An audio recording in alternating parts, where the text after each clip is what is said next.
this is slightly off the point, but I'll make it anyway. I believe that the social explosions of the 1960s were a partial consequence of the Vietnam War, a partial consequence of the large use of psychedelics in the population, but more important than either of those factors was the fact that a generation of kids came of age superbly educated in the nature, history, politics, and theory of Western civilization.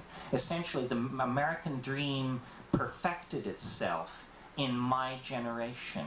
I came out of the university, I had read Plato, Hobbes, Schopenhauer, Jeremy Bent, the whole bit. I knew it backwards and forwards. And what did we do? We people who had all this information, who finally grasped the light, we got stoned, and then we did something else. We heaved rocks through the windows of the banks, overturned police cars, set buildings on fire, and said enough. And I believe that the American establishment took a look at that and said, the idea of universal public education is a no-brainer from the point of view of control freaks. These universities are a nightmare. Let's turn them into trade schools, give everybody an MBA, teach them how to operate a computer keyboard and keep their mouths shut. And that's what was done. The dumbing down of America. It happened all through the 70s and the 80s. It's still going on. I mean, I am not a conspiracy theorist of the ordinary stripe, but I tell you, somewhere back around Baby M began. And it went on to be about the skaters. And then it became about the Menendez brothers. And then it became about O.J. The Bobbitts, they were in there too, thank you. And Michael Jackson, we all talk about all this, but do you know what this is a substitute for? It's a substitute for having a life and a culture, is what it's a substitute for. Okay, well, welcome to Plants, Consciousness, and Transformation. I'm Terence McKenna. I know many of you. We will meet here today and tomorrow, 10 to noon, 1:30 to 5. And basically this is a workshop to discuss the interaction between plants and human beings, specifically the psychological and mental interpenetration of these two very different kinds of life forms.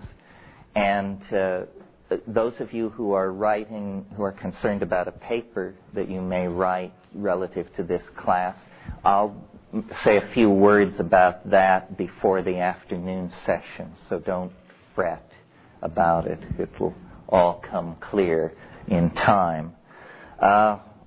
I think of this course as plants and mind, and the way I like to teach is to just begin to lay out the basic pieces of what is a very complex interdisciplinary puzzle, and hopefully at some point your specialties, your passions, your interests will ignite the whole thing, and it will have then a dynamic of its own. We could discuss these matters for 2 days, 5 days, 10 days, or as I've done for about 40 years, 35 years.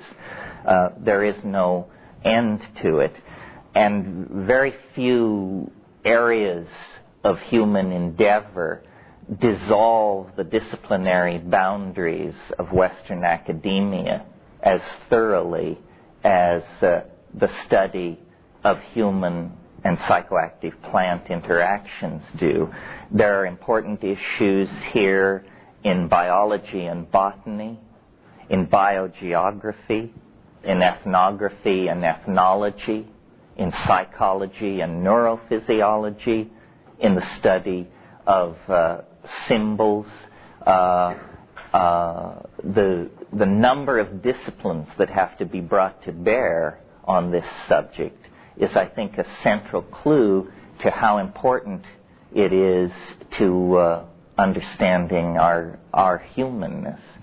And I represent a radical point of view on these matters, and I don't imagine I was invited here to dumb it down.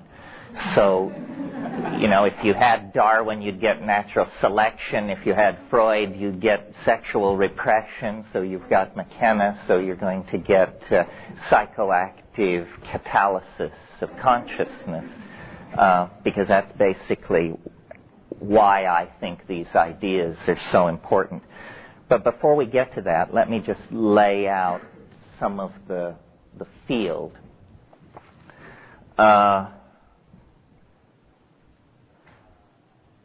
Human beings began their career, well, we can trace it back to the primordial slime, I suppose, but our animal career was a career of insectivorous vegetarian and fruitarianism, lived out in the arboreal canopies of tropical rainforests.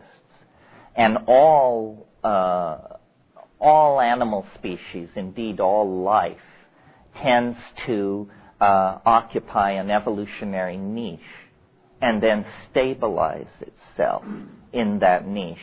Termites, cockroaches, these sorts of organisms found their niche hundreds of millions of years ago and filled it to perfection and have occupied it ever since. Generally, nature is not progressive in its particulars. Overall, nature is progressive, but its particulars seek equilibrium. And so it would have been in the case of our primate ancestors. They achieved a dynamical balance, as I said, a diet of insects and fruit, a canopy habitat, language of pack signaling designed to convey danger and information about food sources and so forth and so on. And there they would have remained had it not been for the larger ecodynamics of the planet, ecodynamics which are still shaping human habitat in Africa. Because what has been going on in Africa for at least 5 million years is a slow drying of the continent. And it disrupted this rainforest ecology, so that about 2 to 4 million years ago, I mean, these are vast spans of time we're talking about, the rainforest began to island itself and to be restricted to the wetter areas of Africa and into the new environment, the more xerophytic or arid environment that was coming into being. A very diminished plant community took hold, a community of opportunistic grasses, annuals, heavy cedars, this sort of thing. Now we know that the rainforest was primary because the rainforest, just to give you a broad notion, might consist of over 100,000 plant species. The grassland ecosystem might well consist of under 500 species, and all 500 grassland species can be found as rare members of the flora of the rainforest. So clearly what we have are the survivors of a process of clearing. And there is argument among botanists about this, but Carl Sauer, who was a great geographer and thinker on these matters, held that there is no such thing as a natural grassland, that grasslands are the earliest artifacts of human impact on the planet. Grasslands are created by burning. They promote the growth of cereals and so feed into the human food chain. So, our primate ancestors' ecological adaptation to arboreal life was interrupted by this process.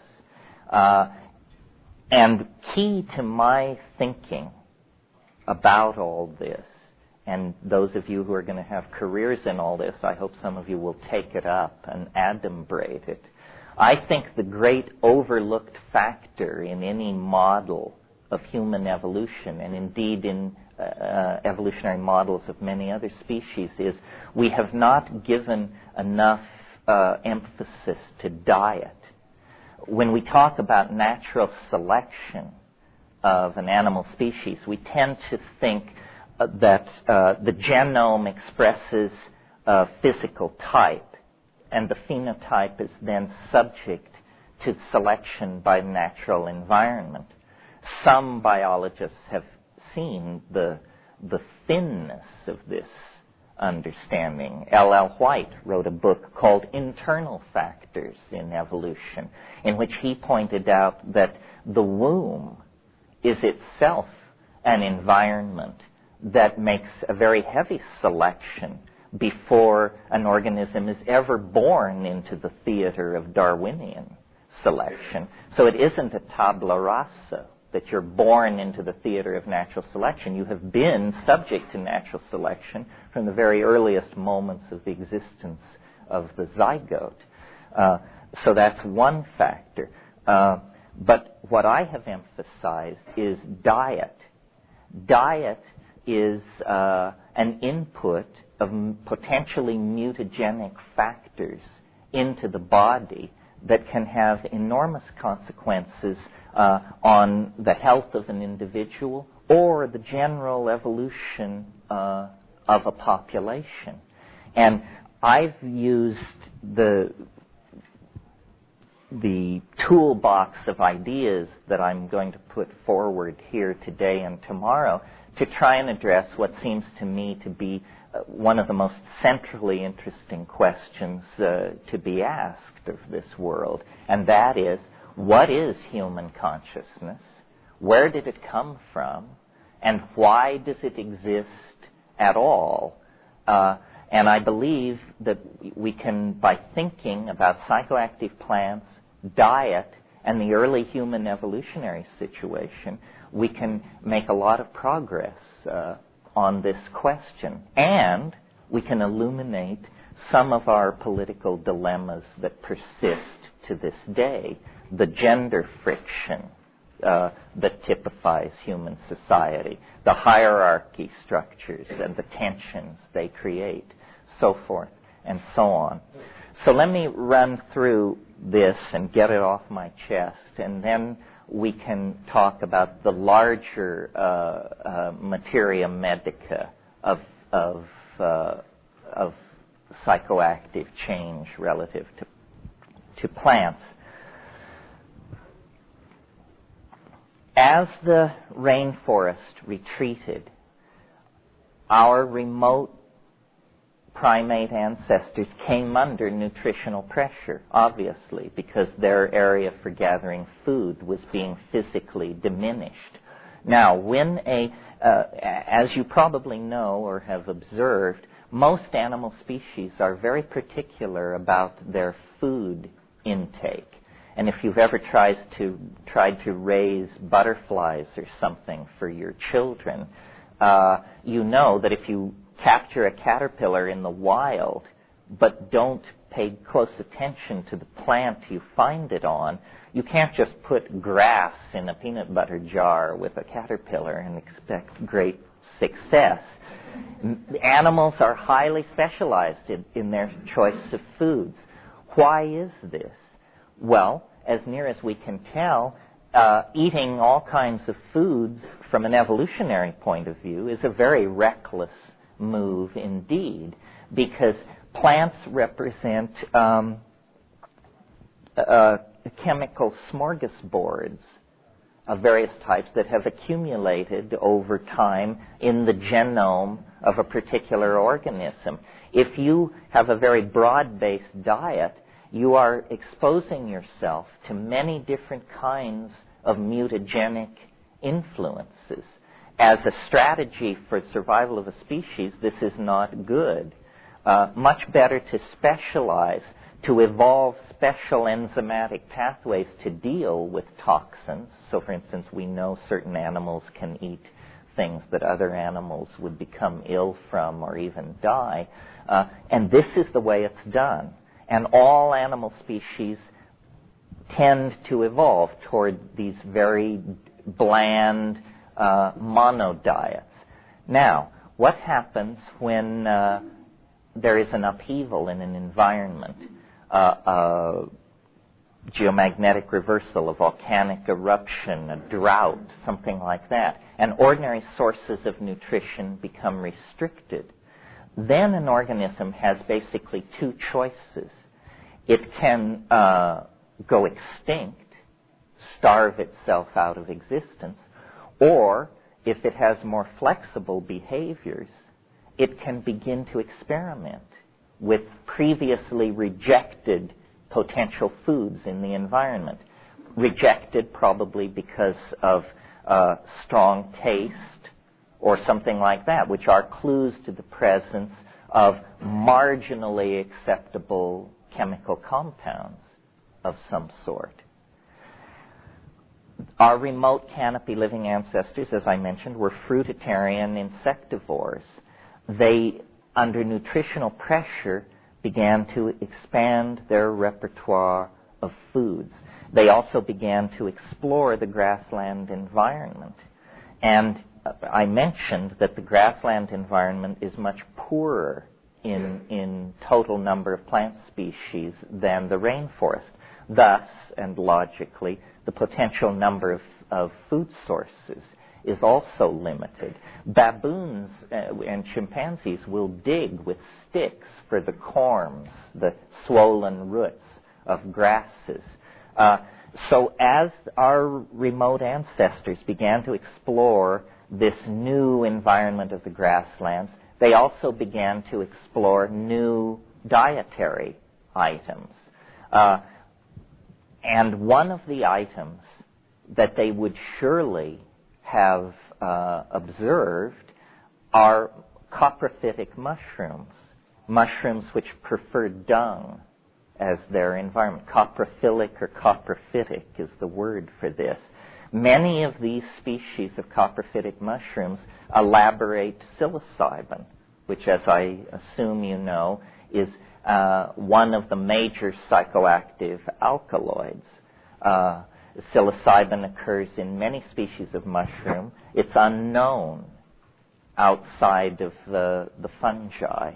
But I maintain that, in a sense, psilocybin is the best model for human interaction with a psychedelic, or that all other psychoactive plant usages are an effort to duplicate, return to, or somehow evoke the original human relationship to psilocybin. And here is and it is not simply its psychoactive properties that makes psilocybin a potential catalyst for human consciousness. It is its psychoactive properties in combination with certain other properties that make it uniquely suited to carry out the role of catalysis of consciousness in a higher animal. What are these unique characteristics? Well, first of all, in very low doses, psilocybin increases visual acuity. If you want to go back into the literature, Roland Fisher, in the middle 60s, took graduate students and gave them small amounts of psilocybin or placebo, and he built an apparatus where two parallel strips of metal could be deformed by winding a crank. And he asked people to push a button when the two strips seemed to them to cease to be parallel. And he demonstrated that edge detection is enhanced by small amounts of psilocybin. Well, you don't have to be a rocket scientist to realize that edge detection is at a very high premium in any grassland situation where predation is taking place. The lion moving in the grass 300 yards away as it creeps upon your camp, or the gazelle trying to slip away through the tall grass from your hunting party. Edge detection is the key to success or failure in hunting in that kind of a situation. And it's extraordinary that we can statistically demonstrate this improved visual acuity occurring in the presence of psilocybin. What it would have done, you see, is these proto-hominids who would accept the psilocybin into their diet would have a slightly enhanced success in hunting. That slightly enhanced hunting success would mean more nutritional resources available for them and their offspring presumably inculcated into the habit of also eating the mushrooms. So what we have here is a slight favoring, then, of those animals in the population that would accept psilocybin into the diet. At slightly higher levels, psilocybin is, like all CNS stimulants, causes arousal. And arousal is simply a feeling of unfocused restlessness. You know, it's that 2 espresso feeling. Sleep is impossible. Hands are busy at small tasks. One is aware of one's sphere of awareness extends out somewhat further. And in highly sexed animals like primates, arousal means erection in the male. And this is very important for this theory because we not only have to account for human consciousness, but we have to account for the peculiar dislocation that human consciousness seems to carry with it, that we are both of nature yet not of nature, somehow creatures with 1 foot in nature and 1 foot in heaven.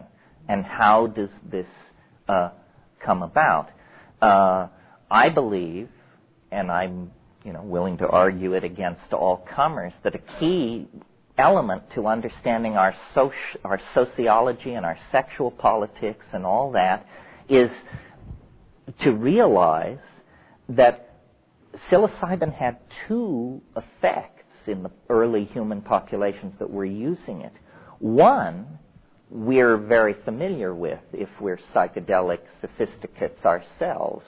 It's the psychedelic experience, the boundary-dissolving, hallucinatory, shamanic apotheosis that occurs with psilocybin.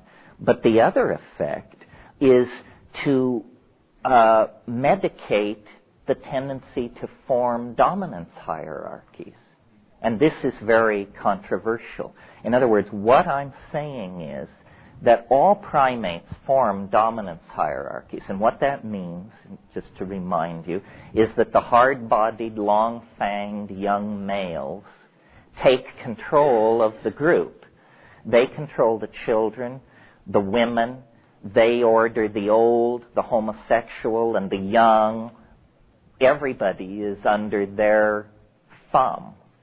And part of our dilemma as a global society is that though we claim great sophistication, we still live under male dominance hierarchies. Corporations, universities, family structures, long-fanged males are still ordering around the elderly, the weak, and the female among us. And as we are conscious beings and reflect upon this, it creates great social dislocation and political unhappiness and tension in relationships and so forth and so on. I believe that our unique position in the animal world arose as a consequence of a chemical suppression of a natural behavior pattern. The pattern of male dominance of forming dominance hierarchies was interrupted by an item in the diet, psilocybin. And into this chaos, this egalitarian chaos, which resulted, was a situation in which everything about us that we treasure and hold up as human was put in place. In other words, theater, language, dance, story, altruism, ethics, metaphysics, did I say poetry? Everything that makes us human came into being roughly 100,000 in the last, well, from 100,000 to about 15,000 years ago. People lived in balance with the earth, with the larger biome in which they were embedded. There was not product fetishism ushering into enormous toxic processes involving the smelting of metals or the extraction of rare elements from the earth. Now, you could object and say, well, but they just simply weren't sophisticated enough to do those things. I maintain that our technical sophistication is a very specialized form of cultural adaptation, and that comparing us and finding us favorably compared to the civilization of Homer or Çatalhöyük or Altamira is simply a form of cultural chauvinism. Okay, but psilocybin had other effects besides this suppression of male dominance that I mentioned, and this increased sexual thing, which I did mention, but I didn't draw the correct conclusion there. If you have something in your food which is, to put it crudely, acting as an aphrodisiac, then it is reasonable to expect that you will have more pregnancies, and reasonable to expect that you will therefore have again, a tendency to outbreed the non-psilocybin using members of the population. So we have two factors here. Increased visual acuity, which gives greater food gathering capacity. Increased sexual activity, which tends to outbreed the non-psilocybin imbibing members of the group. And then, on top of all this, you have this ecstatic internal state for which we, with all our cultural and epistemic sophistication, are still unable to come to terms. The mystery of the psychedelic experience. Now, these things taken together with other factors working in parallel created, I think, the dilemma and the glory and the opportunity of humanness.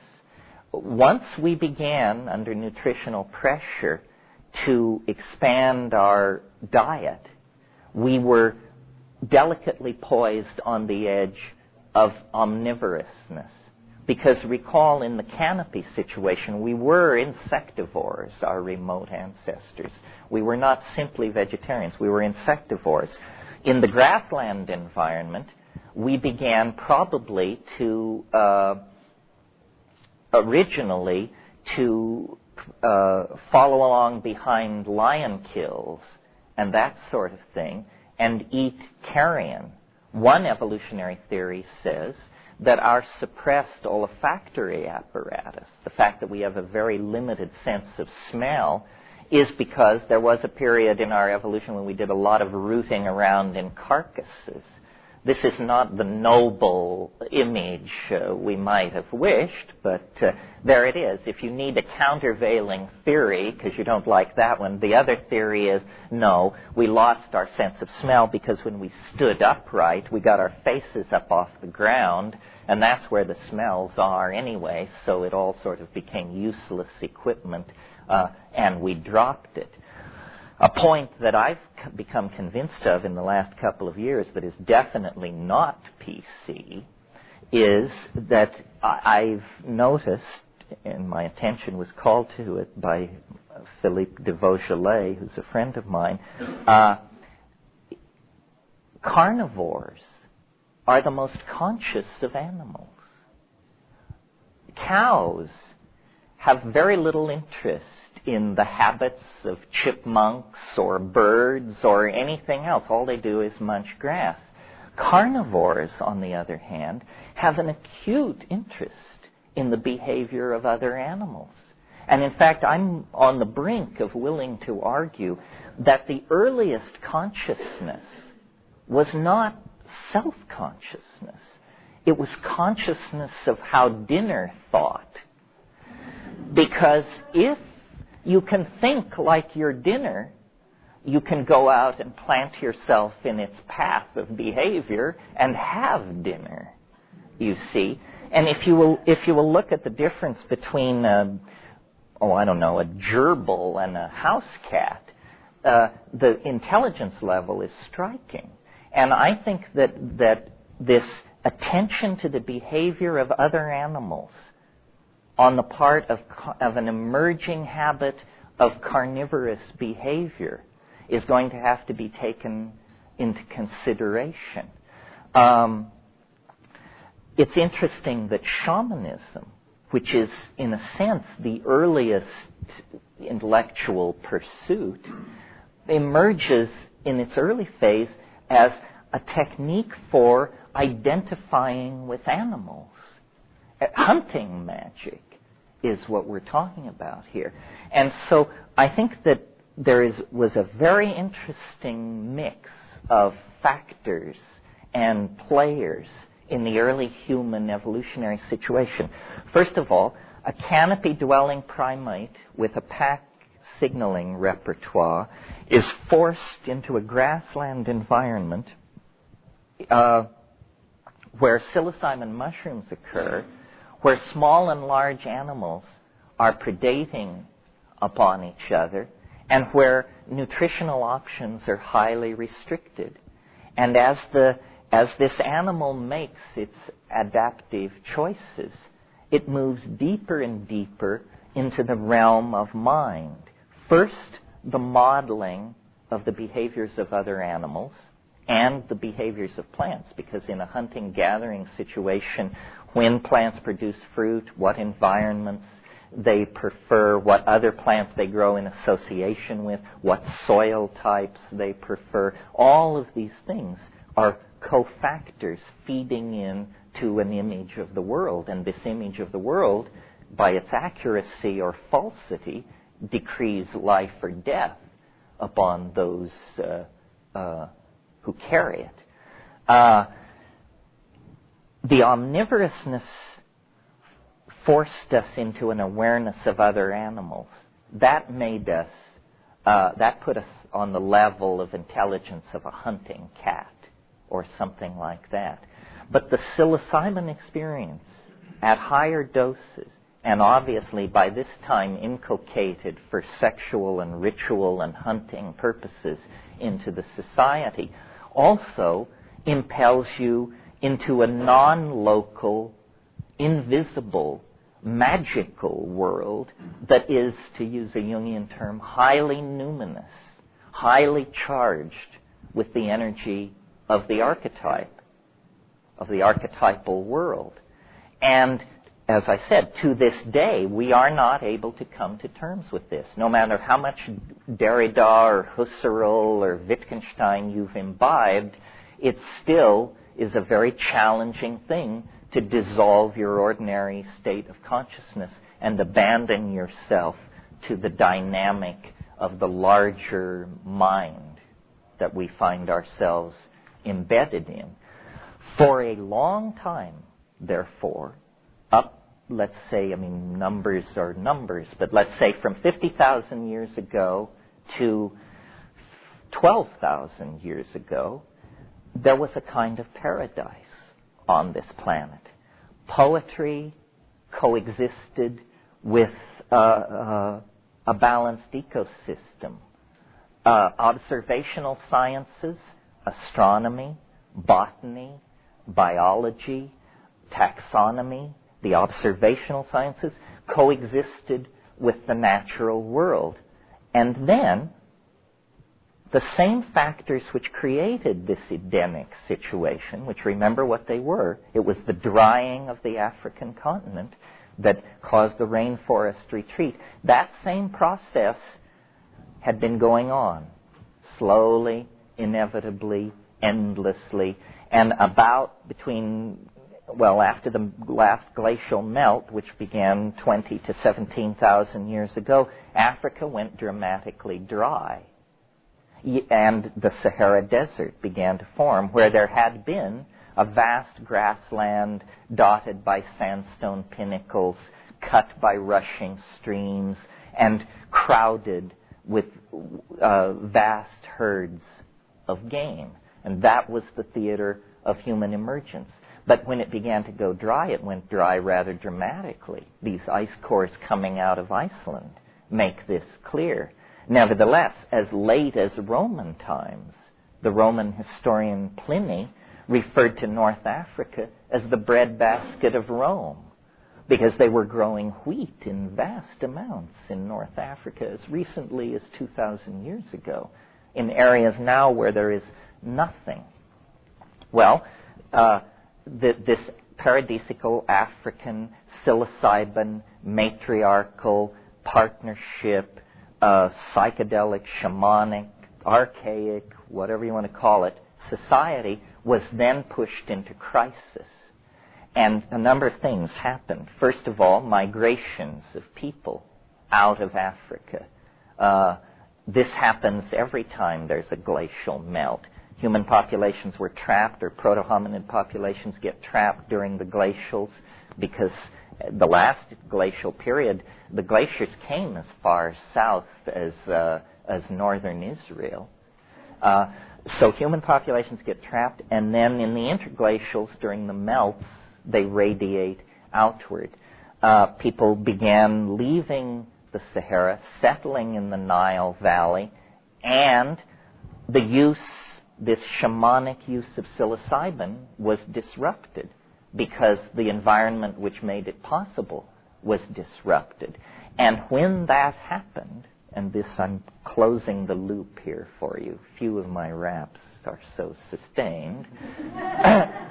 When that happened, the pattern of male dominance, the pattern that was genetically never removed, but which had been pharmacologically suppressed for over 100,000 years perhaps, reasserted itself with a vengeance. It was always there. It had never been bred out. And it must have been an era of enormous brutality, when people's sense of things was that people were turning bad. Suddenly, we get a whole bunch of things come at once. An end to nomadism, the beginnings of sedentary agriculture, city building, standing armies, slavery, male kingship, dominance. All of these things appear just almost overnight. They spring up.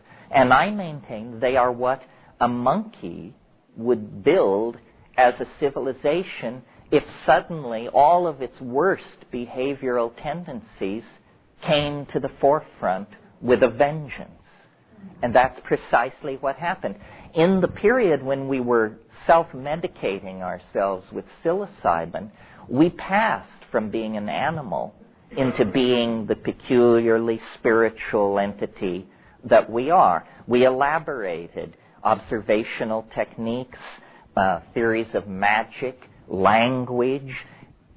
But when the psilocybin was withdrawn, these tools, which had been our glory, became instead our curse. Because instead of using them to produce theater and dance and ecstatic social interaction, we began to use them to support the new and older agenda of male dominance.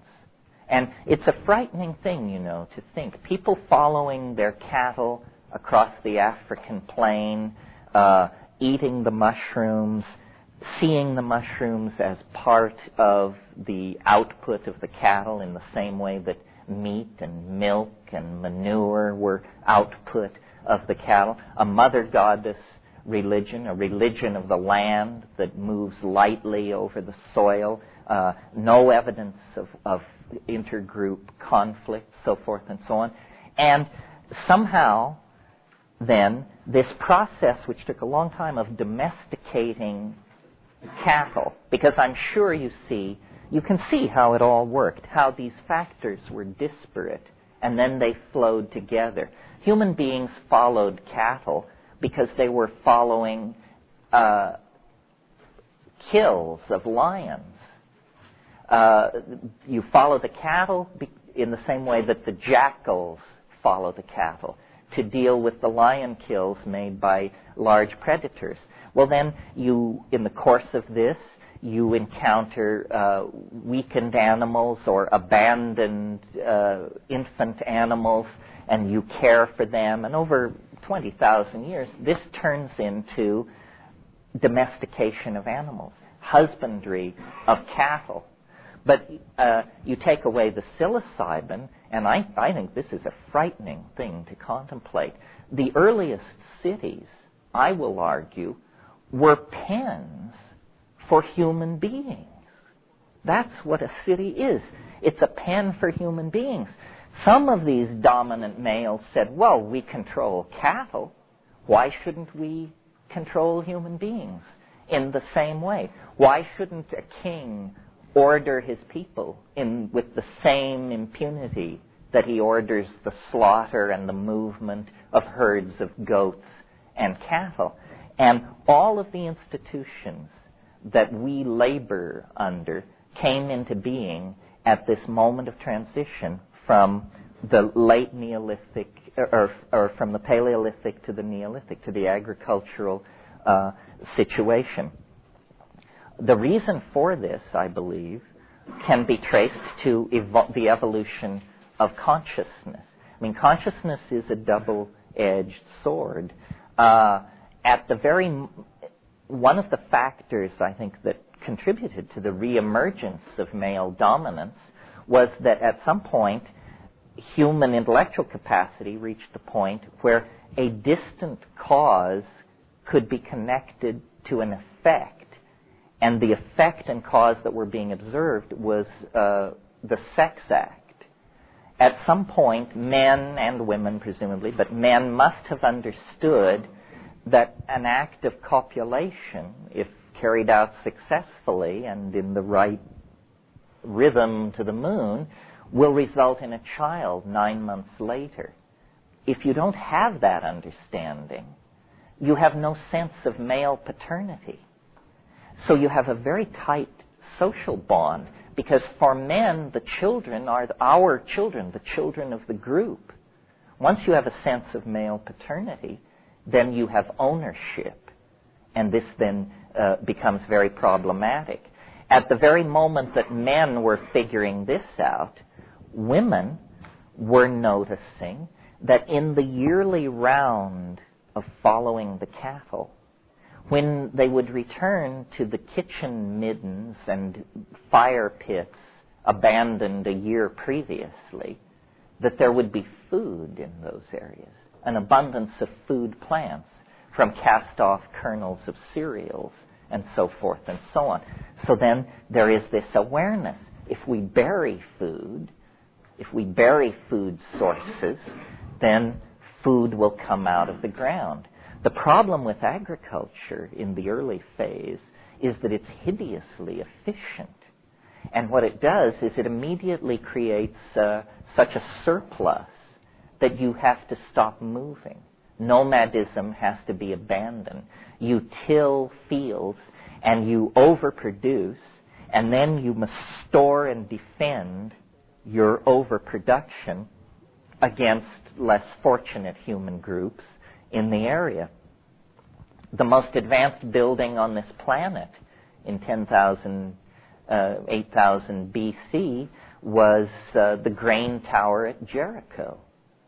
And what was it? It was a grain storage tower, and it had a staircase so that you could carry large rocks up onto the parapet so that you could drop them onto the heads of enemies who were trying to batter their way into your grain tower.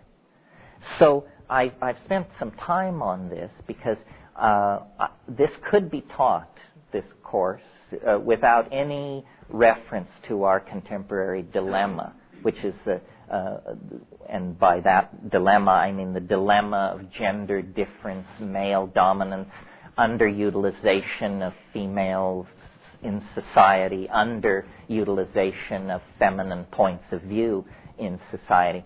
But obviously there is a lot of tension in our society around the issue of psychedelic intoxication, around the issue of these shamanic plants, though there is a growing awareness among sophisticated people that the case is almost entirely emotional. In other words, we tolerate outlandishly toxic drugs, alcohol, tobacco. We're willing to make a trade-off of 70,000 deaths a year in this country for the privilege of driving the automobile, so forth and so on. We tolerate very toxic practices if they are seen to be somehow supportive of the agenda being handed down from the top. Psychedelics are not, and they are seen as tremendously disruptive, and yet, as the ethnographic and pharmacological data comes in, they are among the most benign substances in the world, and their history of human usage is almost universal. And then the question is, do these intoxications limit the spectrum of consciousness and allow hierarchical models to be handed down and brainwashed into the doubters? Or do these states of consciousness dissolve cultural assumptions and cast the individual into an ocean of existential perplexity out of which they have to build their own model of how the world works? Well, I believe the reason for this tension in our society and anxiety and suppression, furious suppression of these things, is because we sense that this addresses origins in the same way that it took a long time to overcome our queasiness about discussing sexuality. There's something about the origin subjects that make us very, very nervous. Okay, so that's a very linear discussion of the role of one psychoactive plant in human history, psilocybin. And as I say, I think it was uniquely, chemically, botanically positioned to play that role in human consciousness. Now, the contemporary situation worldwide is that we find many forms of shamanism, from the Arctic to the rainforest tropics. And shamanism always depends for its efficacy on a dislocation or a transformation of ordinary consciousness. And we see this achieved in many different ways, through fasting, through ordeal, meaning abandonment in the wilderness or flagellation, through elaborate theatrical effects, special effects, through the use of substances in plants.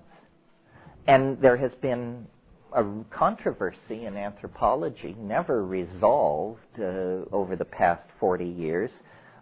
What is the authentic shamanism? And those of you who are anthropologists know that Merciliade, who was one of the great experts in this field, he called use of plants in a shamanic context decadent. He called the use of such plants narcotic. Well, first of all, the use of the word narcotic in that context shows you don't know what you're talking about in terms of pharmacology. That's a totally obsolete and silly category, and not true to boot. Psychedelics are in no sense narcotic. Gordon Wasson, on the other hand, who was a brilliant amateur and the discoverer of the psilocybin cults in Mexico, along with his partner and wife, Valentina Wasson, took just the opposite position and said, no, use of plants to transform consciousness is the primary method. Where there is resort to ordeal, fasting, wilderness abandonment, so forth and so on. This is the derivative, late arriving, decadent shamanism. In fact, this is shamanism on its way to turning into religion of the ordinary sort. And in fact, if we look at religion of the ordinary sort, we see that it does have a place for fasting. It does have a place for self-flagellation. It does admit those techniques, but no organized religion of any size tolerates the use of psychedelics in consciousness transforming amounts. And that little parenthetical phrase is there because one of the things that you should know and remember and keep always in front of you is that if you wish to control someone, or if you want to brainwash somebody, the way you do it is with small amounts of drugs and large amounts of your message, whatever it is.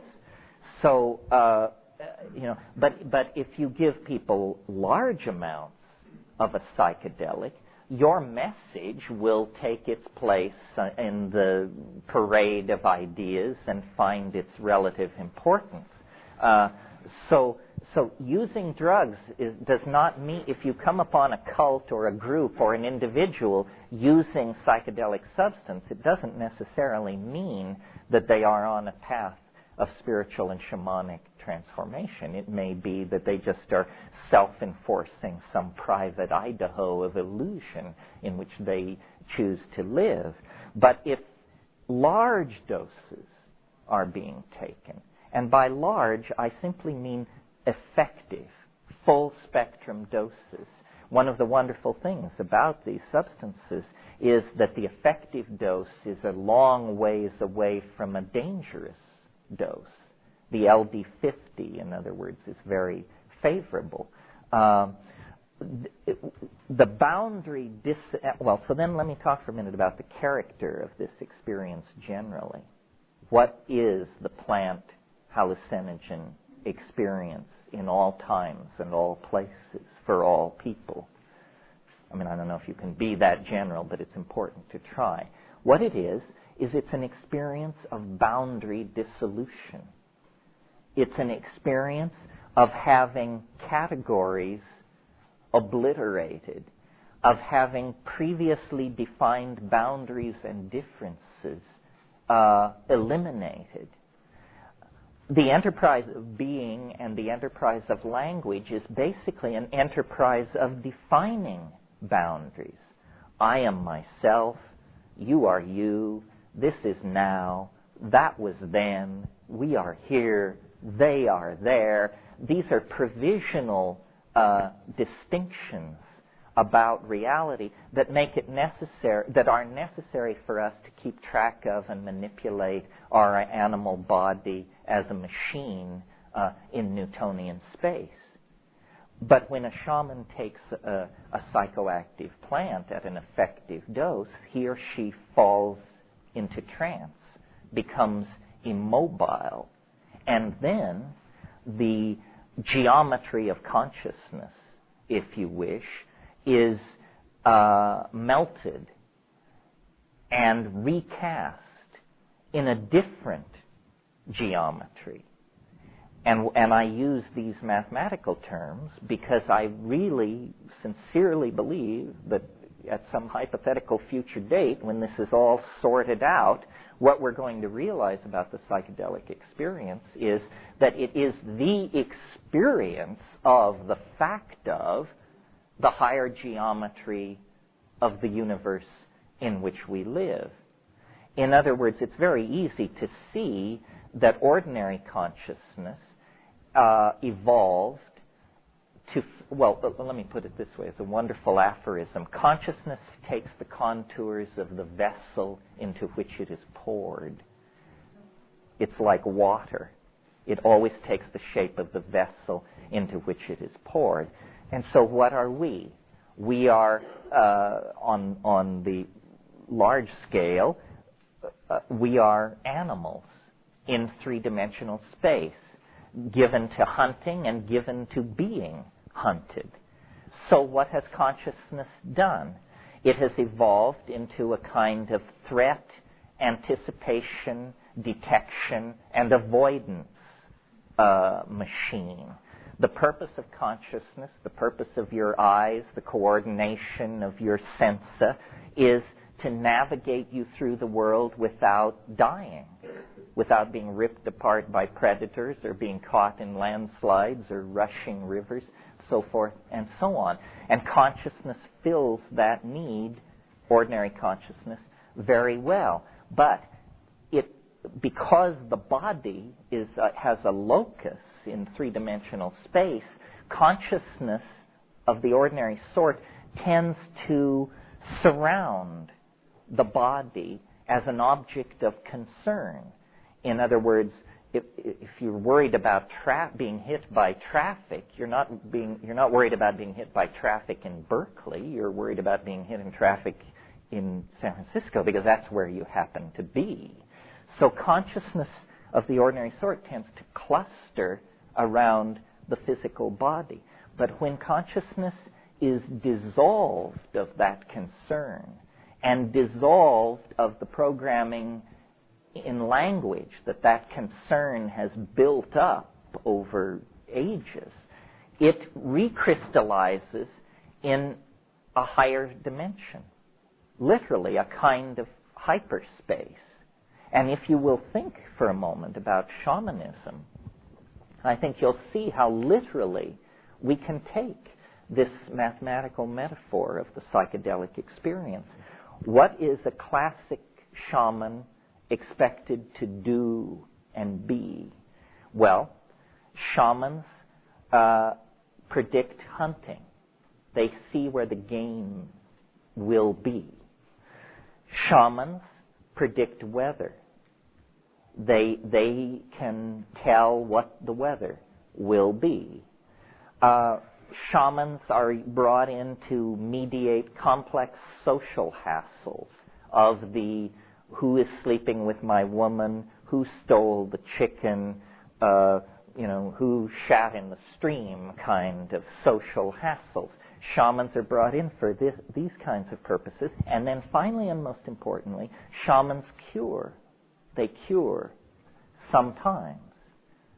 Well, now, these things, predicting the weather, seeing where the game went, curing, and having a deep insight into social interaction, these are things which become completely non-mysterious if we hypothesize that the shaman has a hyperspatial point of view. You know, if you went into a mathematical if we had a safe here, and we could go into hyperspace, we would discover that the safe is open, that there is words are difficult here, but there is a side of the safe, or let's say a dimension to the safe, which isn't locked. In the same way that if a hyperspatial entity were looking down on San Francisco, it could reach into this room without coming through the door and rearrange things. In other words, everything that we call magic, seeing the future, seeing into locked boxes, knowing what is going to happen, becomes utterly non-mysterious if you hypothesize that consciousness can unfold itself under this peculiar pharmacodynamic situation into a higher dimensional space. And that becomes important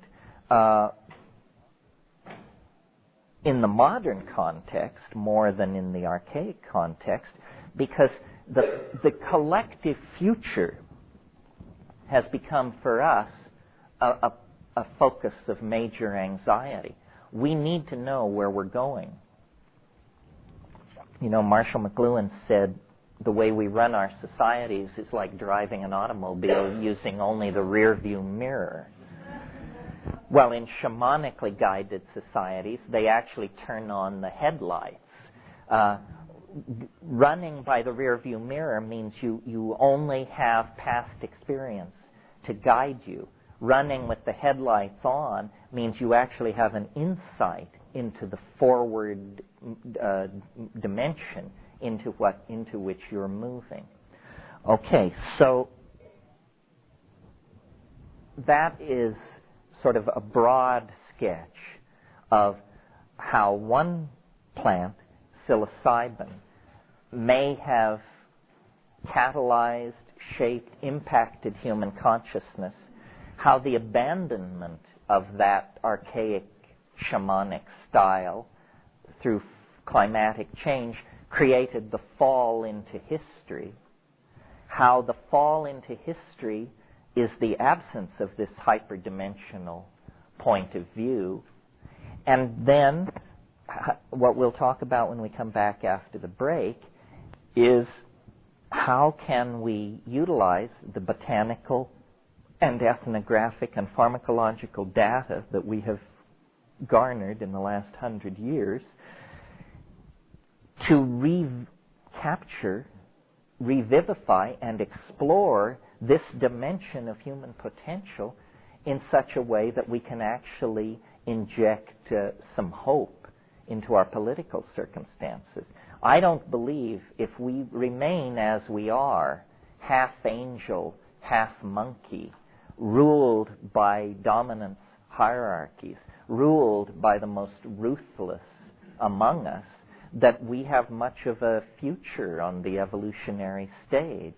But I think that if we can recapture the lost symbiosis with these psychoactive plants, that we will in fact be recovering a lost portion of ourselves, that history is a progressive dehumanizing of the human experience, and we have now in the 20th century reached the level of dehumanizing where you've got the Holocaust, potential thermonuclear war, Bosnia, Rwanda, you name it. I mean, the scale of brutality, bruteness in the 20th century indicates to me that the struggle for the soul of humanity is reaching an incredibly intense crescendo. And I really believe that the path forward is backward, that we need an archaic revival, and that central to that revival will be the personality and the technology of shamanism. And when we analyze that technology for its effectiveness, we will discover that the most interesting things in the shamanic toolbox are the plants which directly intervene in the functioning of human consciousness. So let's just take a stand-up 5-minute break so you can stretch. And then I've talked without questions this session. I'm perfectly happy to entertain questions. If you want to control the agenda, you're going to have to make some noise. So are there questions to this point? Or shall I just keep plodding? Yes.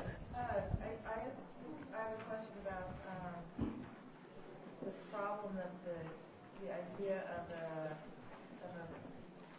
tendency towards male dominance that's suppressed chemically, which allows for a magical sort of existence only under chemical sort of suppression, that we weren't able to breed out over thousands of years. What is that? What's that?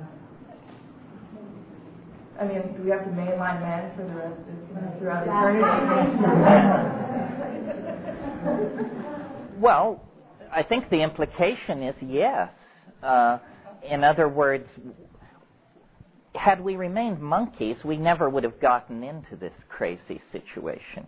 we became human by forming a relationship, a symbiotic relationship with a psychoactive plant, and then we became semi-human when we abandoned it. And that's what we are now, semi-human. You know, we're capable of enormous acts of kindness and appalling acts of brutality. I think conscious self-reflection can help here. I mean, if you know this story and believe it, and if evidence, God knows what evidence would look like, but if evidence could be found to support it, then it makes it easier to understand our dilemma. I mean, men don't want to dominate, and it's not a man-woman issue either. Personality, the ego is a sort of genderless way of attacking this thing. The ego was suppressed by psilocybin. And in the absence of psilocybin, men and women became much more egocentric. And that egocentricity created all kinds of institutions which are very unflattering to us. So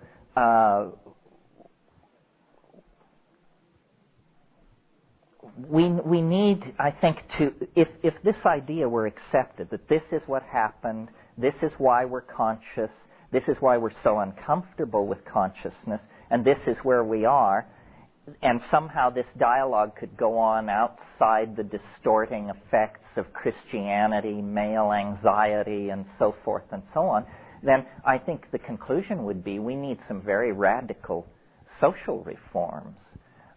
Not simply, obviously, the legalization of spiritual transformation through substances, but all of our institutions have been built up on the assumption of ego and dominance hierarchy. And deconstructing that is really what the future is all about, I think, and it's a challenge. Does that go to it sufficiently? Don't be shy. It does, except for I feel like, well, I also feel like just in general in this theory of the evolution of consciousness, this female is left out. I mean, here we have the theories of erection and arousal and male dominance sort of tendency. I guess it's just that if a matrifocal culture can exist only under chemicals, what is the implication of that? I mean, yes, transformation is necessary. Well, I don't call it matrifocal. I call it partnership.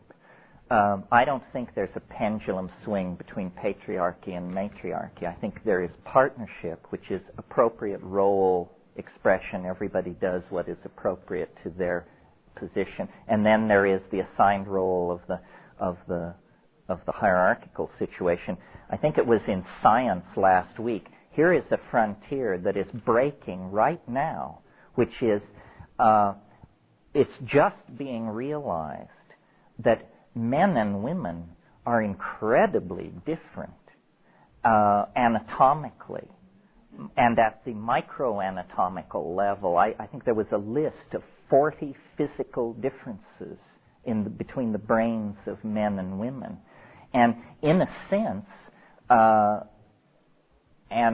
this is pure speculation, but I believe that especially in the archaic situation, well, we don't even have to talk about the archaic situation. In 1800, the average American woman gave birth 13 times. The average American woman in 1800. So you put a statistic like that against the phenomenon of menstruation, and what you have then when you look at women is a life absolutely rooted in the rhythms and the fact of nature. Men are sort of, it's more like a closed system. It's sealed off, and there isn't this connection into the biological world. So men are potentially more capable of getting off the track, if you want to put it that way, meaning leaving this Gaian creode of symbiotic self-reinforcement. It's very obvious in the years I've been doing this. This looks to me like a fairly balanced group, but my groups tend to be heavily male. And women, in my own experience, tend to be far more casual psychedelic users than men. If you just look at cannabis use, usually women are very casual. A woman who is truly a smoker is a rare thing. Well, that would go along with menstruation and birth and breastfeeding. Women are involved in biology in a way that men need not be. They can choose, and that's why abstraction is the great realm of male activity and so forth.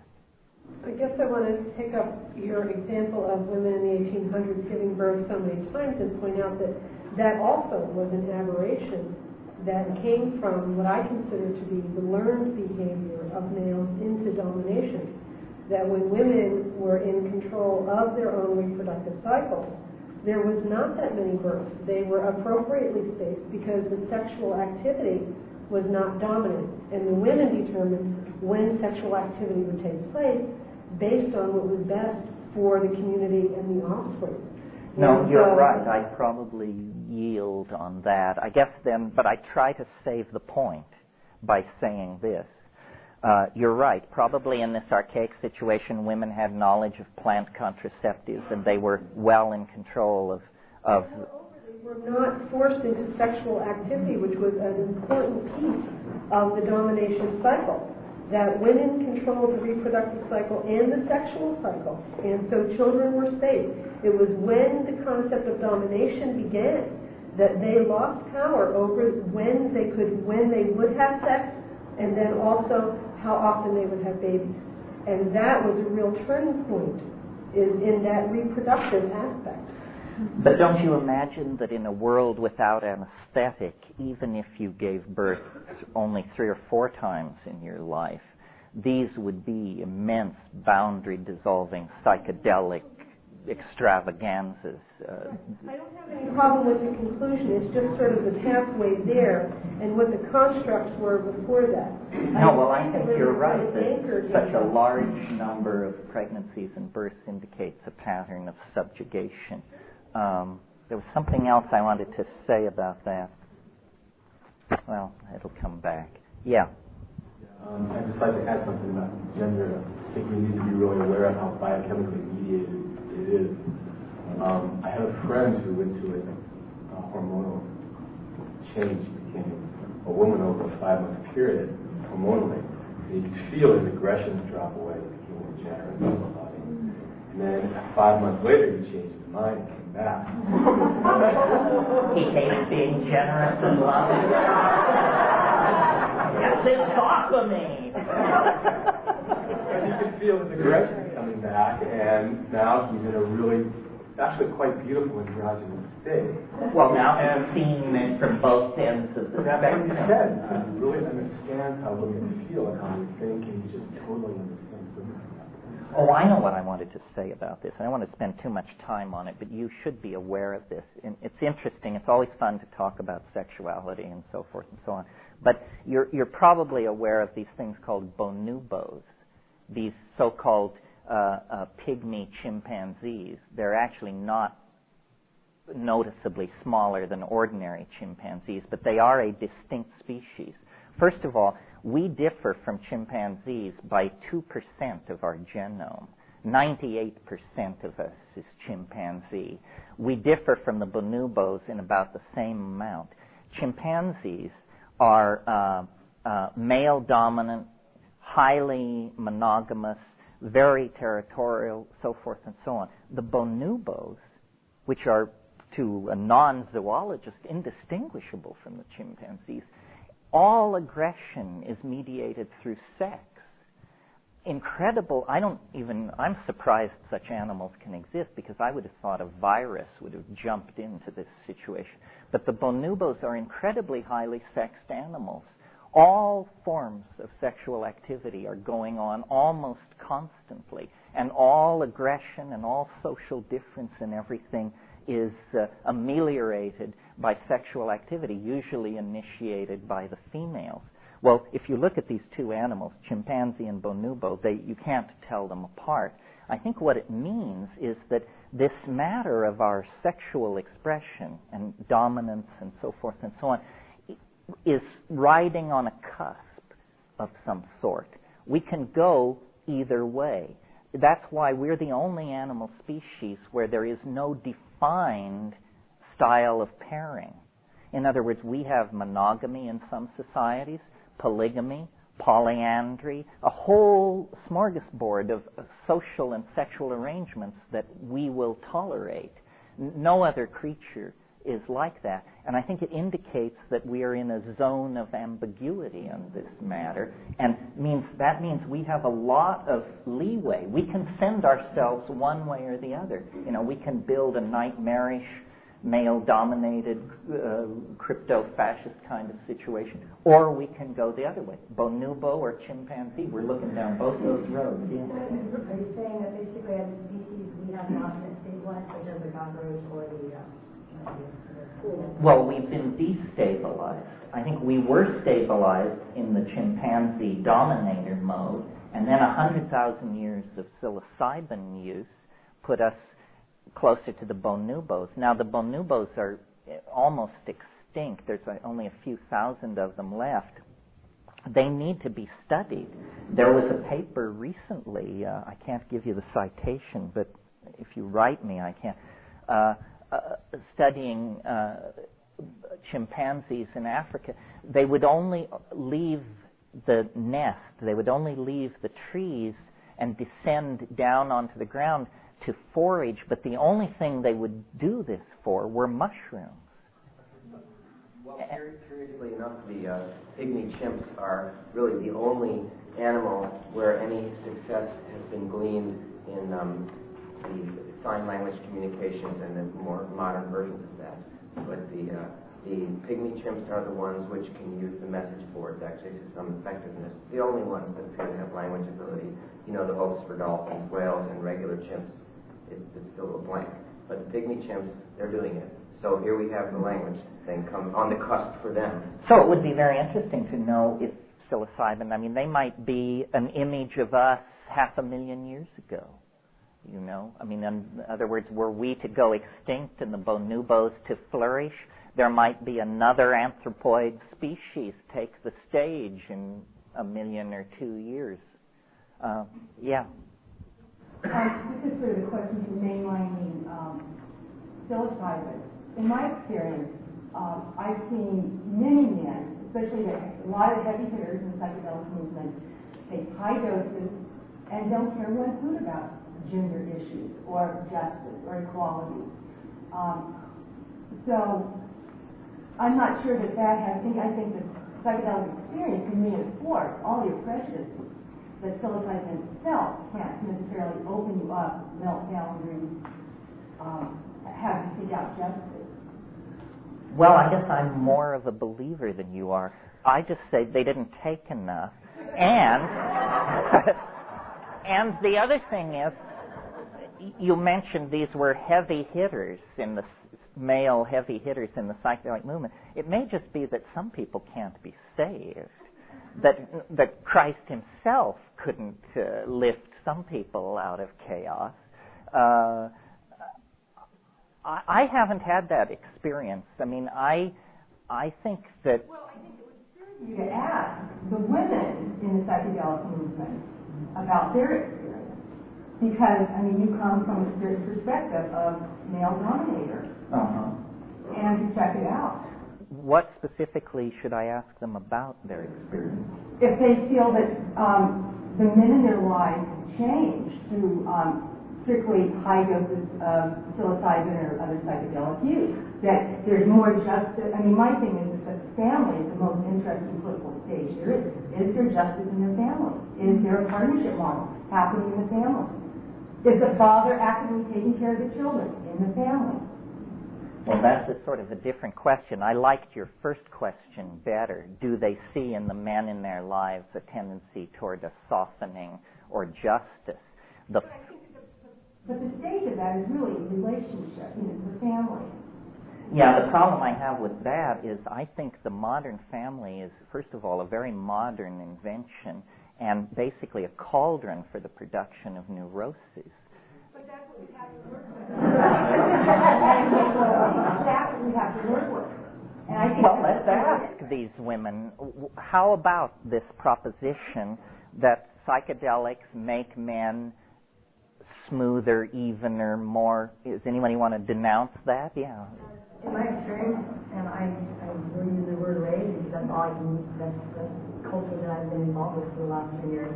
With combined, the psychedelic experience combined with the information as you were speaking, the reinforcement of the issues, the teaching of the balance, that it has been not on a mass scale. And I read the book last night, Archaic Revival, with the Timothy Leary factor of saving all the children, reach everybody, and as opposed to that, maybe reaching the people that want to be reached, basically the creators, the artists, the philosophers of this time. I have seen that experience and very positive effects. But my I think life. there needs to be an intention. There has to be, I believe, it has to be backed up with some sort of a teaching. You have to, and not some sort of like dominating teaching on either side, from male or female, but from people who now comprehend the kind of oneness, basically. You mean there has to be a supportive ambiance for it? Yeah, there has to be some sort of... Yeah, and part of what complicates it is notice that the male-dominated society we're living in is just fanatically concerned to suppress this. And to me, that's a sign that it must threaten it at a very basic level. And yet it seems silly. I mean, they're more concerned about suppressing psilocybin than, all kinds of obviously greater social ills. Why? Well, it's because it disrupts their model of how things should be run. Over here? Yeah. I was just going to say, I hope that we can assume that there are some men out there who aren't dominators and trying to sort of grind everybody else down, particularly women. There are men out there who have worked out relationships with women and with other men that are cooperative partnerships. Well, and a lot of them never took psilocybin. Well, you live in a society, you take upon yourself the tone of the time. I mean, a lot of people wear tie-dye who never took LSD. You sort of take upon yourself the ambiance of your time. I don't really like the getting it into a gender thing. I really think ego, here's the way I put it. Ego is like a cyst which will begin to grow in you, whether you are male or female, unless you take a psychedelic. The psychedelic it will dissolve this cyst. The cyst is in your personality. It's a tumor. It shouldn't be there. I mean, we do need to have egos, little egos, so that when I take you out to dinner, I put the food I order in my mouth, you put the food you order in your mouth. That's what an ego is for. But if I start giving you orders, then that's completely inappropriate. So rather than genderize it, which I think is a mistake, because let's face it, after thousands of years of this maladaptive cultural style, many women are hard-driving, egomaniacal, ambitious. It's a bad style, and men may be born into it, and women may be infected by it, but there's plenty of it around in men and women. Yeah. I've been involved in the psychedelic sort of therapy, and basically people are drawn to it if they're willing to look at their own shit, and that's what the mushroom does. And curious enough, that's what comes from. And the person who's willing to do that, it's like the dissolution of the ego, and it has reverberations for people who won't or aren't in a position to do that, or they're so involved in protecting their ego that they're not in that place yet. But that both men and women benefit from that, and it goes beyond that for people who will or will not use that. Yeah, that's a good point. I mean, we should at some point in all of this say, obviously, not everyone should take psychedelic plants. Well, then the question automatically follows, well, who shouldn't? Well, in practical terms, we all know people who are lightly here who have diminished self-esteem, so forth and so on, for them, ego dissolution is not the goal. They have been so victimized by egomaniacs that they have no sense of self. So for them, they should be encouraged to build up an internal structure in their personality and a coherent reference point in the self. But that is a state of dis-ease that most of us are not like that. Most of us are ordinary or more toward the spectrum of ego dominance, and we profit from the psychedelic experience. Women, I think, are less excited by psychedelics because they experience, by and large, it has less of an impact. I mean, I've seen many, many people change their lives on a dime, like after a big LSD trip, but most of those people were men. Most of those people were men. Yeah. I wanted to ask what you thought about traditional indigenous cultures such as the Aborigines in Australia. I stayed with a group for about 3 months on them, and I found it to be a very male-dominated, aggressive culture, and yet they were using shamanic and psychedelic plants for ritual and ceremonial use. Well, I mean, here's what I think. Once this African paradisical partnership thing was disrupted and people were scattered to the four corners of the earth, the memory never was lost. And there is even what's called a nostalgia for paradise today, throughout time. The belief that in the past it was better. And since the Renaissance, it's been fashionable to dismiss this as a kind of naivete, the grass is greener kind of thing. But I think probably things were better, and that our nostalgia for paradise is what has caused us to be so subject to abuse and use of drugs. No other animal shares this pattern of behavior. Sometimes elephants will push down fences to get to rotting fruit, and birds get drunk and fall down on their little feeders and this sort of thing. But human beings addict to a startling spectrum, not only of substances, but of behaviors. We addict to each other. I mean, heroin withdrawal and a broken heart look and feel exactly the same way. Abandonment, bursting into tears, insomnia, inability to eat. Does this person have a broken heart, or are they getting off junk? You can't tell. And we tend to addict. And I think this is a kind of, we feel in ourselves a certain incompleteness since the breakup of the African Partnership Society. And, alcohol doesn't quite do it. Cannabis is good, but doesn't quite go far enough. We've tried all kinds of things. And interestingly, in the last 100 years, the science of ethnography and anthropology has scoured the world and brought back to us data which we didn't have 120 years ago. Data about peyote, ayahuasca, datura, psilocybin, morning glory, so forth and so on. The materia medica of the remote human cultures of the planet is now available. And I think it comes not a moment too late. That's why I called my book The Archaic Revival. I really see the whole cultural impulse of the 20th century as an impulse toward the archaic.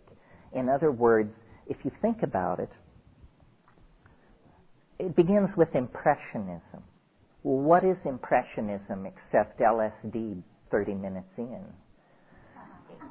In other words, the sharpness goes, the colors brighten, everything begins to blur, the boundaries are beginning to dissolve. It's contentless. It's ideologically empty. It's just how things look. They look this certain way. Well, then, 20 minutes later, ideas are beginning to accompany this melting and flowing of perception.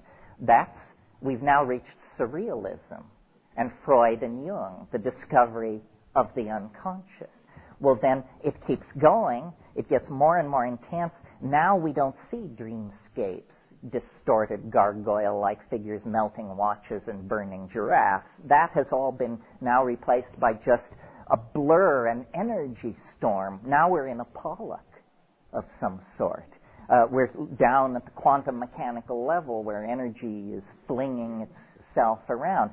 And at the same time, things like jazz, which carried with it a heavy content of sexual looseness, the flapper era, that whole thing. People weren't Victorian ladies and gentlemen, that they had the cannibalistic drive, the Oedipal drive, the this drive.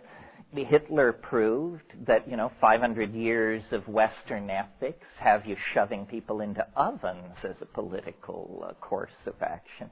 The whole of the 20th century has been an exploration of the archaic.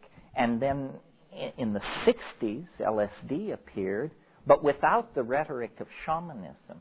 LSD, for those of us who lived through it, was presented as the latest thing after penicillin and birth control. It was better living through chemistry.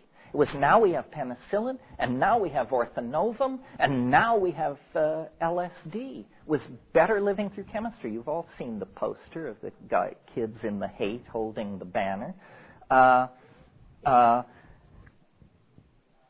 In the 70s, it was realized that the psychedelic experience need not be confined to LSD, it was generally realized, and that there were all these ethnographic usages, ayahuasca, peyote, datura, morning glories, so forth and so on. And then late in the 70s, the shaman became the paradigmatic figure for cultural emulation. And that's basically where we are now. The nation state is dissolving. It's a creation of Renaissance rationalism. Electronic media is retribalizing the world. Pharmacology is throwing open a vast cornucopia of psychoactive substances. And the legacy of psychoanalysis, modern art, quantum physics, and phenomenology have propelled us to the brink of a neo-archaic understanding of our world. And now it has to become more explicit. I mean, I don't think there's much chance of survival without a major effort to reestablish archaic styles and institutions. And it's not an easy thing to do. I mean, if you're idealizing 70 naked people with no physical culture who are following along behind their cattle on the plains of Africa, and you want to take their social institutions, psychology, philosophy, and aesthetic and lay it on to a global electronic culture of 7 billion, you're going to have to, there's going to be some creative twisting and turning in all of that. Nevertheless, I believe it can be done. Now, there's one more aspect of this that I want to touch on that's sort of philosophical in general, and that is, we've talked about the psychedelic experience. We've talked about how it dissolves boundaries and changes cultural values and so forth. But what we haven't talked about is, what is it exactly? I mean, what's so great about it? If you read a description of a psychedelic experience, it sounds sort of like well, everything dissolves, you see a lot of bright colors, you have funny ideas, and then you have to rest for a day. Well, what is so great about that? I mean, why should that be a culturally transforming issue? Well, I believe that we misperceive the psychedelic substances if we simply think of them as an inert substance in a plant which, when taken by a human being, dissolves programming and shows you the basement of your mind, essentially. That isn't what's going on. I believe here is much closer to what's going on. Psychedelics convey information. The other kind of chemicals in nature that we're familiar with that convey information, aside from DNA, are pheromones. Pheromones are aromatic compounds released by plants and animals, usually to carry a message within the species.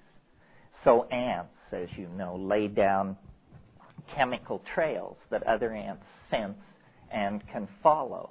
Well, in a sense, hallucinogens are intraspecies pheromones of some sort. They carry information across species lines. And the kind of information that they carry, the message, is one of harmony, balance, and integration. And so a human population with a psychedelic institution or sacrament will, in its pristine form, tend to be nomadic, have very little physical cultural expression, tend to have a very loose family structure, an extended family structure and child-rearing arrangement. And I believe that this is where we can introduce the concept of the Gaian mind. The reason the psychedelic experience is so paradigm-shattering is because we believe that we are alone in intelligence on this planet. And what the psychedelics show is, no, there is a much larger field of mind than we ever could suspect in our ordinary state of consciousness. Nature herself is a minded entity, and information is flowing between species, between biosystems, across biota, gradients of light, chemical release, water, so forth and so on. All of nature is a vast communicating mind of some sort. And the only portion of that vast system that is out of alignment is the human world, because we closed the channel. We closed the channel by abandoning the shamanic institutions. In many, many human languages, the word shaman means go-between. Go-between. Well, go between what and what is the question. Well, the answer is go between the safe pedestrian assumptions of an organized society and the vast churning ocean of mystery that is real being. And every society is an illusion reared against the mystery of real being and pursued in ignorance of it. So the shaman mediates between these two worlds. The ordinary world people have to live in order to catch fish and have children and form relationships and bury the dead, and another unseen, dynamic world of energy, of process, of strange attractors, of the great unknown. But it isn't an abstraction. It's nature. And history is the consequence of an animal species losing its connection to the Gaian mind. And instead of then a Gaian agenda, integration, unity, cooperation, you get an ego agenda. Dominance, resource extraction, territorial acquisition, control of other human beings and resources. So when shamanism died, when hallucinogens became stigmatized, when the climate changed, we literally fell into history. We became a different kind of animal. And the consequences of untrammeled historicity being practiced for 12,000 years is to bring us to our present situation, where we have immense intellectual understanding of some aspects of nature. We have an immense ability to coordinate group activity in certain areas, like building a bridge, but not disarming, for example. But we have no ability whatsoever to control this darker self that sort of drew itself up to the campfire 12,000 years and said, You banished me into the darkness for 1,000,000 years while you lived in a psilocybin-driven paradise. But here I am again, and the piper must be paid. Now, all the cards are on the table, and it's up to us, we who live on this planet at the end of the 20th century, to try and do something with these facts. If we go extinct, if we wreck the planet and toxify the environment, it will be a tremendous tragedy, because there are ways out. There are answers. But how much of the baggage we've accumulated over the past 4,000 years are we going to be able to take with us into that new world? Bloody little, I maintain. Our music, our mathematics, our dance, our theater. I don't think our technologies are going to be able to come with us unless they go through serious downsizing and detoxification.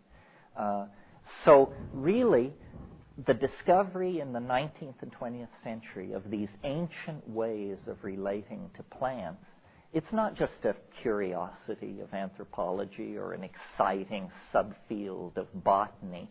It is, in fact, very central to the human drama of our salvation. Because I don't think we can fix ourselves through rhetoric. If we could fix ourselves through rhetoric, then Buddha and Christ would have done the job. We can only fix ourselves by consciously analyzing our dilemma and then intervening. And I believe these cultures that have existed in a kind of suspended animation in the rainforests of the world while Western European civilization charged through its merry adventure, the raison d'etre for the existence of those aboriginal civilizations is that they carry the archaic gnosis.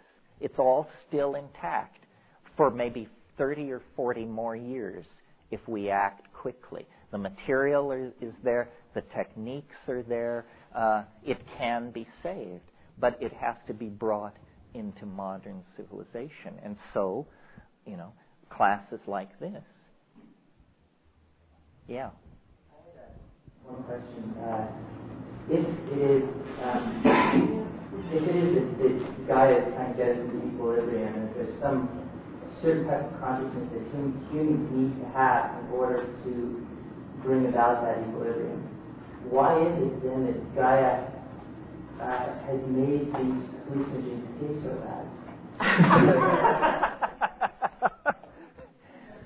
It's a great question. Well,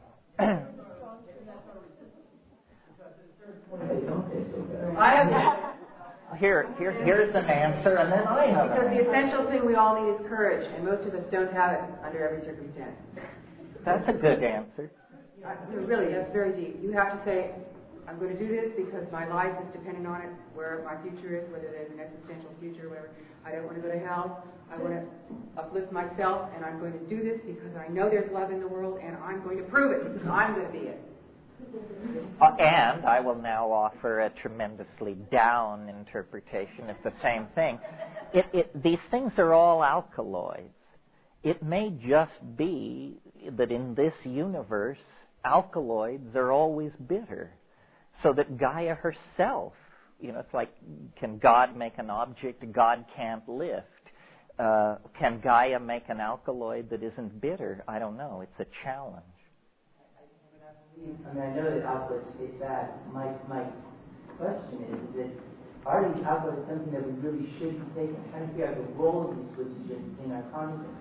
I see, I don't doubt that when we were pre-humanoid and we were running through the fields and we saw a mushroom, we were like, okay, I can see it. It visually looks like something I can eat. It doesn't have spine. It's not running away.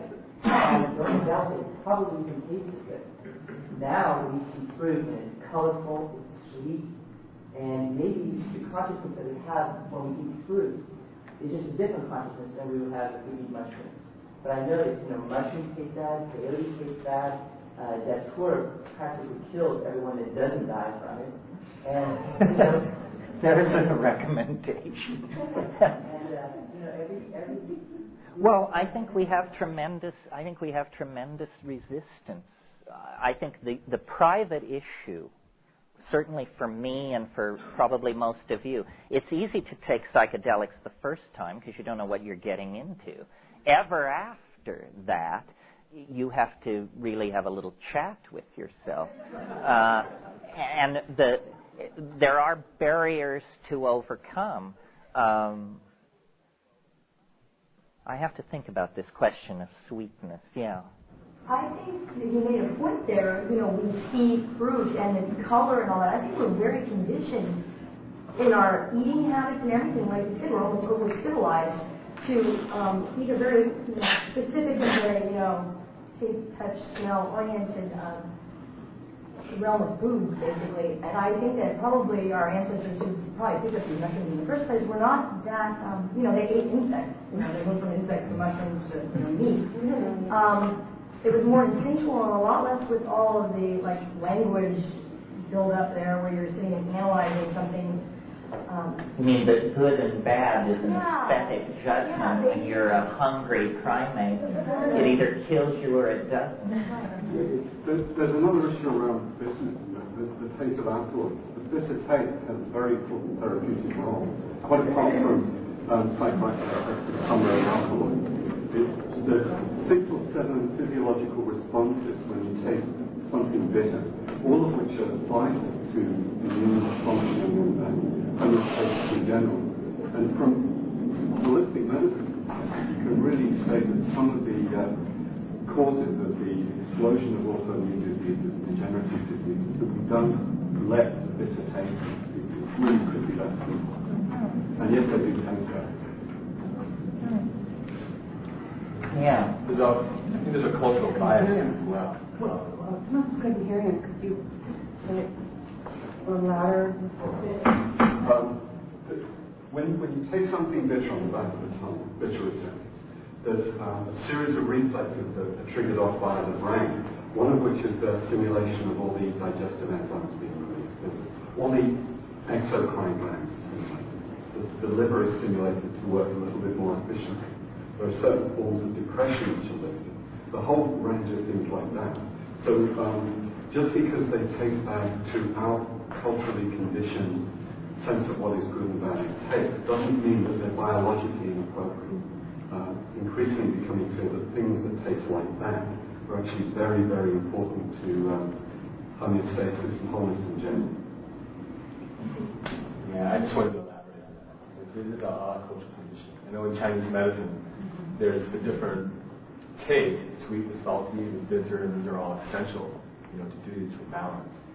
It's a book, I think, by Timothy John McGill. It has to do with the whole book on bitterness and the kind of biases that are against that our culture. Yeah, because think about the taste of scotch or anchovies or something like that. I mean, clearly we can train ourselves into these things. And cultural values have a great deal to do with it. You'd be amazed what you can eat if everybody else is eating it. It's pretty simple to just say that it's a flag. I mean, the reason that they're bitter is so that you don't consume 50 times the dose accidentally. If they were tasted like nothing, or if they tasted really sweet, our response would be to just overconsume, and we might blow our brains. So the people who survived were the people who definitely knew what they were getting into when they took these things. And in the case of the psilocybin mushroom, which is the hallucinogen, or at least I'm arguing it is here, when I first encountered it, it took years for me to build up a gag reflex. I really liked it in nature. It didn't taste bad. I used to say it tastes like cold water. That's what it tasted like to me. Now I do have a gag reflex, but I think that has to do with, accumulated association to it. Yeah. Could you talk a little more about, you referred to, I think probably maybe the mushroom in particular, as being the most or one of the most benign substances chemically that can go in the brain or the body as a whole. It was was very rewarding, but after waiting the first 90 pages of the invisible landscape and getting to the stuff that I can understand, some of that was mentioned in there, and you can maybe elaborate on it a little more. Well, I guess it's important to talk about toxicity. This is an issue, and drugs, what you have to understand is all substances are potentially toxic. You can kill yourself with water if you will drink enough of it. In the case of drugs, the toxicity usually lies much closer to the effective dose than it does with water. Pharmacologists have a concept called LD50, which is a horrifying idea, but you should know it. LD50 is if you have 100 rats and you give them a drug, the LD50 dose is the dose at which half the rats die. And what you want in a drug, whether it's a psychoactive drug or a cancer drug or anything, what you want is a drug where the effective dose is many, many times lower than the LD50. Now, by that standard, LSD is the safest drug there is because you can feel 50 micrograms of LSD, and 200 micrograms of LSD is quite a full menu. But to kill yourself with LSD, nobody knows how much it would take. The LD50 for LSD has never been determined. It's so high. That's good news. Now, psilocybin is a mid-range in this way of classification. The effective dose of psilocybin is 15 to 30 milligrams. A fatal dose of psilocybin is around 150 milligrams per kilogram of body weight. So you can figure out what that is. That's thousands of times, or several thousand times, the effective dose. Well, then something like mescaline, the LD50 is only about 40 times the effective dose. And by that measurement, then, you would have to say mescaline is a rather toxic compound. And it is, in fact. You have to take 700 milligrams. This is another way of talking about toxicity. How much do you have to take? If you have mescaline, you have to take 700 milligrams. That's damn near a 000 cap filled with pure alkaloid. LSD, to 100 micrograms, you can lose it on the head of a pin easily. So that's another way of thinking about the toxicity and effectiveness. And then there's one other parameter. How long does the drug last?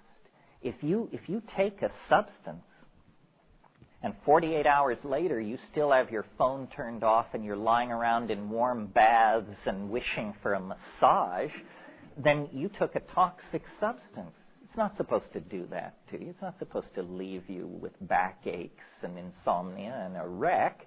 Well, by that criteria, then, DMT must be one of the safest drugs there are because it carries you to a titanically psychedelic state of mind and returns you in under 10 minutes to the baseline of consciousness. Now, it takes 70 milligrams of DMT to do that. So then that's, it takes a lot more than it does LSD. Now, interestingly, and then I'll let you go to lunch, we ran a little over, so we'll go to 12:30. Here's some new data that you may not have. A new psychoactive plant has come onto the scene with a new psychoactive substance in it, previously unknown to science, in a chemical family previously unknown to contain psychoactive compounds. And this new compound can justly claim, though very little is known about it at the moment, and the experience itself is absolutely white-knuckle terrifying, can claim to be the safest psychedelic in the world because it only takes 1,000 micrograms, 1 milligram of this substance. Now remember, it took 70 milligrams of LSD. 50 to 70. 1 milligram of salvanorine alpha smoked will deliver you into a freakishly alien reality for about 15 minutes, and then you will return. And we know almost nothing about this drug at this point. We don't know it's LD50, but it's only the second compound ever discovered that is active in the microgram range. It is an isoquinoline. It is in a chemical family unknown to contain psychoactive drugs. They've all been alkaloids or tropanes or something like that. Suddenly, late in the game, here is a plant. You can get high on the plant, although you have to work at it, and it's not dramatic. It's like the first half hour of ayahuasca or something. But if you isolate this compound and smoke it, it'll turn you every way but loose. And this is new data that has just come out. It should inspire those of you who are field botanists or ethnographers. There is a vast number of plants in the literature that are listed as suspect hallucinogens. What that means is somebody said, or some Indian told some botanist, we take this and we see things at night or something. Salvia divinorum was known for 20 years, but nobody could find the compound and nobody could get off on it. Well, now people are getting off and the compound has been discovered, and they're looking at near relatives of Salvia divinorum, including a Ukrainian mint and some coleus species. And we're finding in microgram and smaller amounts a whole family of these new psychedelic isoquinolines. And what they will mean for us, it's hard to say. I mean, previously DMT held all honors for, weirdness, the depth of the call, as Heidegger likes to say. Now salvanorine alpha is on stage, and there's lots of work to be done. Yeah. Or B9 was, when you've written about DMT, you mentioned it as very similar to brain chemistry that is already there. Or if we're all walking around in a serotonin hallucination and don't know it.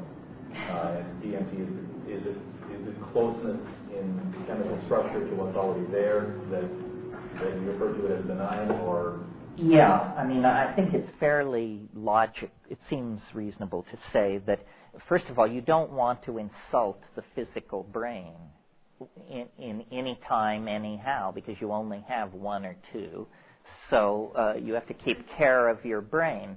It's very interesting that the most dramatic hallucinogen, and now I'm talking about DMT, let's leave salvanorine alpha out of this because not enough is known about it, but the most powerful hallucinogen actually occurs in human metabolism. Every single one of us, as we sit here, is elaborating DMT in tiny amounts. We're also elaborating 5-hydroxytryptamine, or serotonin, in quite extensive amounts. So I believe that ayahuasca, from this standard of judgment, is probably among the safest of the hallucinogens because it's essentially brain soup. There's nothing in it that you don't already have in your brain. It's just got more of it and in a different proportion. Oh yes, they occur in the pineal gland. 6-adenyl-glumerotropane is actually 5-hydroxytryptamine. 6-hydroxytryptamine. So a lot of these compounds are elaborated in the brain. LSD is not. Salvanorine alpha is not. Ketamine is not. Mescaline, close, but not. I mean, there are amphetamine-like compounds in normal metabolism, but that isn't one of them, yes. A question that you might want to do after or when we come back. But it's a twofold question. One is, what is your opinion as to how these different substances open up different aspects? You know, each has their own little niche. And more specifically, if you could give me any point of view as to the differences what opens up between a mushroom experience and an ayahuasca how do they differ? And do you have any point of view as to the different windows or the different dimensions that different drugs open? Sure. I mean, it seems to me, and somebody with equal experience might differ, but it seems to me that the best model is like a target or a bullseye. The various substances exhibit more and more of their unique character the more you take. In other words, if you take a low dose of something that's psychedelic, it will clarify your vision, stimulate you, and you can't really tell whether you've taken psilocybin, LSD, mescaline, or what have you. As the dose increases, the specific characteristics of these substances begin to emerge, and often they're counterintuitive to a chemical way of thinking.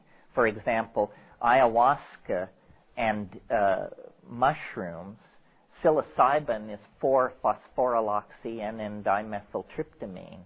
When you remove the phosphorus group, which happens as it crosses the blood-brain barrier, you get something very much like DMT.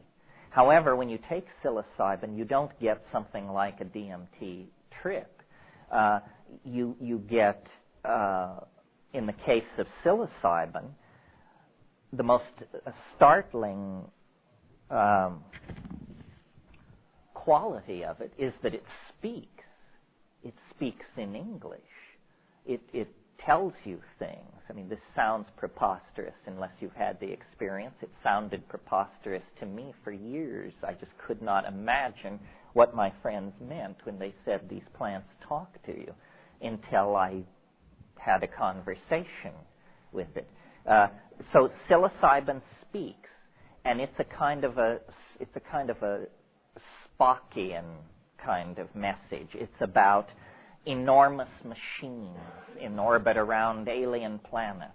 It's about galactarian destiny and the history of the local cluster over the last 500 million years. And it's an enormous scale, and it's about races, worlds, technologies, civilizations, on and on and on. Switch over to ayahuasca, which is chemically almost the same animal, and it's about the waters. It's about birth, death, femininity, health and disease, relationships, energy flows between people. It's very human. It's very feminine. It's very organic. And in closing, well, these are quite different messages. I mean, if you had one in the absence of the other, you would have an unbalanced view, I think, of what is going on. However, then, if you take these things and push them all, do double doses or triple doses, I'm not recommending this, but I'm just saying it has been done and we have the data, what begins to happen is everything migrates toward the DMT flash. The DMT flash seems to be sort of like the center of the bullseye. Now, I haven't personally had enough guts to smoke salvinorin alpha. I've watched people do it, and if you're going to do it, I suggest you don't watch people do it. Because I was gung-ho till then. But assuming it lies somewhere on this spectrum, what seems to be happening is all of these things propel you toward deeper and deeper states of boundary dissolution.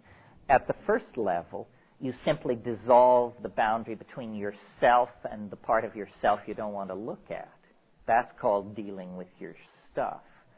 At the next level, you dissolve the boundary between yourself and other people. And this is the bonding situations and that sort of thing. At the next level, boundary between yourself and your memories of the past. All of your experience is returned to you. And beyond that, you dissolve then into what Jung called the collective unconscious or something like that. And then beyond that, Gaian mind, cosmic mind. I mean, I'm no fan of these hierarchies of named, hypostatized spiritual entities, but that's the basic idea. And finally, and astonishingly, I think the elf workshop of the DMT flash lies very close to the center of the experience, of what is possible. It is not simply, as you might have gotten the idea from reading the literature. You see, in the 60s, they wanted to map it over Buddhism or Eastern religion. And they wanted to say that as the dose increases, somehow Satori or Shunyata or Nirvana or the white light or the great void or something like that. I never had that experience. As I raised the dose, the complexity of the state complexified. It never simplified. It never became Neoplatonic. It became Borgesian, and the universe is full of a number of things. So I don't think we can, this is maybe time to stop, but I'm reluctant to connect this entire enterprise to what is popularly called spiritual growth. I just think it's more like about growth. And spirit implies some weird anti-materialist bias or something like that. I was raised Catholic. So to me, spirituality means, do you visit the sick and imprisoned? Do you clothe the naked? Do you feed the hungry? Do you bury the dead? Do you comfort the afflicted?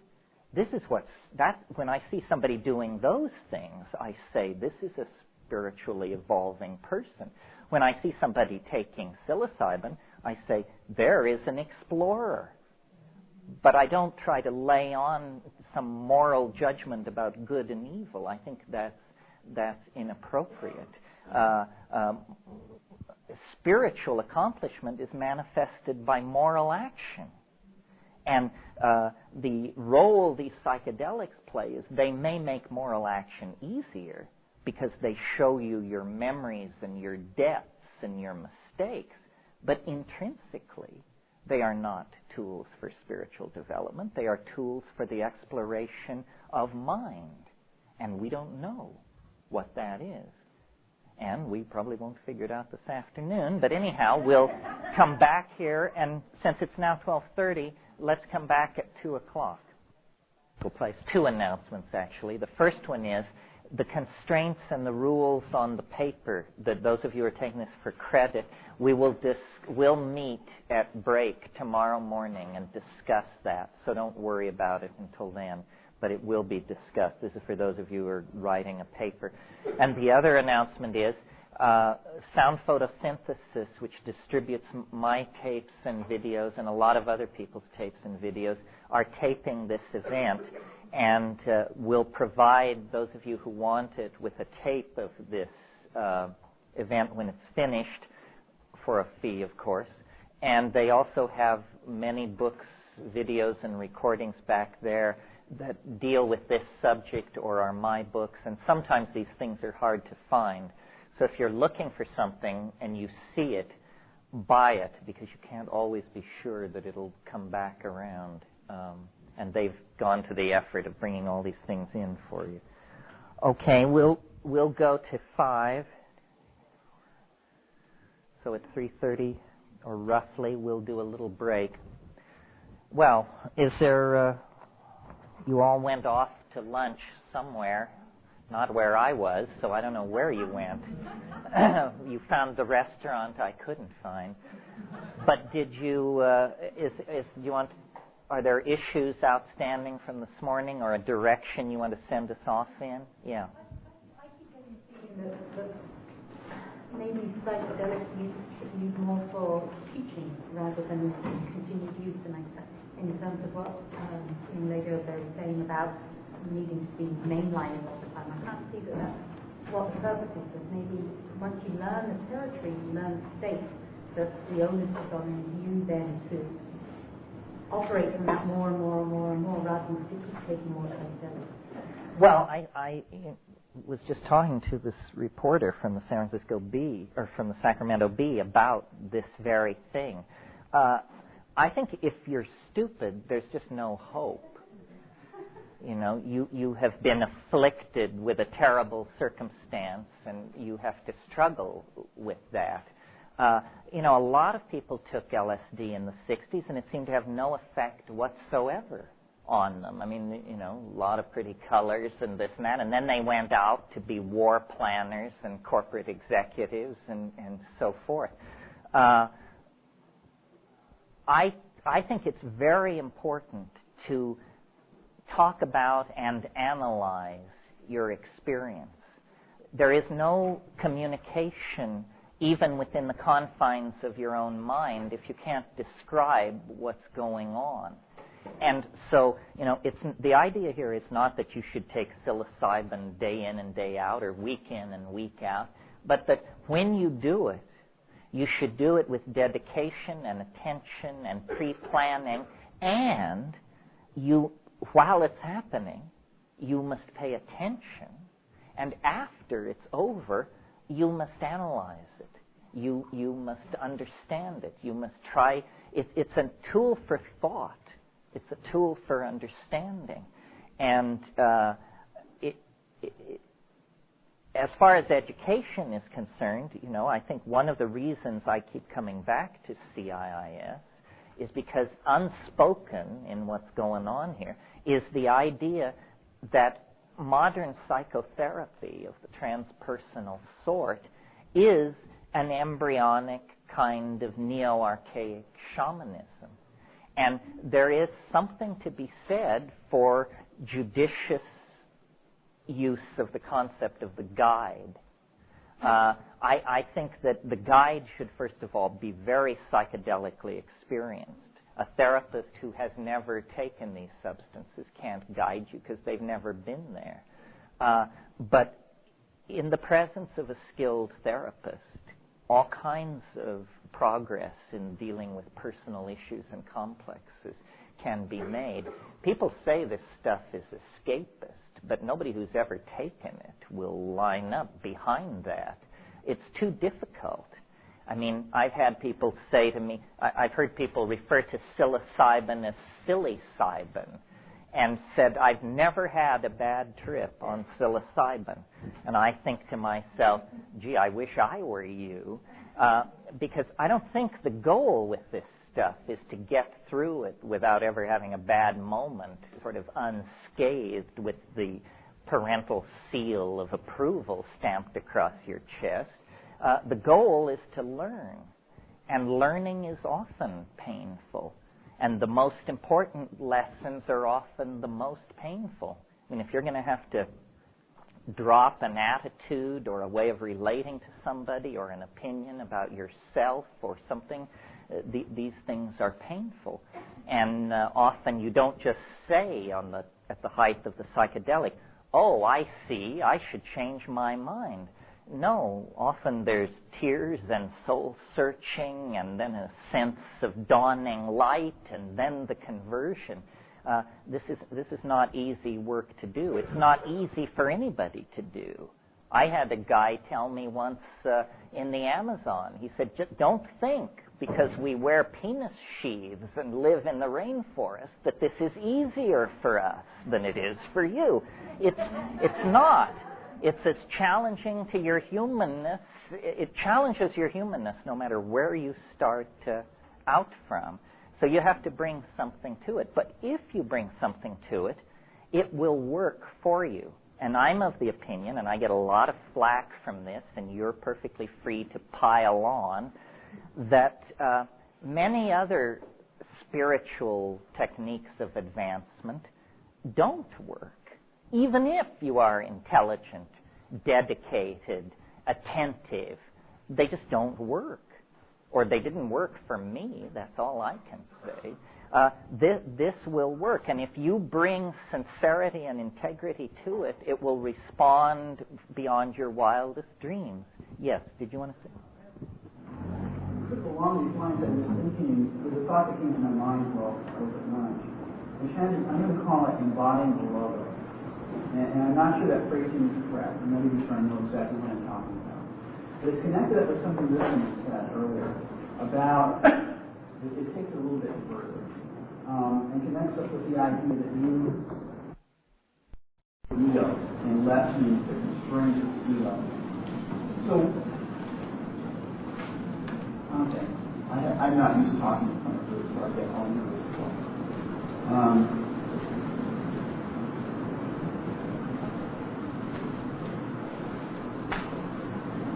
It seems to me that there's a certain quality, like you were saying, has to be brought to the experience in order for it to be of any value. I mean, now I can get really loaded and see all kinds of things, as you said, and come back and not be substantially different, unless I'm willing in some way or other to begin to embody what it is, this gnosis that I saw. And that, at that point, begins to change the direction of the whole life. And it's really the question, I think, that's before us, that what we're dealing with is how are we as a species going to get beyond this particular impact in history. So the question is, how do we embody this? What I see in our culture is that we have managed to totally undo any kind of historical connection which would give us a tradition within which we could operate. So we're kind of almost starting from scratch and borrowing bits and pieces from archaic culture. So this point that you just brought up about transpersonal psychology, I agree with you. This is sort of the direction we're moving in. It's not really so much a discovering something new, but recovering something which is not lost. Right? Yes, absolutely. Yes.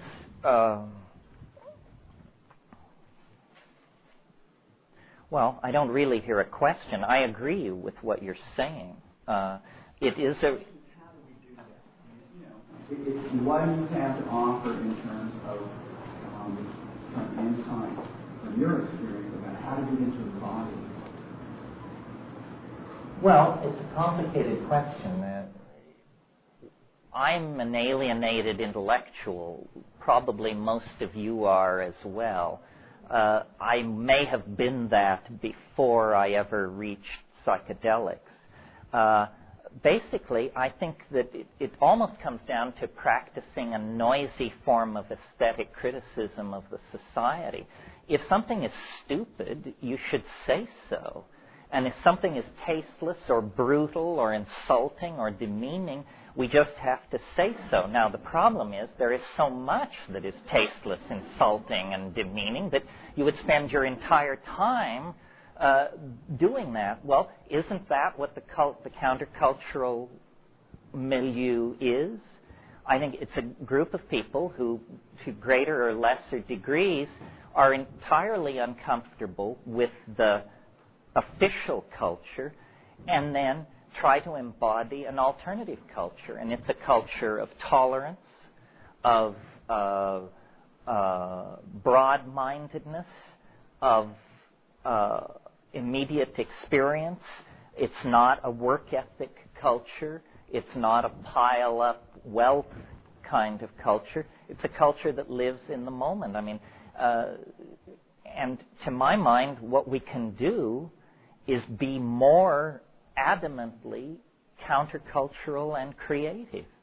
That's why I'm so happy to see something like rave and house and ambient music come along, because, you know, rock and roll, which was previously the sustaining thing of the counterculture, was totally co-opted, and the official culture turns all criticism into a fashion statement. That seems to be how it operates. So in terms of embodiment, I think what we have to do is be creative. At lunch, I was saying, you know, the crisis that we're in as a planetary society is a culture of consciousness. There ain't enough of it. That's what happens when women are raped in Bosnia. That's a failure of consciousness. That's what happens when rivers are polluted with DDT. It's a failure of consciousness, a failure to correctly appreciate cause and effect. And if there is anything which increases our consciousness, I don't care if it's a religion, a food, a drug, a sexual product, a magazine. If there is anything which increases our consciousness, we should find out what it is and get with it. And once you've increased your consciousness, a little, a lot, some, it's not doing any good then unless it is embodied. And the way it's embodied, I think, is by pushing the art pedal to the floor. It's the only pedal which we have been allowed to touch. We don't get to touch the international investment profile pedal or the international diplomacy pedal. Those are all reserved for the masters. But art has been ceded to us. And art can either be fawning and sycophantic, or it can be radical and challenging, or it can be transcendental and inspiring. And I think what we've accepted in the arts in the last 20 years is the idea of immense fragmentation and personal expression. This is exactly the wrong thing, because what that is ego. We don't care what Jeff Koons thinks about the person he's sleeping with and all this other stuff. This is just self-indulgent nonsense.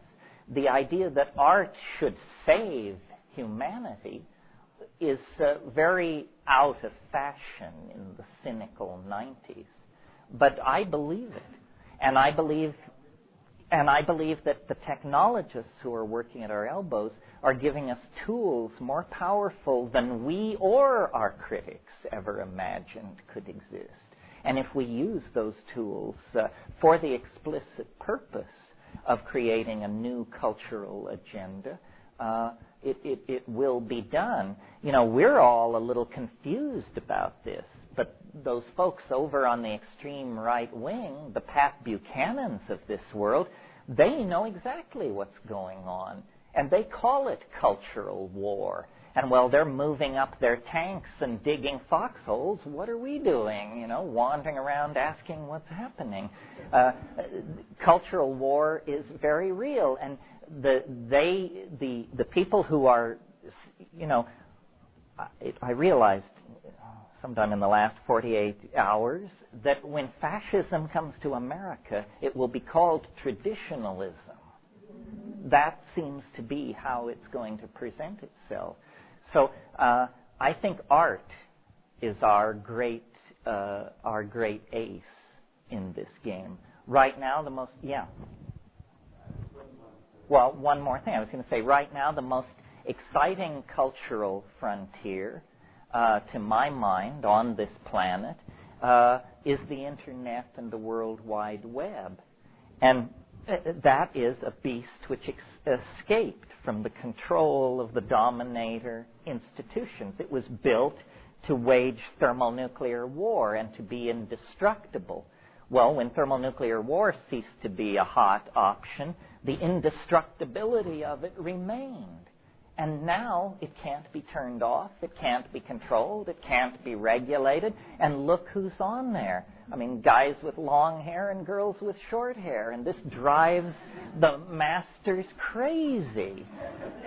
So I look at the Internet as a vast canvas, and to which we are each invited to make our own contribution. And if we cede 3D to the orthodox culture, then we should make cyberspace our own. One of the things that I didn't stress enough this morning was the visual acuity empowered by psilocybin leads to hunting success, but the higher doses of psilocybin propel you past observation of animal habits and environments and into the imagination.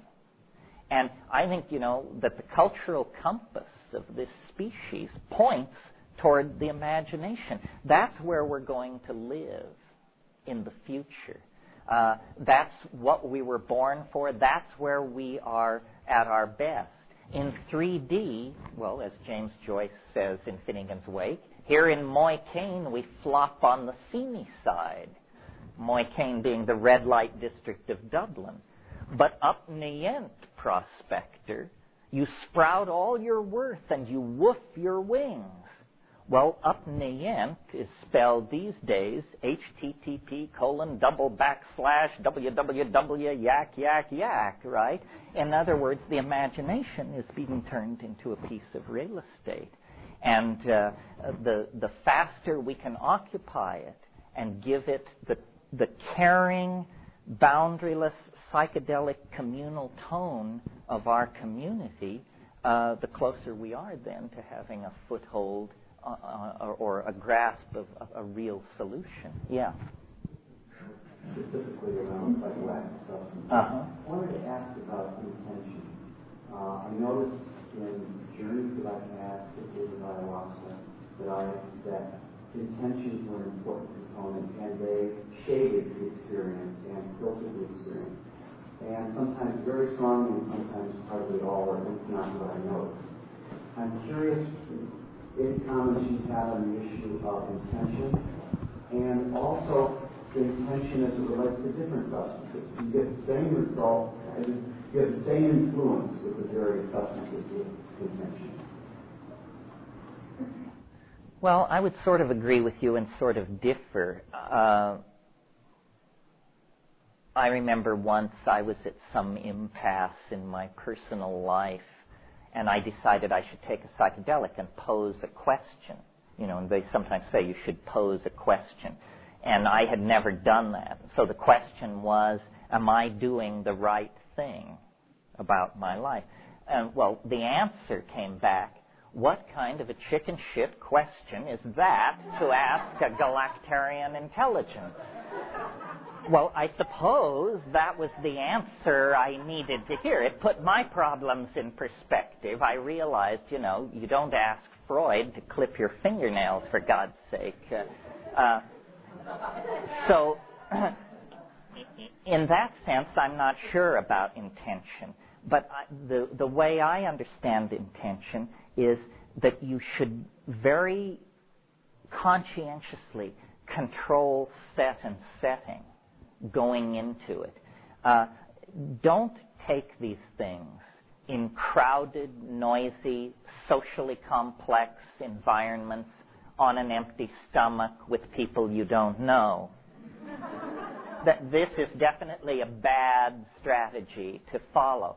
And it's, you know, dancing your ass off in a noisy environment is a perfect strategy for clearing your system of a drug. I mean, that if you take a drug you don't like, what do? You go outside and chop wood for 3 hours, and then you feel much better because you physically worked it off. The way I like to do these things is in silent darkness, on an empty stomach, at strong to stronger doses, not recklessly high doses, but what I call effective doses, alone. And this last thing just seems to throw people, this alone. It tells me what a triple Scorpio I must be, that so many people are absolutely horrified of the idea of taking a psychedelic alone, when I wouldn't. You'd have to twist my arm to get me to take it with someone. Because if I take it with someone, it's inevitably going to be about them. And I may not want that much of them in my life, you know. Even if I take it with someone and they never say a word, and we both lie side by side not touching, I don't drift deeply into my trip.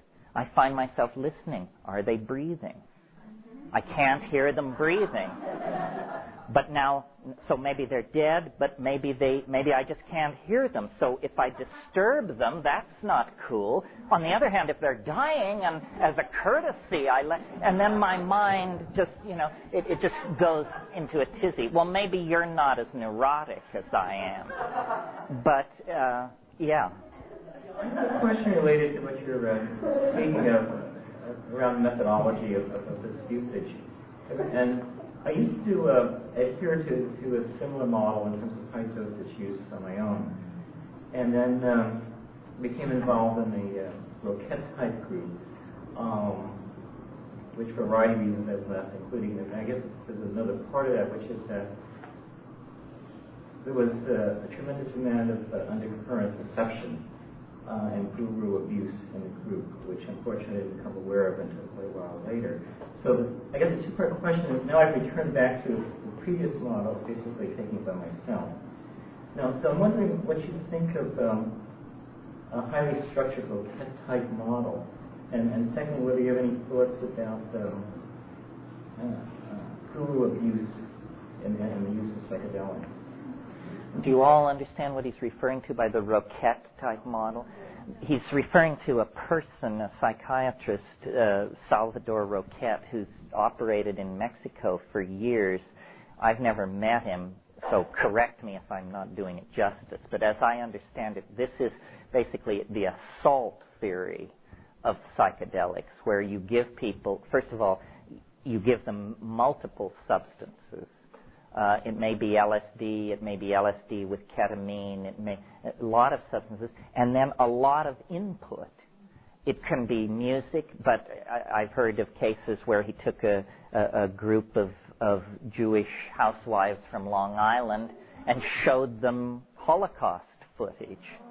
Well, it depends on what you're after here. I mean, if you're trying to break people down, this sounds like it would break me down. I would not know how I could even survive something like that. But I think my theory is almost exactly the opposite.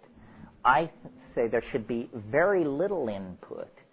I don't think you need to go out and buy a lily tank for your basement, but as close to that as you can get is good. In other words, I lie on a bed, silent darkness, and look at the back of your eyelids with the expectation of seeing something. It took me years to be able to articulate this because I thought everybody did this, but apparently not. I once talked to Roland Fisher, the guy I mentioned this morning. He'd given psilocybin to 2,500 grad students. He'd taken it 20 times himself, and I said, well, Roland, what do you make of these hallucinations, of these volleys of visual hallucination? And he said, I never closed my eyes. I was floored. I mean, that is so antithetical to my instincts with the stuff that I couldn't even imagine it. Then your question about guru abuse.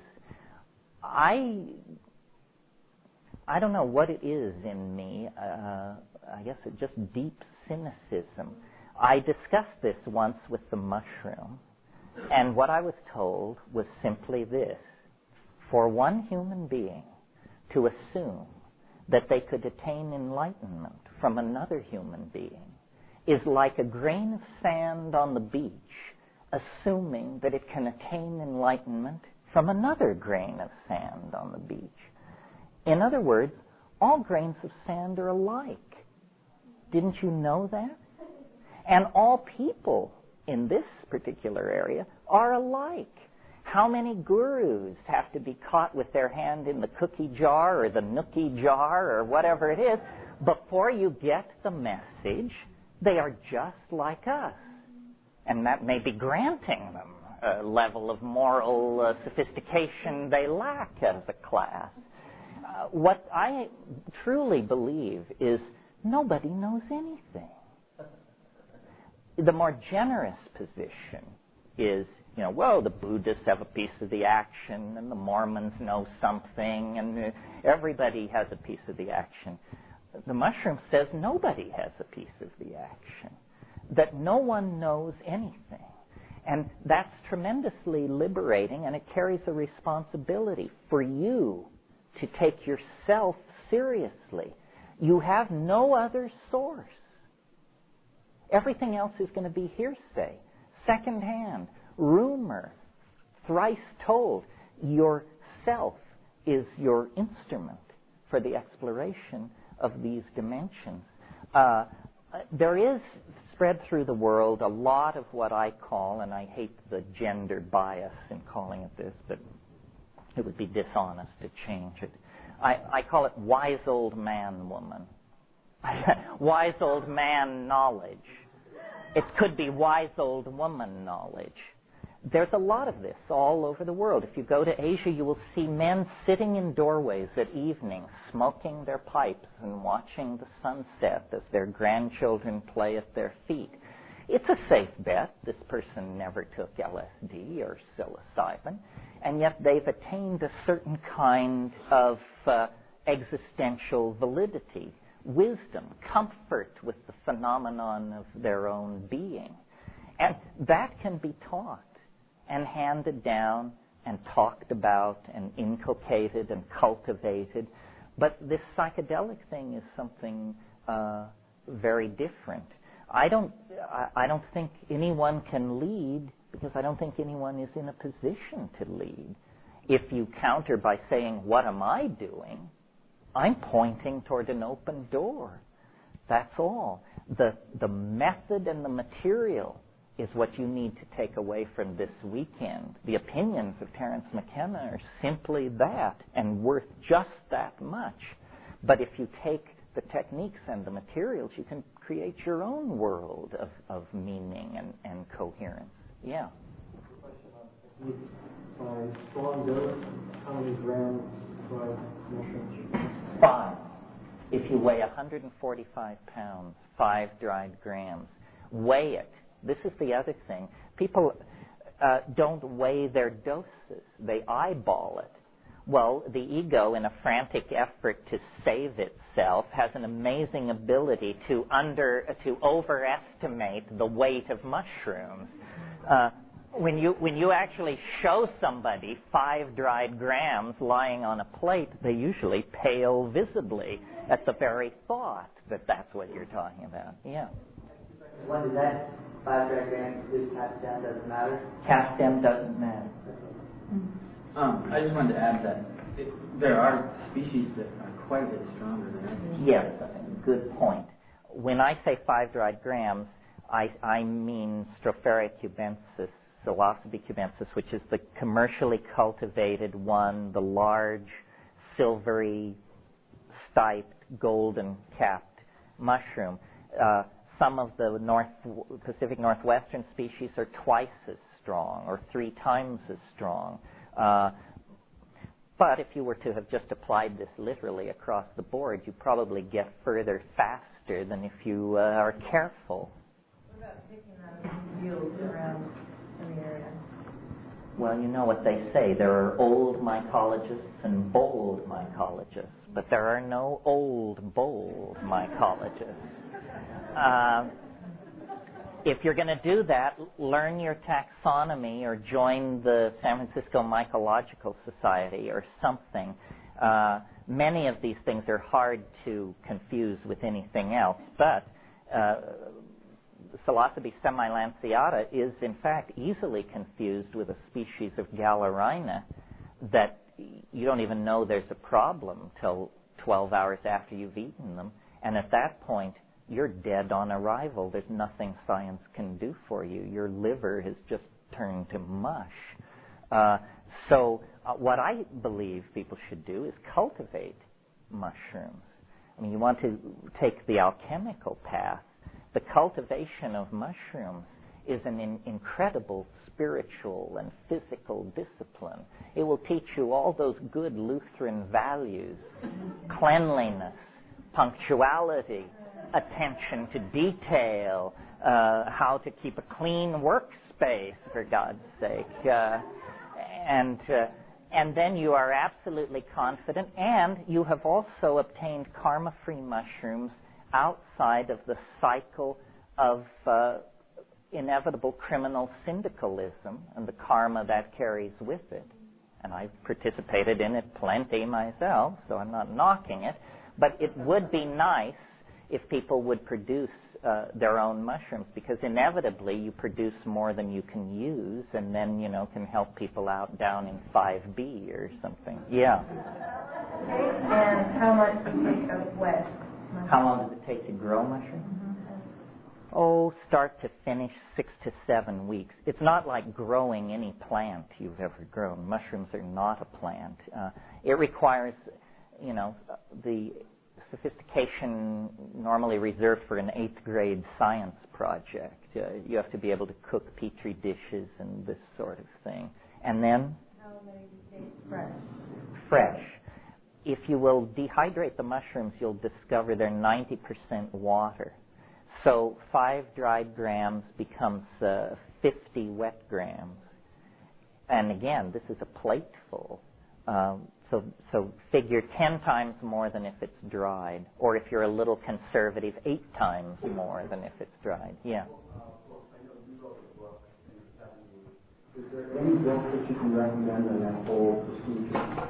Current books or your books? Well, 2 books I would recommend. The book I wrote with my brother called Psilocybin Magic Mushroom Grower's Guide is still in print from Quick Press in, and they have an 800 number here in the city. Quick Trade. I'm sorry, not Quick Press, Quick Trade. And then Paul Stamets' book, The Mushroom Cultivator's Encyclopedia, is a very good book.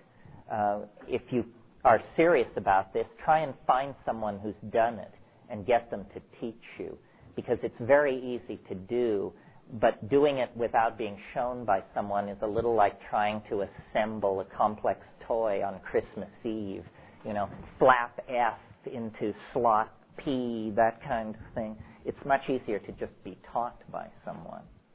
Yeah. Have you ever noticed the difference between daytime and nighttime? I had a dream that I slept in the early part of the evening to wake up at midnight to then do mushrooms at 1. It was like I had a dream about that. I'm wondering about doing it in the middle of the night versus during the day. I always do it at night. Yeah, that's the best one. And the reason is a practical one, and that is, and this gets us into another realm, but I'm a hallucination chauvinist. I really like hallucinations. To me, the hallucination is the proof that I am connected to the other. And so if I take a low dose and don't hallucinate, even though I may have insights and write cover pages with ideas and so forth, I consider the trip to be somewhat of a failure. Hallucination is what's important. Now, what was the other part of your question? Nighttime or daytime. The hallucinations are reluctant to form in light, I've found. That's not true of everything. For instance, DMT, I prefer my ideal site for smoking DMT would be a grassy, sloping hillside somewhere in Marin County or something. Perfect, in bright sun. But all other hallucinogens seem to prefer darkness and can organize themselves in darkness much better. Sounds that happen in daytime. Everybody sleeps. It's quiet. It's quieter, although, boy, there are some weird sounds in the middle of the night. It sounds like the entire house has been surrounded by a motorized platoon or something. I mean, yeah. I think I have a question on kind of a religious level. I think I kind of think about where Christians fit into a religious, spiritual kind of pathway. And I was reading Castaneda about just and I know there's a lot of controversy on Castaneda, but he talks about his idea of an eagle and an eagle's gift. Ideas that I've read in Eastern traditions about immortality and certain, linked up with this Castaneda idea of the eagle's gift. And certain hallucinogens lead people to a certain way that they can be so that they can, get by the eagle. I know that, I was thinking just some of the stuff that, that tour that you do, sense your body, seems to fit into that well. And just different plants fit in different ways. I was wondering what your opinion is, or what your own ideas of not simply just using it as a healing tool for society, as a healing tool for a person, and not only using it as just expanding and connecting of your mind with other people's minds, or the world mind, or guiding consciousness, but also in relation to even more out there, not like a religious outlet. Well, I think the sincerest form of religious worship is an act of understanding, that the universe wants to be understood by its creations. There is a need for dialogue. So when you take psychedelics, the way I think of it is once you get past the personal stuff, then the model for the psychedelic voyager that I use is the fisherman for ideas. Ideas are the proof of the pudding.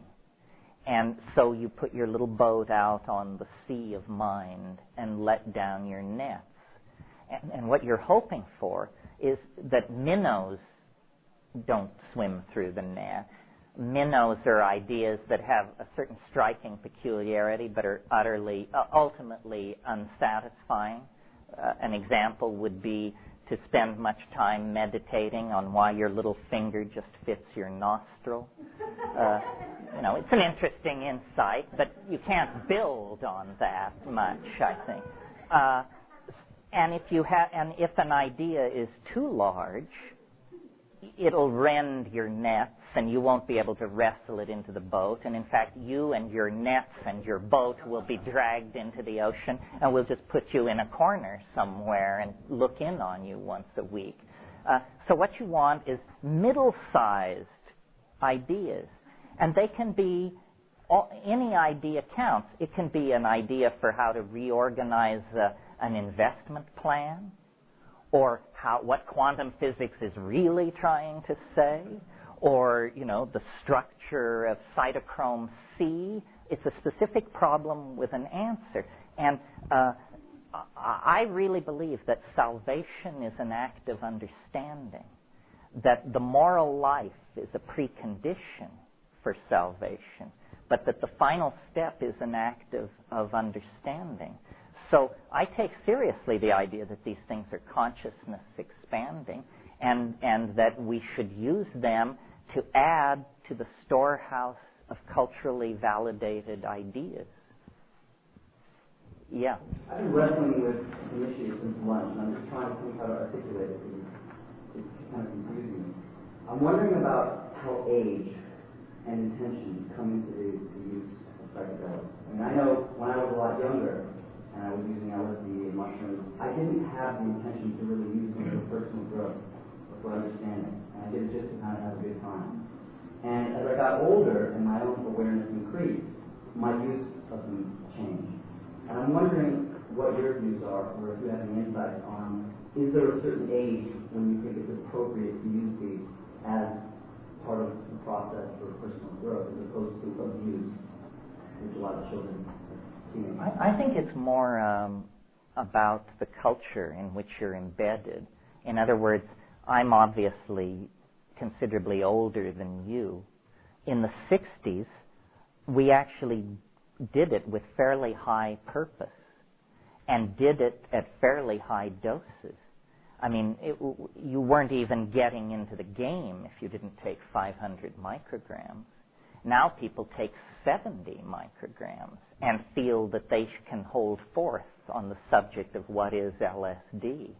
I think what happened was in the 70s and then in the 80s, the dose was dialed down, and it permitted people to take it less seriously. And so you didn't take it as a fun thing because you were young. You took it as a fun thing because you were young in the 80s. And that was how the 80s dealt with it. You can dismiss LSD as just kind of a fun thing if you keep the dose down under 100. But once it starts climbing, it begins to be more and more profound.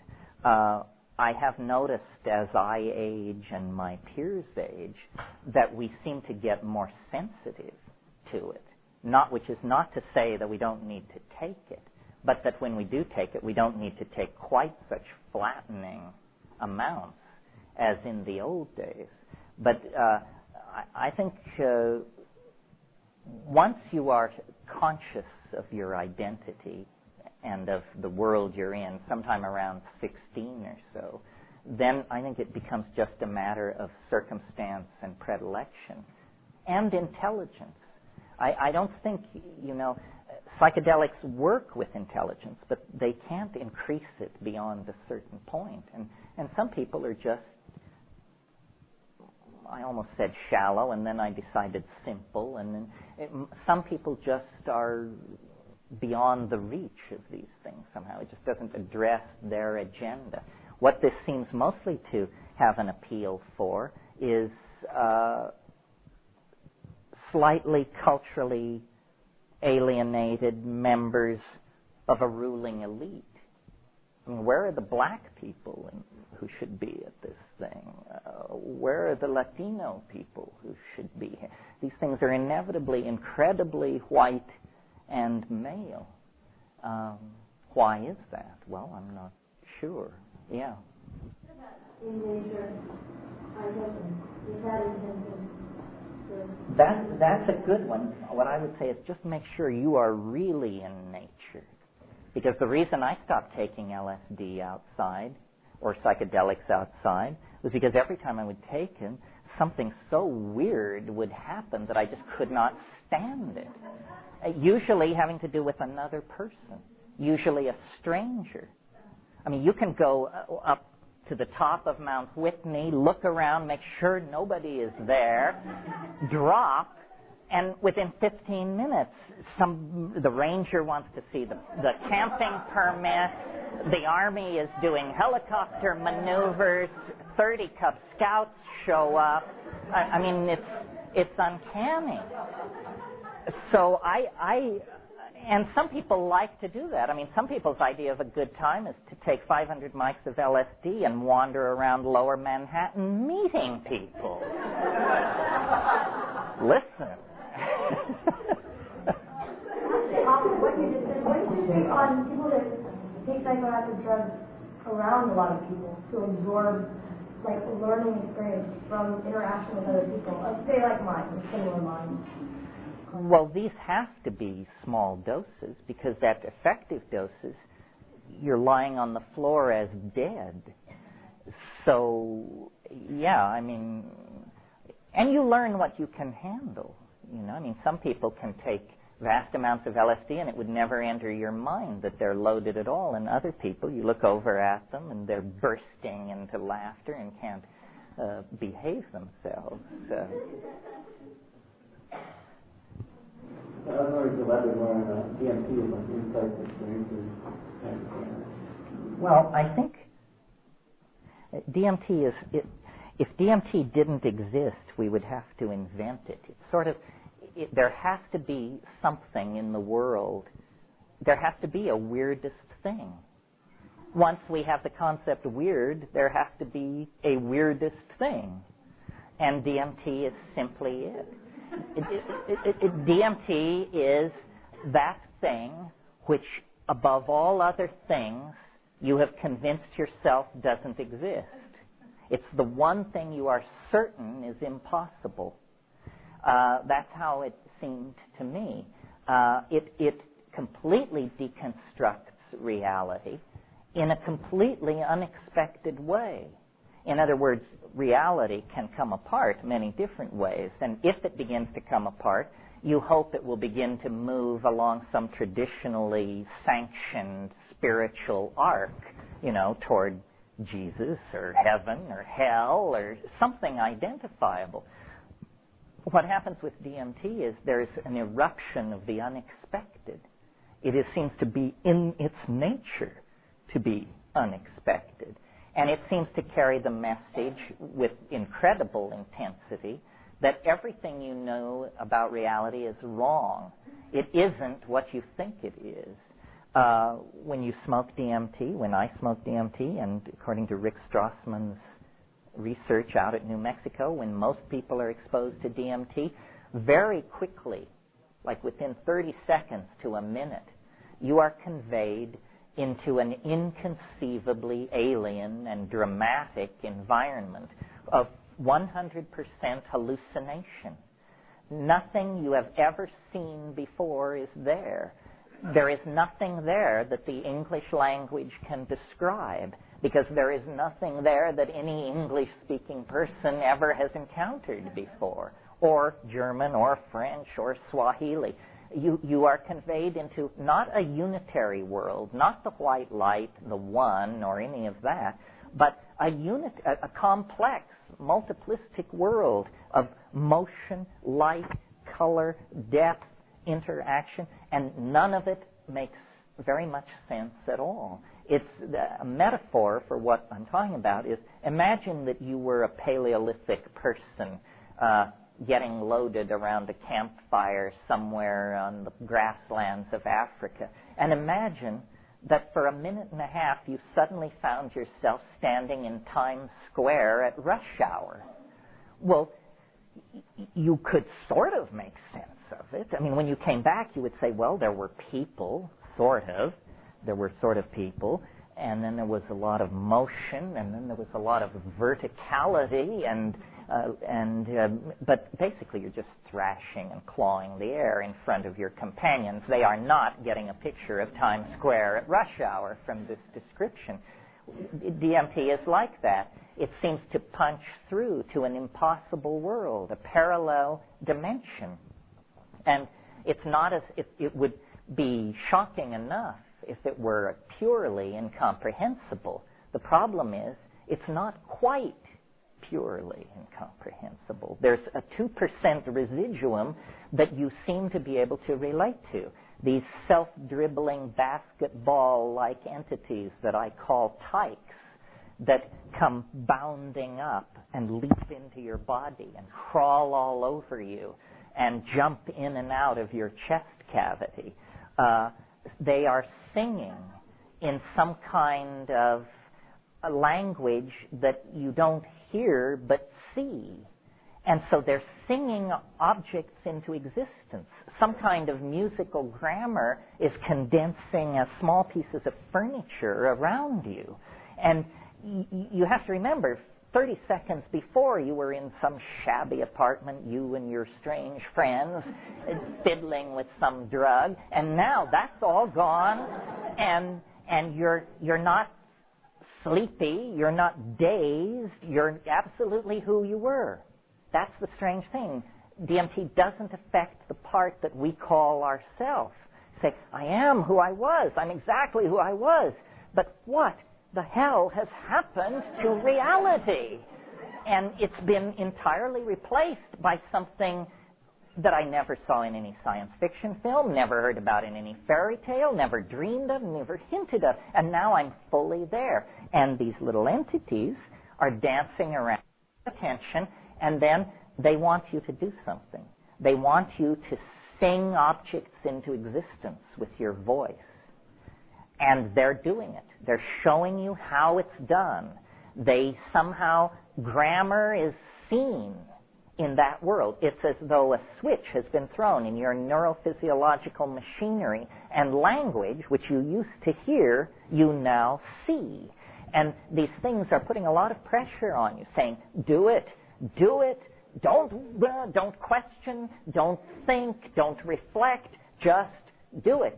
And I sort of feel something cross between heartburn and satori begin to move its way up my chest, and when it reaches my mouth flies open, and this glossolalia-like linguistic stuff begins to happen, which is like language, like liquid, like silk. I can see it, and it's colored, and it's complicated. And now I do not understand what this is for. I can join you in speculating. It looks to me like, first of all, language itself is a mysterious activity, a behavior which we participate on. God, on the body of nature. Human language is the place to look. It is not anticipated in other forms of animal organization, and in us it reaches this excruciating level of expression. And with it, we have created culture, which is a virtual reality that we surround ourselves with, not only of ideologies, Marxism, democracy, monarchy, but buildings, highways, infrastructure. So it's almost as though language is an alien artifact of some sort. You remember Bill Burroughs said it's a virus from outer space. Well, this is sort of like that idea. But language is obviously not something that is a finished enterprise. And I think that we are approaching, either through the natural evolution of the soma, of the body, or through technology, or through some combination of the two, we're approaching a place where we're going to switch channels and switch the language channel into a more broad bandwidth mode, and we're going to see what we mean instead of hear what we mean. That the convention of using small mouth noises to symbolically indicate objects in the world so that those who share the same set of linguistic assumptions can download this acoustical babble and reconstruct a thought out of it is going to be traded in for something more like a direct acoustical hologram, where then ambiguity is much less prevalent.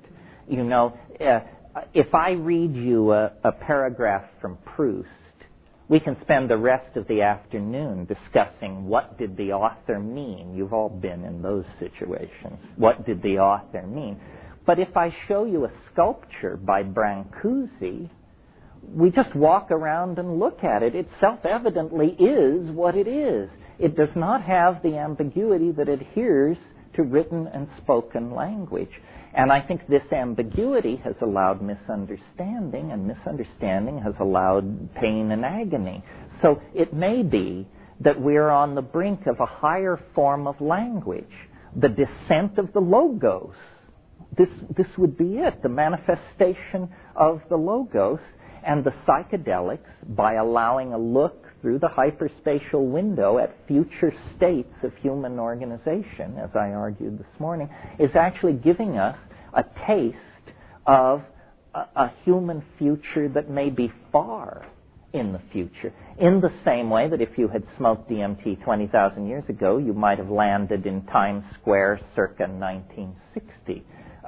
It's an insight into a future development in the physiology and mind of man, and makes it very suggestive then that DMT is being elaborated in our brains as part of normal metabolism. We have genes that produce DMT. Well, what if those genes were to be switched on in a more dramatic way?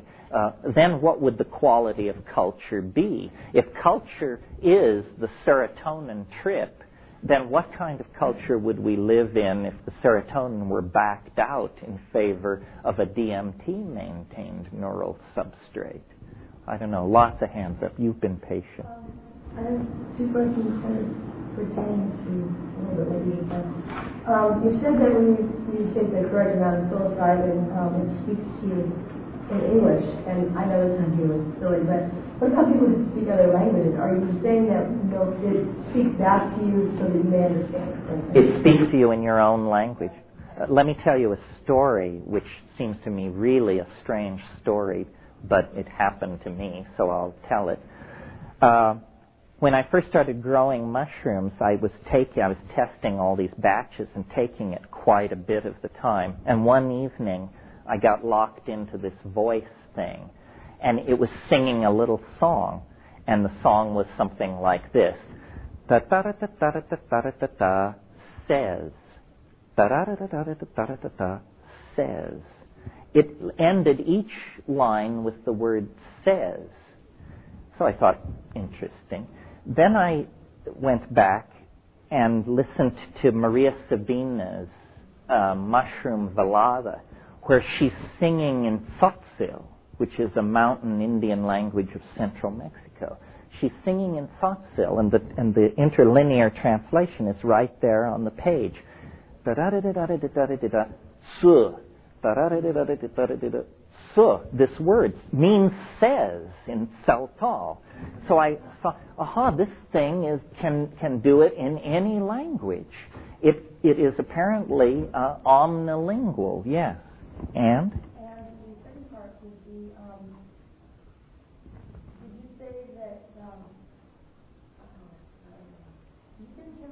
that psilocybin is made of are naturally occurring in the human brain? I said DMT naturally occurs in the human. What about children of parents who have taken a lot of psilocybin in their lifetime? How does that affect them? And what if they are conceived while parents are having surgery? Well, there's a lot of anecdotal talk about this, but I don't think there's ever been a statistically coherent study. Coming out of the 60s, of course, there was a rash of LSD babies.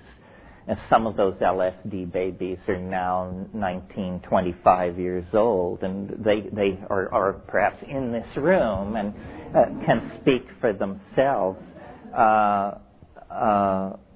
But it's never been studied. It would be an interesting thing to look at if you could follow up.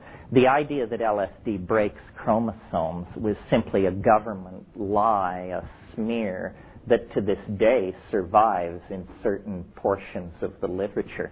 It is not true. It is not even a little true. It is 100% horseshit. It just doesn't do that. Aspirin and caffeine break chromosomes with an order of magnitude more alacrity than LSD. In Brazil, I just want to say that they have studied taking ayahuasca while you're pregnant, and also they also deliver while on a little bit of ayahuasca, and there's been no effect. That's right. And my brother did a study, actually, Lawrence Rockefeller paid for much of it, a study of these maestres in Brazil, these Santo Daime people who've taken Unhal de Vegetal, these people who had taken ayahuasca weekly for 40 years, and they did blood studies and tissue studies, and they're fine. In fact, they are slightly above normal in certain indices. It's not what damage it may do, but what you said, the womb is the first environment that, that's where you get your set start.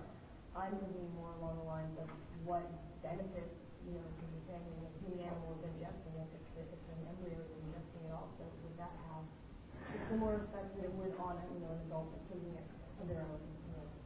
It just hasn't been studied. Many of these LSD babies were also born into very loving, communal, neo-archaic kind of settings, and they had lots of unconventional nurturing and raising too. So it's very hard to separate all these, to tease these factors apart. Yeah. I wanted to go back to what you were saying about his question on voodoo. Uh-huh. Seems to me that if we're truly to have an archaic revival and the cult study of shamanism, revivalism, how do you bring about true shamanism within our modern culture without it falling into that kind of thing, like people start to idolize an individual, and yet still bring someone like a shaman into a community?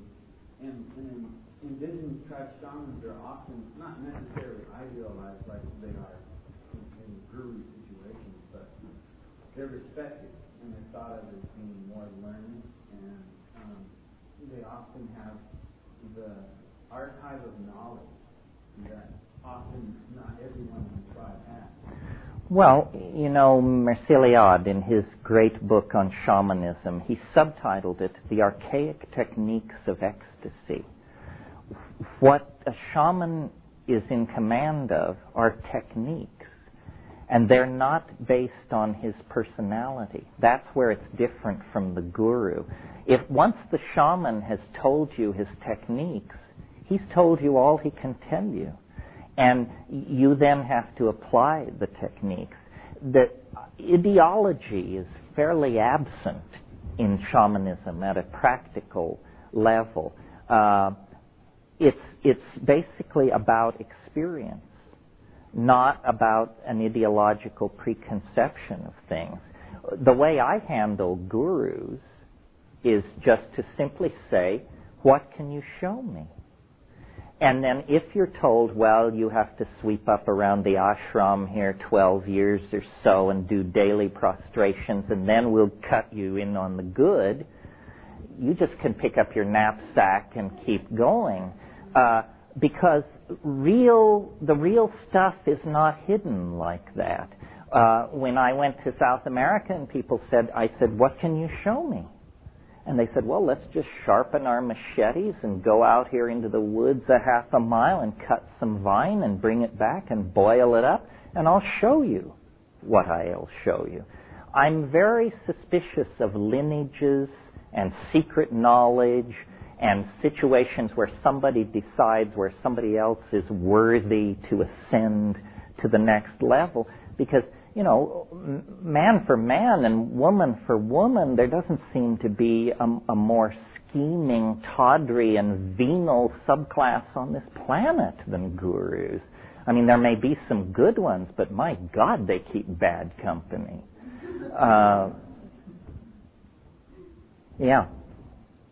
From your last sort of thread, I was picking up about, I heard what I am saying in my mind, synesthesia, sort of characteristics when you were describing the DMT, the hearing of colors or speaking words that became colors. It is a synesthesia. So can that, and you might want to go into that for other people, but I'm really into this whole thing now. I'm like kind of can that happen and occur with the mushroom, say, or another hallucinogen than the DMT? No, I think, if you take enough psilocybin, it begins to look like DMT. If you take an 8 or 9 gram dose of psilocybin, at about the 2-hour mark, it'll be indistinguishable from DMT. To address this question of synesthesia, obviously the world is a unity, and it arrives at the surface of your body as a unity of electromagnetic vibrations and light and so forth. But your senses break it up at that point. Your eyes tell you about light. That's a certain range of electromagnetic radiation. Your ears measure pressure waves in the air, the acoustical range. Your hands inform you about the tactility of the world. But the world is one thing. So it's almost as though the senses are reunified in synesthesia in a way that may have been originally intended and is for some reason fallen out of our physiological repertoire, or perhaps exists as a future state. But yes, tasting shapes, seeing colors, feeling music. There are people who have unusual neurological conditions who live in these kinds of spaces, and it's very hard to... Some of you may know the guy who wrote Oliver Sacks' book, The Man Who Mistook His Wife for a Hat. It's a wonderful book. And The Man Who Tasted Shapes, that's right. Hey, what's the story on your book? You have a book called Synesthesia, don't you? Yes, I'm a little embarrassed by it because it breaks my proletarian mold. There were only 70 copies of that book, and it costs about $1,500.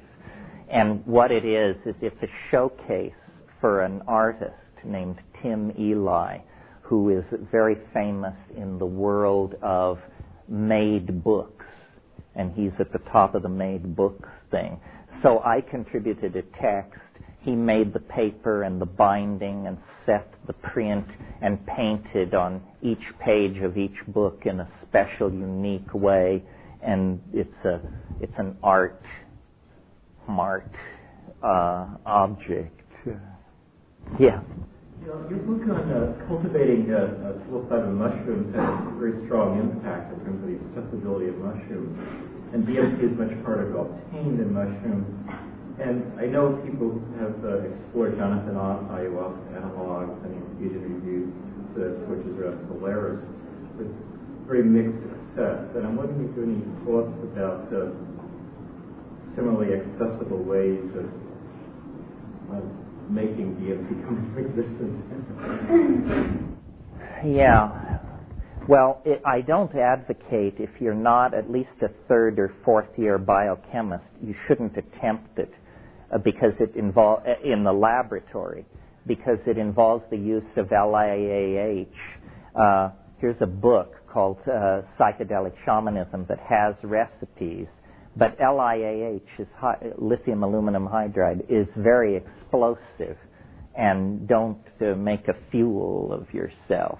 The other approach is to try to find a weak source in nature and concentrate it.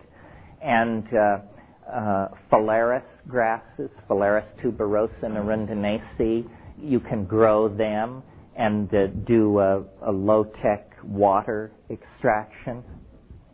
I'm not sure, nobody has ever handed me a gram of DMT created by these techniques. This is all sort of backyard theory, but in theory it should be able to do this. There's also a plant called Desmanthus illinoiensis that grows in the Midwest that has a very high concentration of DMT in the root bark. It's interesting to talk about that plant for a moment because it's only been known that it contained DMT in the root bark for about 5 years. But it could have been used by the North American Plains Indians to produce some kind of a shamanic hallucinogen, but never was, as far as we can tell. And this is an interesting question, those of you who may be going on to ethnography or something like that. Why do some people use hallucinogens and not others? It simply isn't a matter of availability. For example, second only to the Mexican concentration of species in Oaxaca and the Sierra Mazateca is the concentration of over 35 known species in the Pacific Northwest. Yet evidence of use of those mushrooms by the Tlingit, Tsimshian, and the Northwest Coast Indians is very hard to come by, ranging from maybe none to maybe a little tiny bit, but by no means is it established that they did this. This Desmanthus thing is another thing. Why was it never utilized? This new chemical and plant that I talked about this morning has an interesting relationship to all this. Salvia divinorum, this Mexican mint that contains salvinorin alpha. It's used only by two fairly small language groups, the Tzotzil and the Tzoltal, and they call it hojas de la pastora, the leaves of the shepherdess. But when you ask them, well, what do you call it in Tzotzil? What do you call it in your language? They say, we have no name for this plant in our language. Well, that's impossible if they've been using it for any length of time at all. It seems to suggest, and they say, that this is a new plant. But what's puzzling about that is it's known from nowhere else on Earth. So is it that these people discovered this plant as recently maybe as 50 or 60 years ago, and having a tradition of plant use, they inculcated this one into it? There's a similar case in Africa. You probably all know about iboga, Tabernanthe iboga, which is the only really major African alkaloid containing plant. And it's the basis of a religion in Gabon and Zaire called Bawiti. And interesting on this gender issue, just as an aside, this stuff is used to hold relationships together. It's well understood that that's what it's for, is to bond people. But, and these people who use it, the Fang people, they say they got it from the Pygmies. But what's strange about iboga is there is no record of anybody using it before 1870, anywhere. This is very puzzling because the Portuguese had been into West Africa since the 1440s and trading and buying slaves and bringing back artifacts and this sort of thing. No record of iboga use before 1860. So we can't assume always that these things are ancient. There's a lot of controversy about peyote. Peyote, if you're not looked into the matter, you might assume this is this ancient hallucinogen. But in fact, the most of the evidence argues that until the 1880s, Sephora secundifolia beans were the preferred shamanic intoxicant of the Rio Grande drainage. Well, now, today, Sephora secundifolia is considered a poison. It has cytosine in it. It's a terrible thing to take. This is another thing, I mean, as long as I'm just riffing on these things, you have to realize that intoxication is a culturally defined situation. For example, in Madagascar, the Malagasy Republic, the large island off eastern Africa, there are no major psychedelics, but there are what are called ordeal poisons.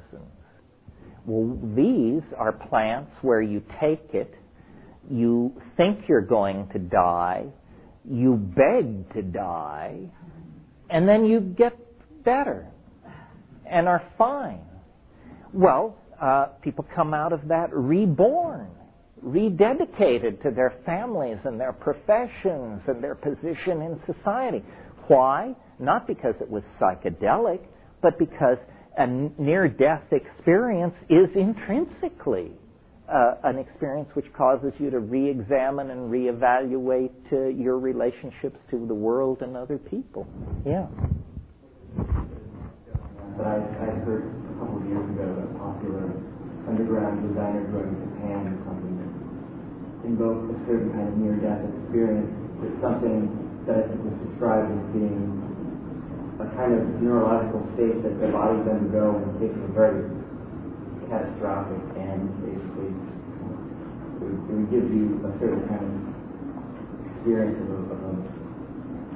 a violent kind of demise, and that had some kind of popular use. If it's not true, it probably will be in time. Some people have nominated DMT for that role. My friend Rupert Sheldrake, he calls it a thanatoptogen. He says, when you really die, when you are beyond any returning, DMT floods the dying brain. And the only way you can have that experience without dying is to artificially induce it.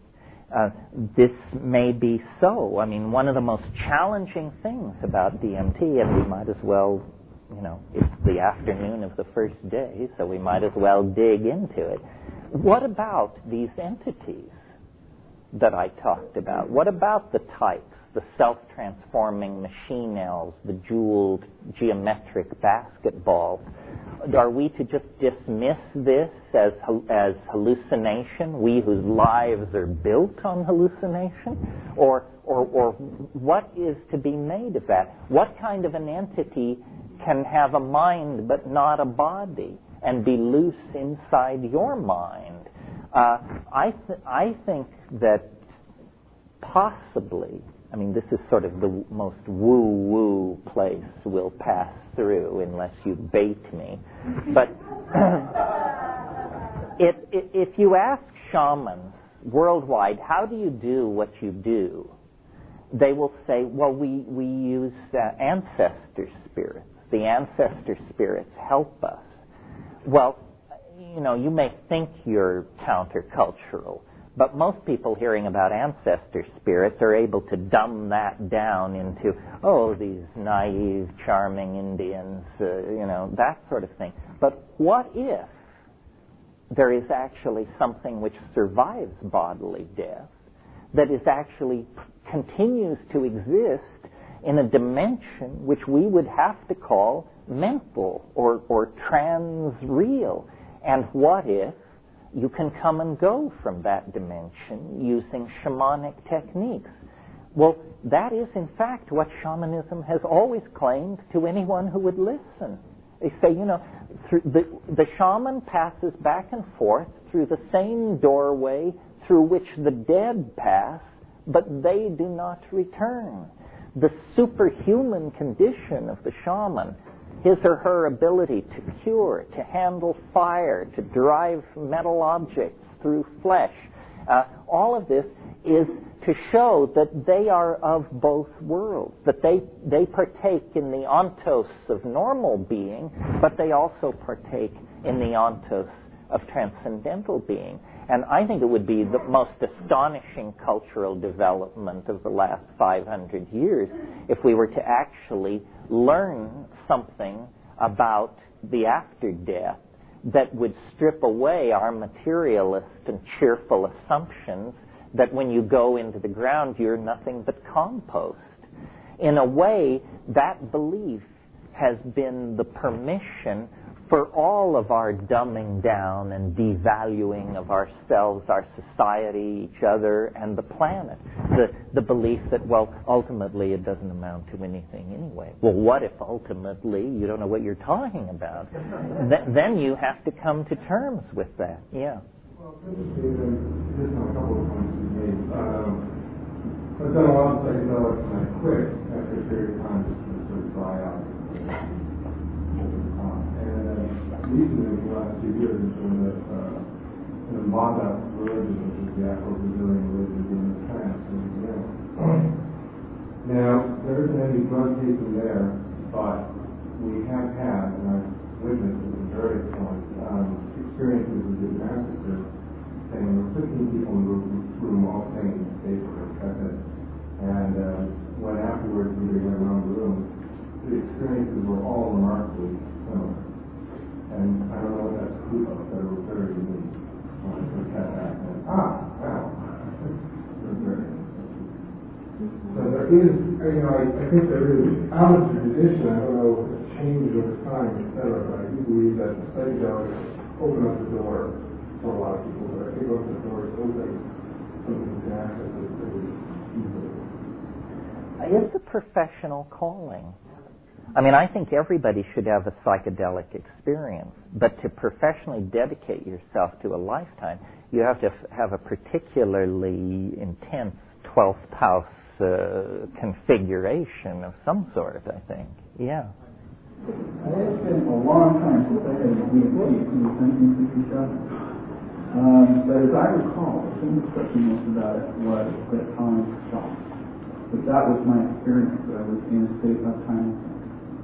And okay, so this one, if you have had similar kinds of experiences on your group, if you can concur with that.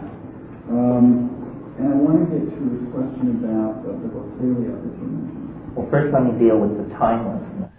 This metaphor that I tried to put out this morning about how the shaman goes to hyperspace and therefore can see next week's weather, next week's hunting, who's going to recover from illness and who isn't.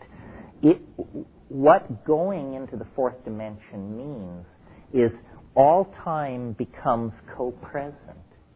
You know, there's that piece of doggerel poetry, I dreamed I saw eternity the other night, an endless golden ring. In other words, eternity is all time in a completed form. And I think, timelessness, stopping the world, as Castaneda said, this is an indication that you have truly crossed the boundary out of three-dimensional Newtonian space and into this hyperspatial dimension. I can't say enough about this because I think this is the key, that life is a process that conquers dimensionality. It always has been. The earliest forms of life were fixed slimes. They had no motility. They had an existence as points. Later, they acquired motility, the ability to swim around, and were aware then of the concept here and there. And then really the entire evolution of life on this planet is simply to develop better organs for moving around in three-dimensional space. Stronger legs, stronger arms, better binocular vision, so forth and so on, until you get to human beings. And we invent language. And what is language? It's a strategy for escaping from the narrowness of the present moment. Because if you have language, you can say, I remember the time when so-and-so, or you can say, why don't we plan on doing so-and-so? In other words, and when you get written language, then you get history, then there is, in a way, the past never goes away.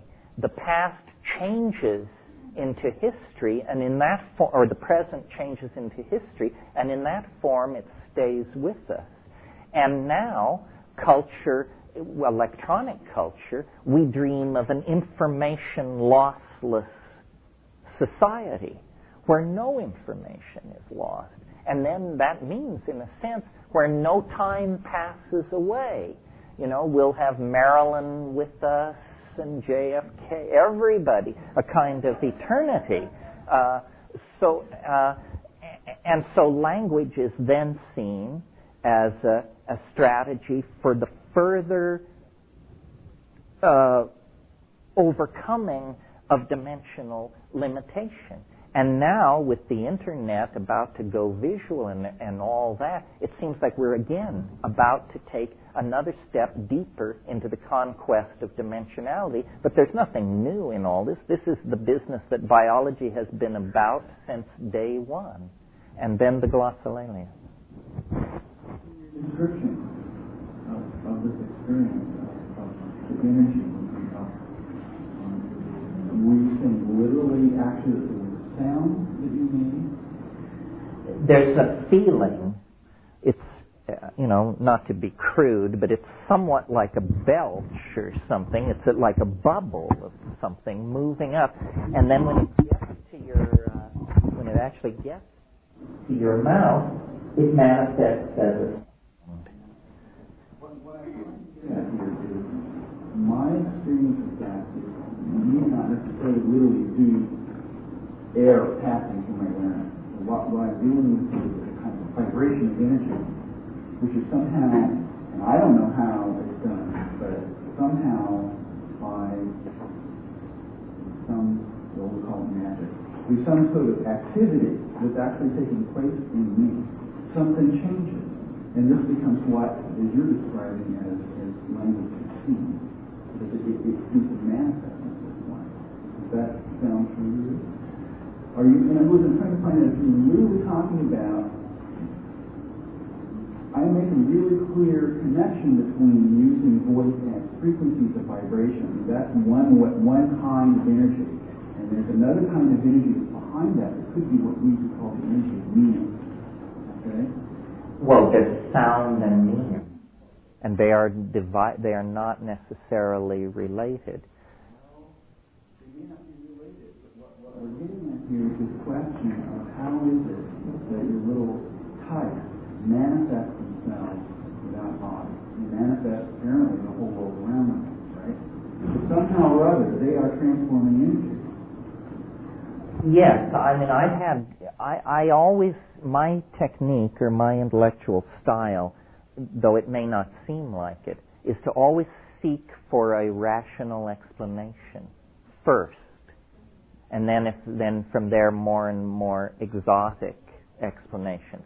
So I was really floored by this tyke thing, because that seemed to me unambiguously not something which was supposed to happen in the universe as I was told it. That there were supposed to be small, non-human intelligences leaping in and out of my chest. And one idea that's occurred to me, and since some of you are interested in psychology, it's maybe worth talking about, plus we get to inject a buzzword here, which is, as you know, it is now understood that we are really not one person. We have many personalities. Multiple personality disorder is simply when you manifest this on a level that irritates other people. Multiple personality order is when you have them all lined up in a row and the right ones always talk to the same people, and so the illusion is maintained. Well, in the same way that, if you had a big mirror, you look in the mirror and you see a reflection of yourself, But now if you lift the mirror up and bring it down on the ground and shatter it, what you see now is not a shattered reflection of yourself, but hundreds of little reflections of yourself, each one whole. Well, may it not be then that what DMT does is it shatters the illusion of the self and says, you're not a self, you're a tribe of selves. And here they are, dancing, performing, singing. They are the fractal adumbrations of the personality. That was the buzzword that I wanted to get in. They are the fractal adumbrations of personality. That's one possibility. The other possibility, souls, like I said, an ecology of souls. That is the conservative explanation. Why is it the conservative explanation? Well, because we are here, and so if we think of them as human beings of some sort, they just happen to be dead human beings. Nevertheless, we see that there are human beings, so perhaps there is a residuum that survives death, and that is what these things are. Other possibilities must range more further afield. A parallel continuum actually inhabited by these things, that they are not human beings in any form, that they are autonomous entities with their own universe. That's one possibility. Another possibility is that these are the long-sought extraterrestrials, that they don't come in beryllium ships the size of Manhattan to take control of our gross industrial output, that that's a crazy way of thinking about extraterrestrials, that they come through a technology of mind, that they come by collapsing space across megaparsecs and appearing in the mind as a hallucinogenic experience. But then, of course, the question is, why? And why this sense of familiarity? And why this deep affection and concern for suffering humanity? I don't have answers, but I know that these questions need to be answered. The domain is real. Yeah, we'll do a question and then it's break time. I just wonder if there's really that much of a difference. I mean, you're presenting these alternatives, maybe for clarity, as completely separate. But the idea of autonomous entities living in some hyperdimensional space versus the idea of our separate personalities versus the idea of other beings that maybe have a more traditional existence but just very far away, are they really all that separate? It seems to me that if the mind actually makes its home, at least in large part, in hyperspace, in the everyday world of the mind, I mean, if that's where our thoughts live, then if we take these drugs, they transport us to a place where we see that through another filter. In this hyperspace, that's where the other minds live, presumably. There may not be that much of a difference between those three alternatives you actually proposed. It may be the ego, which you talked about earlier, that is causing the confusion here. We think of ourselves wrapped in this skin, living at this point, and then all this stuff is very confusing. But if we expand our definition of mind to be what you've earlier said it to be, then perhaps these entities, I mean, they're fascinating, but they're not so mysterious. They're outside the domain of where they should be. Well, yeah, I mean, you're right, although, well, let's take two of the possibilities. If it's an ecology of souls we're dealing with, then they should have complete knowledge of the history of the planet and everything that's ever gone on and so forth, but they won't have a complete encyclopedia of galactic history or something like that. I think that, well, frankly, I don't know what I think. It depends on how recently I've smoked DMT. The overwhelming impression is of cognitive dissonance occasioned by the simultaneous perception of alienness and familiarity. These are the most alien things you've ever seen, and you know you've been here before, and you know it's very important, and you know it's basic to who you are. But if it's the self, then what have we done to the definition of the self? The self is supposed to mean that which is most familiar to me. If the concept self can also include the notion that which is least familiar to me, then it's almost too broad a concept to use. I think what we need is scientists, meaning you don't have to wear a white coat, but you do have to have the scientific attitude, rolling up their sleeves and going in there with the same attitude that Wallace went to the Amazon and that Darwin went to the Galapagos. And let's figure out, let's map the flora and fauna. Let's get a taxonomy of these types. Let's try and figure out where they're coming from and what their purpose is. Shamanism, I believe, is the study of this dimension. And it's not reached any conclusions. At this point, it is a phenomenology, not a science. And so the Amazon shaman, he has a language of control and description which is satisfying in his context and to his people, but it may not be satisfying in your context and to your people, even if you assimilate it perfectly. You know, it's like physicists talk about charm and strangeness of quarks, but this has nothing to do with strangeness or charm in ordinary speech. These are very, very complicated concepts where the technical gloss has been to call it strangeness. And when a shaman tells you he deals with ancestor spirits, you, for whom Casper the Friendly Ghost is the image of an ancestor spirit, definitely get a cockamamie notion then when you try and map Casper the Friendly Ghost onto the Amazon shaman's notion of an ancestor spirit. These concepts require a lifetime of manipulation and familiarity before you understand where the boundaries will lie. Well, why don't we take a 5-minute, 10-minute break here, and then we'll come back. Kinds of details. There's the details of shamanic usage, descriptions of ethnographic material, how ayahuasca is used, how is used. There's a whole neurophysiological world of discussion. What happens to these molecules once they get inside your body? Where do they go in the body and in the brain? And why are they able to do what they do? What molecular species are they competitive with? So forth and so on. Issues of botany, taxonomy, biogeography, so forth and so on. So I want you to direct it where you want it to go. In some of these areas I'm more competent than in others. But if I'm incompetent, I can usually bring myself to say so and name a book that will help you out.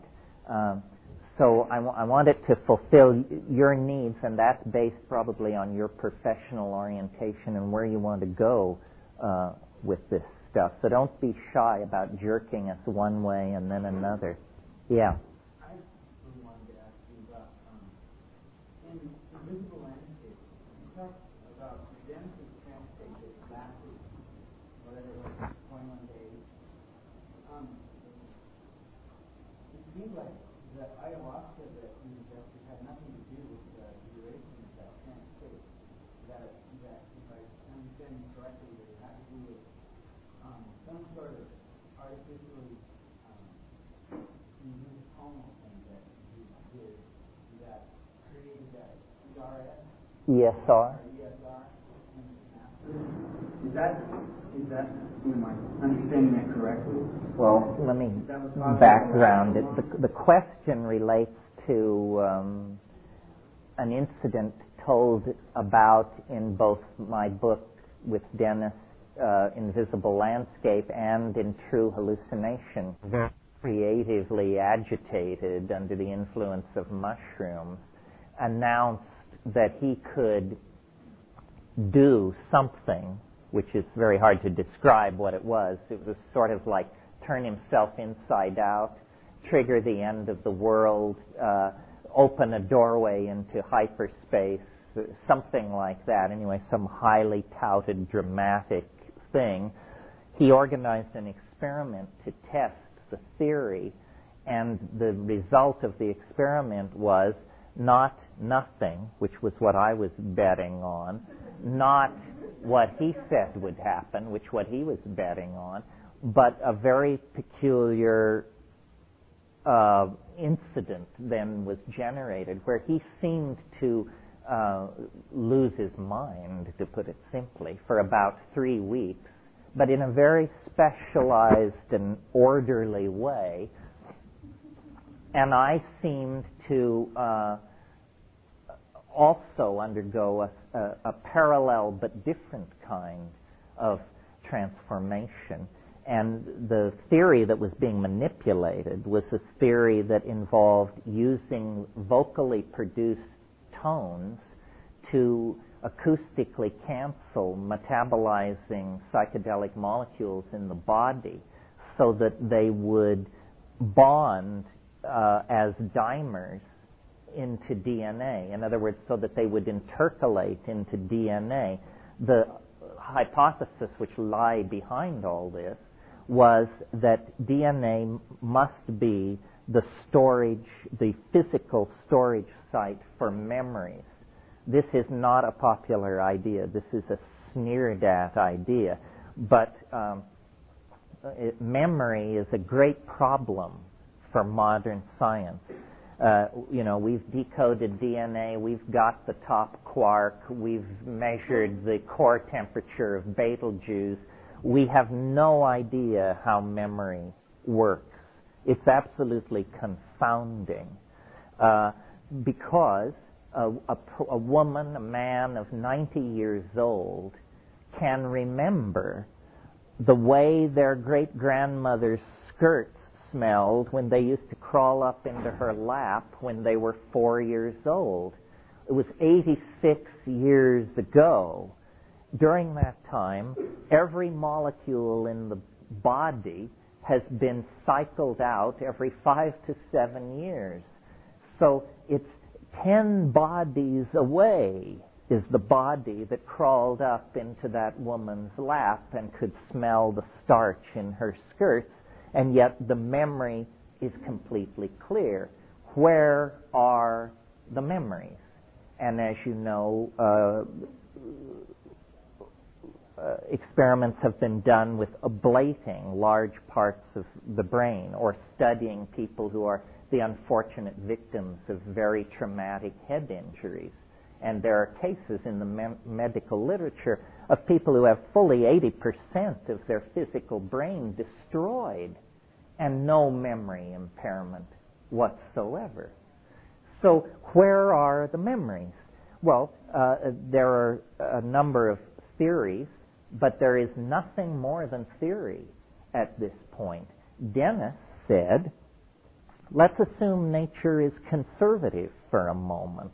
We know that nature stores protein code in DNA, and we know that DNA has large silent portions, and in fact some of you may have seen the data which came out just recently, that those large silent portions of the DNA exhibit the same mathematical properties as language. Did you all read this? Oh, this is hot news, folks. As you know, DNA codes for protein. That code is only about 6% of the DNA chain. The rest of the DNA, the other 94%, is called silent DNA, or by some people, junk DNA, because it doesn't code for proteins. So what does it do?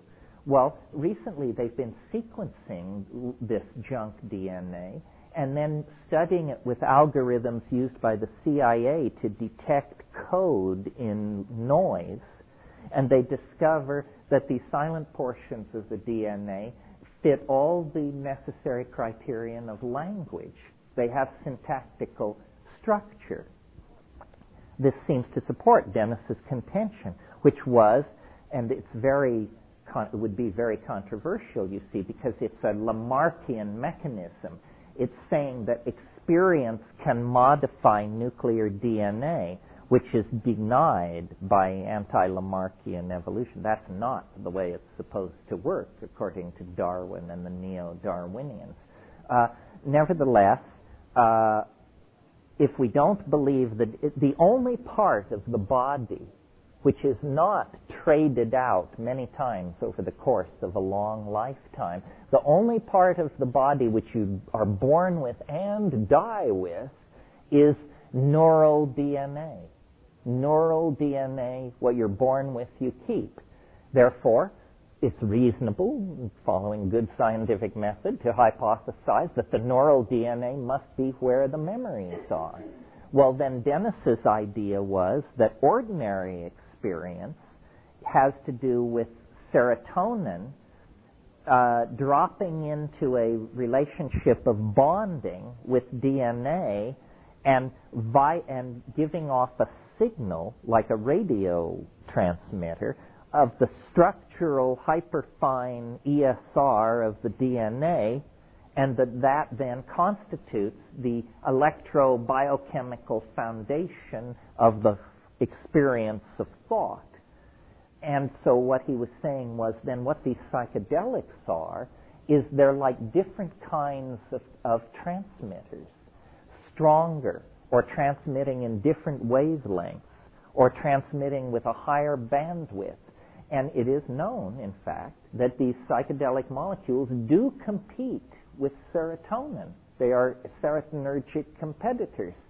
So visualize the DNA in the course of metabolism unfolding and folding itself to expose various runs of nucleotides to ribosomal coding into RNA. And in this molecular environment, these drug molecules are whirling around, and by Brownian motion or by enzymatic delivery, the details don't matter, these molecules intercalate, meaning they slip neatly between the nucleotides. Many drugs do this. This is known. But most drugs or compounds, when they intercalate into DNA, they distort the twisting of it, and it's dysfunctional. It messes up. The thing can't transcript anymore. These drug molecules, if you look at them, they're usually a pentexyl five-sided central group with two benzene rings, or a benzene ring and a partial benzene ring hanging off of this thing. And they're flat, they're planar. It means if you could blow up a psilocybin molecule to the size of a cutting board, it would be about as thin as a cutting board, and as wide and as long. Those flat molecules fit right in between the nucleotides. Yes, and when this happens, the electron spin resonance signal is amplified, just as though a more efficient transceiver had been dropped into place. And you can measure the hyperfine ESR signature of DNA in an in vitro laboratory situation. This is not mysterious. So the idea then is that we have a family of molecules, endogenous neurotransmitters like serotonin, acetylcholine, so forth and so on, and exogenous neurotransmitters like psilocybin, psilocybin, mescaline, and then exogenous, endogenous like DMT, found inside and outside the body. And it may be that what the evolution of consciousness is the slow trading in of low-gain molecular transceivers like serotonin for much more broadband, high-gain molecular transceivers like DMT. So Dennis's idea was to take all this theory that I've just laid out and then use acoustically produced vocal sound to cancel the charge of these molecules. And as you probably know, or maybe you don't know, when a molecule becomes superconducting, it will bond into anything. It becomes a hyperbonding molecule. It will bond anywhere. So theoretically, if you could cause psychedelic molecules during their act of being intercalated into your genetic material to become superconducting, even for a moment, they would lock in permanently.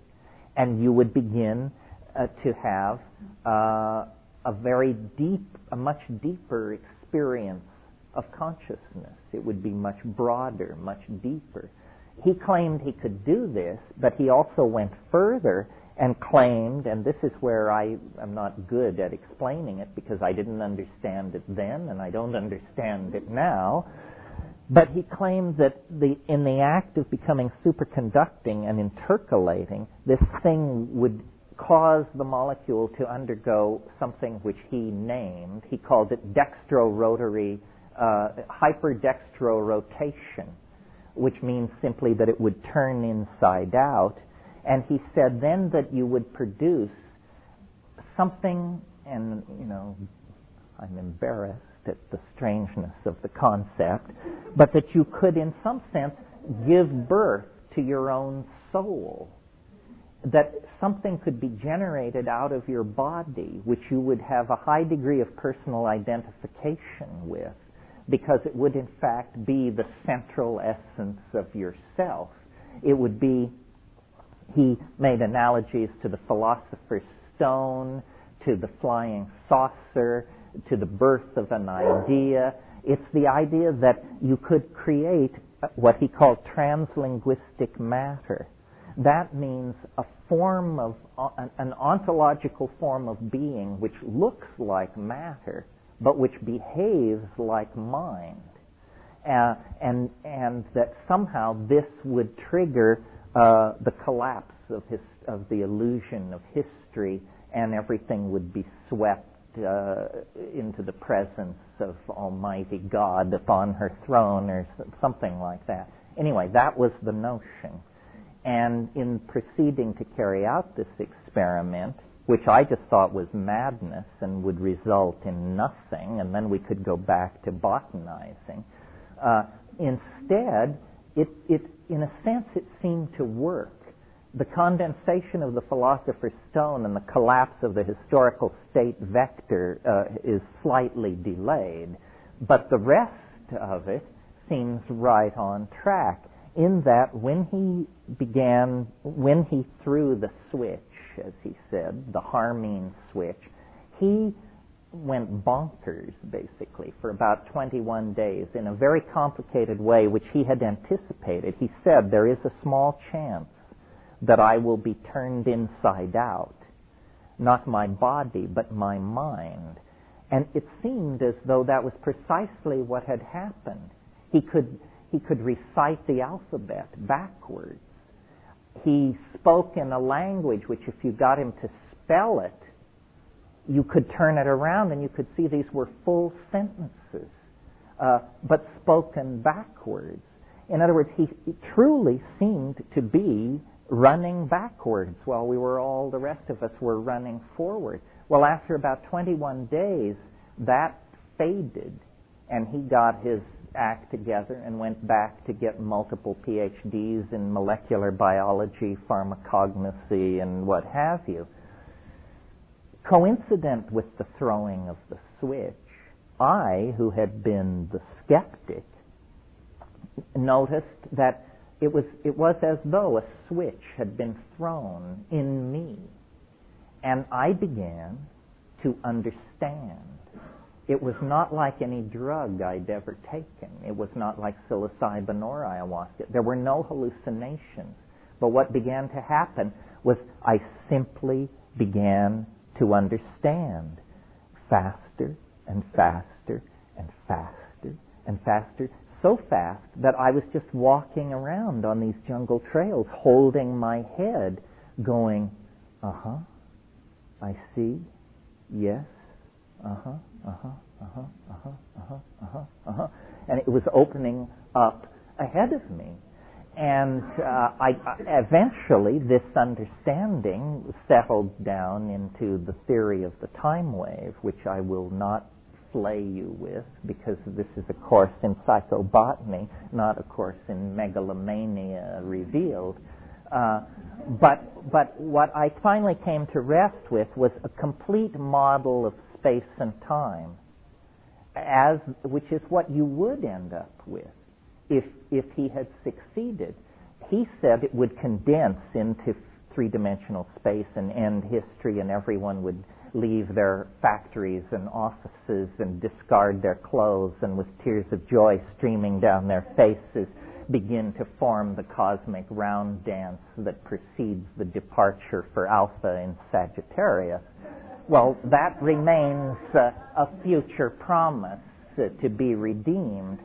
But what happened to me was I obtained this strange idea out of the I Ching that offered me a complete model of space and time and the future and the past, and has continued to be the touchstone of my intellectual life. So I think that, we can argue for hours, although it's probably not worth doing, about whether anything at all happened at La Chorrera. I was there. I should mention I didn't sleep for 11 days. And it was the most amazing 11 days I've ever had. I was absolutely ecstatic. I barely ate. And I was full of compassion and understanding for everyone and their limitations in this terrible dilemma, because we were, 1,000 miles up the Rio Baboon asshole with no airplanes and no radios, and here my brother proceeds to go nuts, and I'm saying it's okay, but the world may end in a few days, and on and on. It took me about 5 years to get myself publicly presentable. In that time, I was a burden to my friends and a joy to my enemies, because I appeared to be a social menace. I could back people into a Denny's and hold them there for 16 hours at a stretch with a rap so alarming and appalling that people would just back to the wall to wait to see if I was going to explode. It was simply, it takes a long time. You have to leaven it with humor and self-criticism and convince people that you don't take yourself seriously and all these things to make it palatable. Yeah,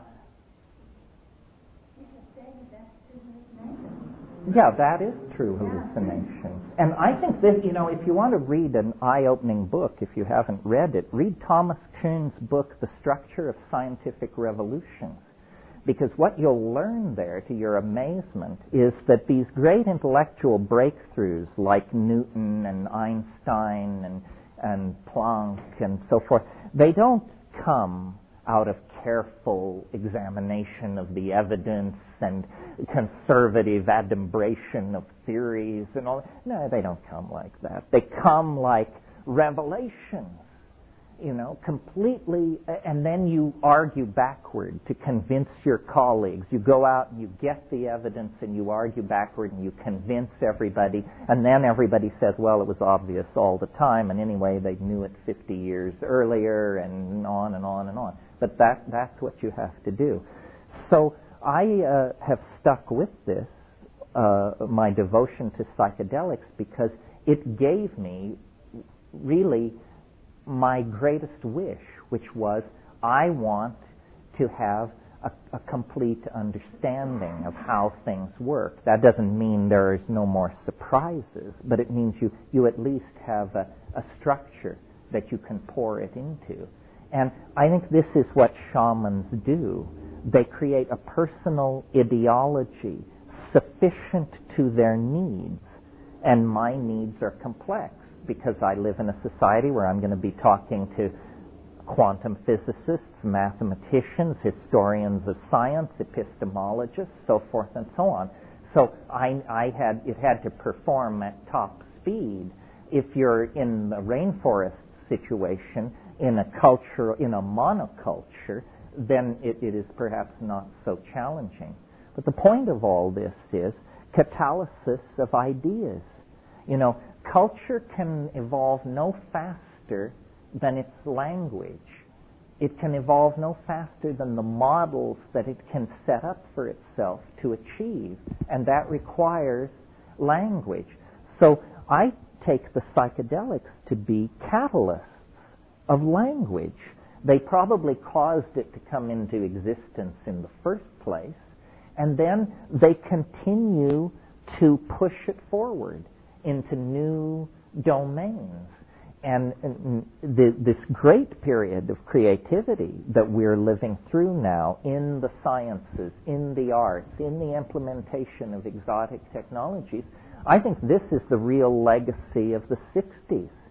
The people who run these fancy computer companies and the World Wide Web and the net and CERN and all that, they're all freaks.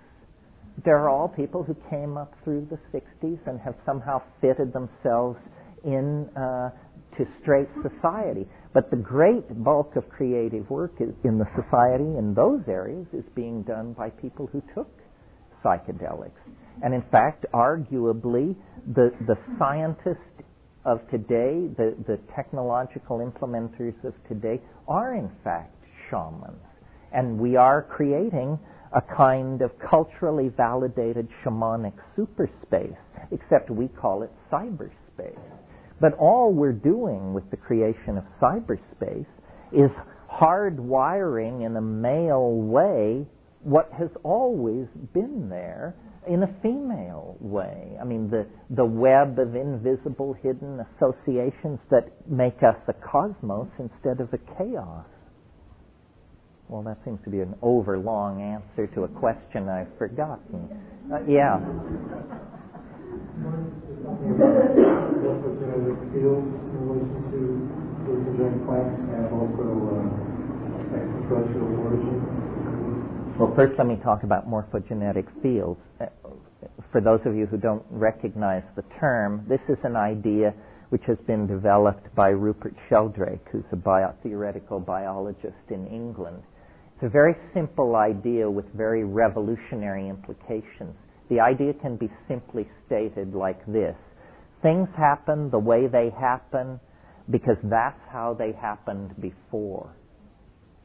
That may not sound terribly challenging, but here then is an example of the consequences if you believe that. If you believe that, then it should be possible to teach rats to run a maze in Cambridge, we'll say. And once they know how to run that maze, it should take rats in Australia less time to learn to run the same maze because it's been done before. In other words, this is a theory which says it's very hard for something to happen the first time, and slightly easier the second, and more easy the third, and inevitable by the 10 trillionth time it happens.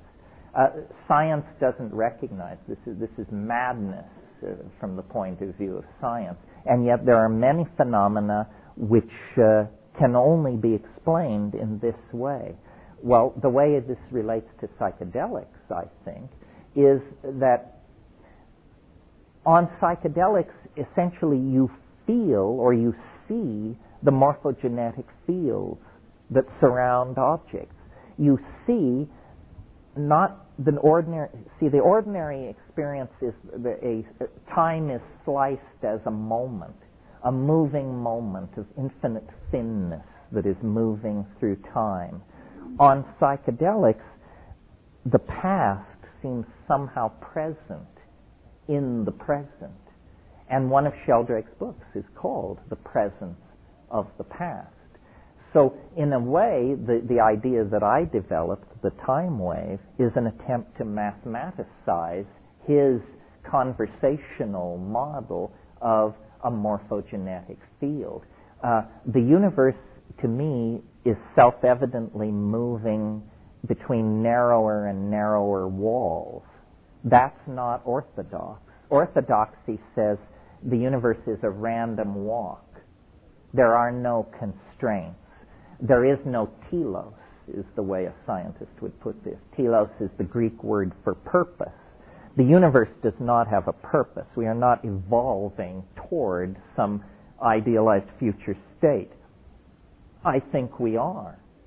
I think that self-evidently nature conserves complexity.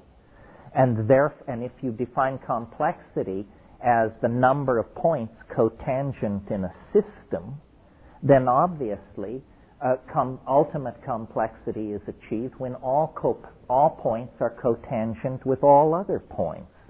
And that is a state of hyperdimensionality. And I think that's what we're migrating toward. That's why boundary dissolution is so important, because ultimately all boundaries will be dissolved.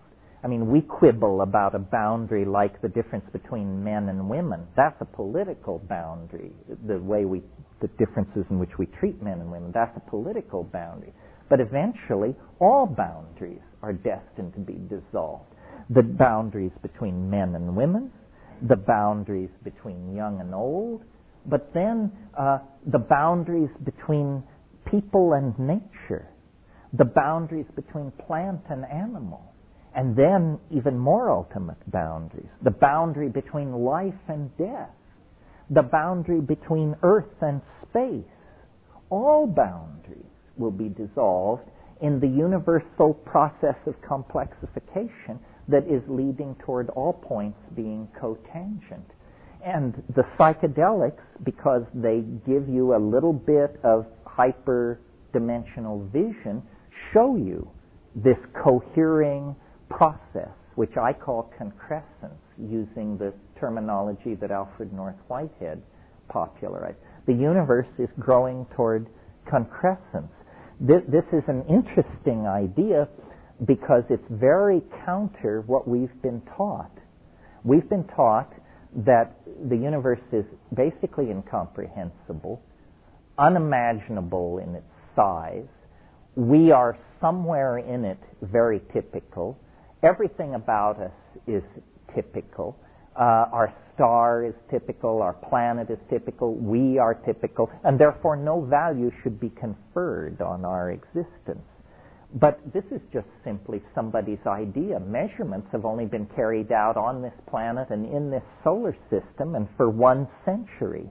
So upon what basis do we generalize from these measurements to a statement about the character of the chiliocosm? It seems ridiculous. I think that the presence of evolution, traceable in the paleontological record of this planet, and then the presence of ourselves emerging out of animal organization and moving rapidly toward a disincarnate electronic global civilization must mean that we are being channeled into deeper and deeper complexity at a faster and faster rate. And when you penetrate hyperspace, this is the landscape you see.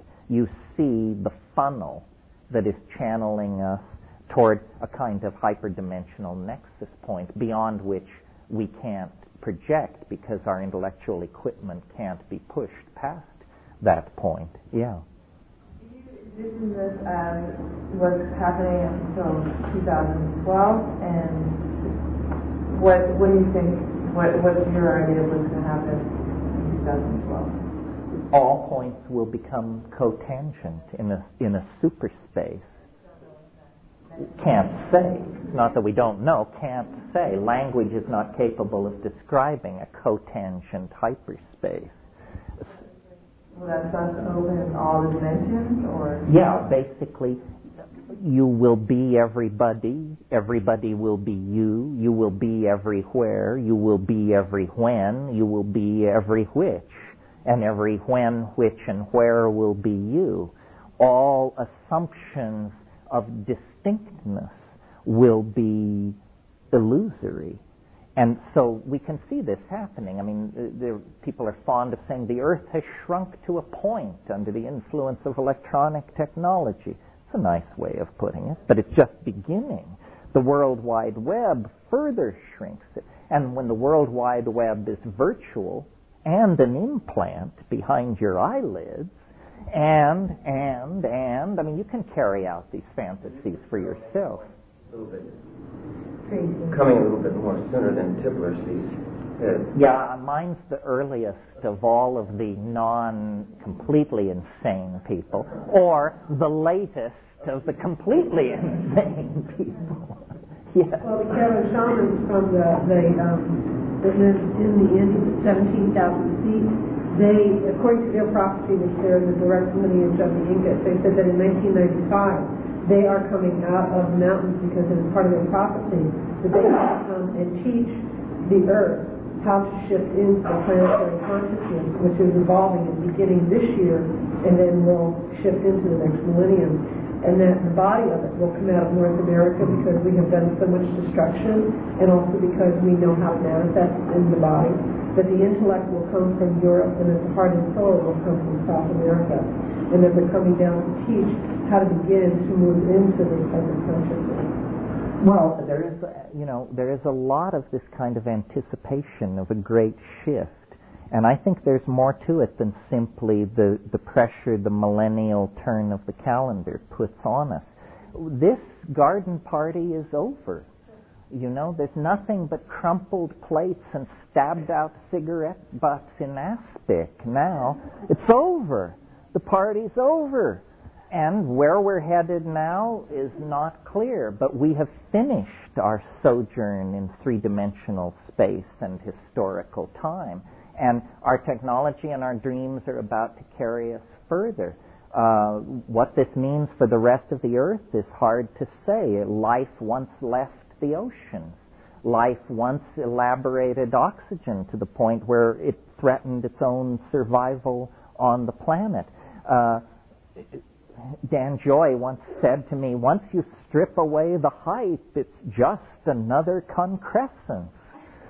Quite true, but the hype is major because, we haven't seen a turning point like this since before the bust-up of Pangaea, and that was 275 million years ago. This is bigger than that, and it's mind shedding matter. Matter was the vehicle that could carry mind a certain distance in its self-revelation, but now, clearly, we have become a toxic drag on the rest of nature. And it means it's time to move on. The womb would like to expel this puppy into whatever hyperspace awaits us. But clearly, if we remain in the womb of three-dimensional space and time, we're just going to mess the joint up, toxify it, wreck the oceans, and ultimately pollute ourselves and everything else to death. So the time has come to move on, and hey, we're moving on. Yeah. What responsibility do we personally have? Because you spoke earlier, not necessarily being so optimistic that we'll be able to make it if we listen back. I think the responsibility that we have is to spread reasonable hope. In other words, a lot of people are becoming frightened, and a lot of people will be more frightened. We haven't hit the white water yet. It's coming. But this is the long garden party before the white water. And there are going to be a lot of doomsayers. There's going to be a lot of ugliness, like Rwanda, Bosnia, this sort of thing. Much reason for despair unless you have the broad picture. But I think that our purpose is to educate ourselves about the situation, and that when that task is completed, you will be filled with hope, and then to spread that hope. There is no other ideology of hope on this planet. Christianity is so dramatically on the ascendant because it offers otherworldly hope. It denies this world. It consigns it to the flames and asks you to seek salvation in some other world. Secular humanism, and its various forms, capitalism, so forth and so on, offers nothing but more stuff. They are willing to hasten the end in order to keep people playing deck tennis while the Titanic goes down. There is no sanctionable position of hope except the belief that history is ending, and that the acceleration of novelty, which we see happening back and back The further back in time you go, the less novel things are and the slower time moves.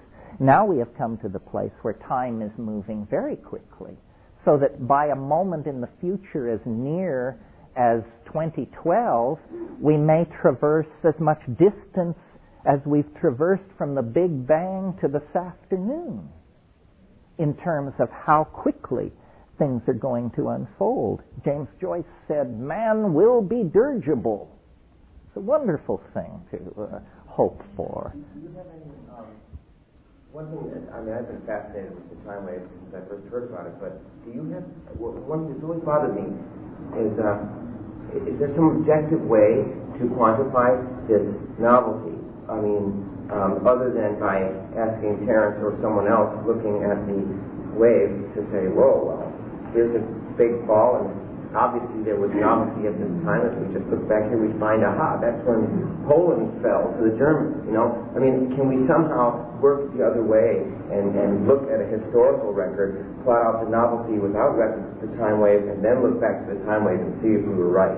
The problem is, you see, that history is not a quantifiable entity. There's no theory that agrees on how we quantify history. Do we give the War of the Roses a 10 and the 30 Years' War a 42? How do we do that? I maintain that we can't scientifically prove it, but we can make a very strong case because the ebb and flow of novelty continues. And we can look back in the past and see that where there were vast descents into novelty, novelty certainly occurred. I'm willing to go out on a limb because next year is a very dramatic descent into novelty on the time wave. I'm willing to go out on a limb and say if next year doesn't deliver, I'll be willing to seriously talk about cashing it in. Because next year is predicted by the time wave to be an enormously dramatic year. And in a sense, we can already see the prophecy fulfilling itself. We know there will be a presidential election next year. We know this society will go mad and rip itself apart for months over that. We also know that there will be a presidential election in Russia next year. They will probably put our act in the shade when they begin to rip their society apart. Revolution in China, that would affect a third of mankind. That's scheduled. That's on the menu. It's possible that next year is the year when even doubters realize that global warming is upon us. In other words, worldwide climate upheaval. So we're going to have some, if not all, of those things next year, and I maintain it could even be the unexpected. As I said to somebody today, if the Kobe earthquake had been Tokyo, the capital retraction from the rest of the world by Japanese banks would have sent us into the Stone Age. And, this gas attack, it was designed to kill millions. It just happened to be botched. The attack on the World Trade Center was designed to kill hundreds of thousands of people. It happened to be botched, but they're not all going to be botched. The nuts are out there.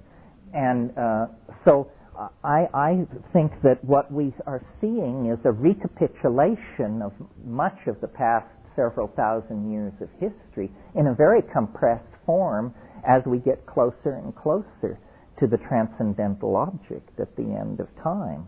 And shamanism has always been the technique for anticipating and mapping this transcendental object. In a pre-scientific world, you get a vocabulary that is religious. That, there is a force in the universe, not a sparrow falls, but that this force doesn't take note of it. This force is love. This force created everything. This force cares for us. We are its children. It is calling us to return to its essence. This is a religious vocabulary. But in the 20th century, we've gone beyond that. We're no longer moving in a coinage of emotional terms. We can say, God is physics. God is the universe trying to birth itself into a higher dimension. God is the universe's appetite for self-reflective complexity coming into its fullest flower. And then the distinctions between science and religion are seen to be small potatoes indeed. I mean, we can calculate our way towards the second coming, I maintain.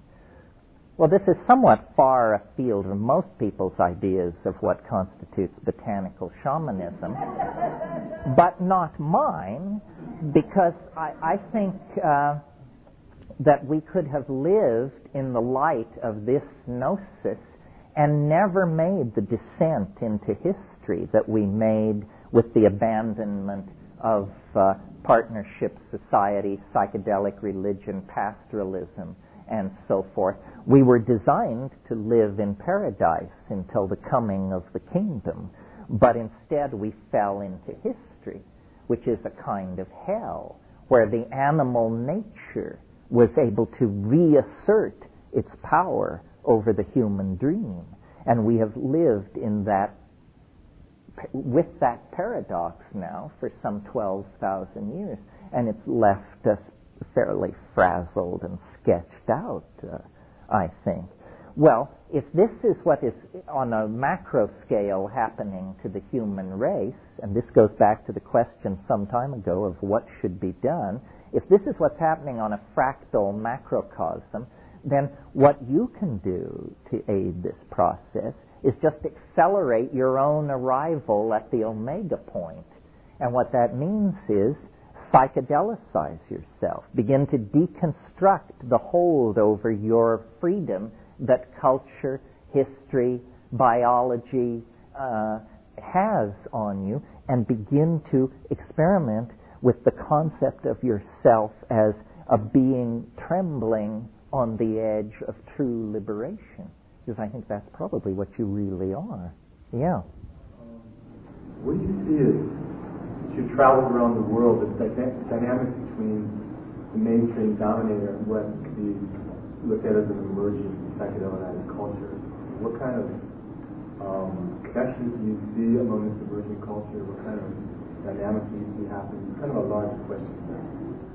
Well, there are a lot of things going on. The collapse of Marxism was really the collapse of everything, because Marxism and capitalism were balanced against each other like a house of cards. In the absence of any intellectual critique of capitalism, capitalism has asserted itself with a vengeance. And what we see happening in the world, what the New World Order is a new corporate order. Some things about it are good and some things are bad. For instance, when the world was ruled by nation states driven by ideologies, and remember that was as recently as 7 years ago, when the world was ruled by nation states driven by ideologies, war was a frequent instrument of national policy. Racism was tolerated as a reflection of national identity. Nuclear arsenals and a mutual standoff in that area was tolerated. Suddenly, now, a new gang is in charge. Marxism is gone. Racism in the institutionalized form known as apartheid is gone. Trade barriers are being lowered all over the world. And if you look at governments in the United States, in England, in France, Germany, and Japan, they are universally, and Italy, they are universally characterized by being staffed and run by jackasses. In other words, high-caliber talent isn't going into government. Government is a place where the Jesse Helms of this world hang out. I mean, when was the last time an official of the World Bank or the International Monetary Fund felt the need to threaten the life of an American president? It won't happen. Those people are heavy hitters. Only a hysterical, powerless yahoo would behave that way.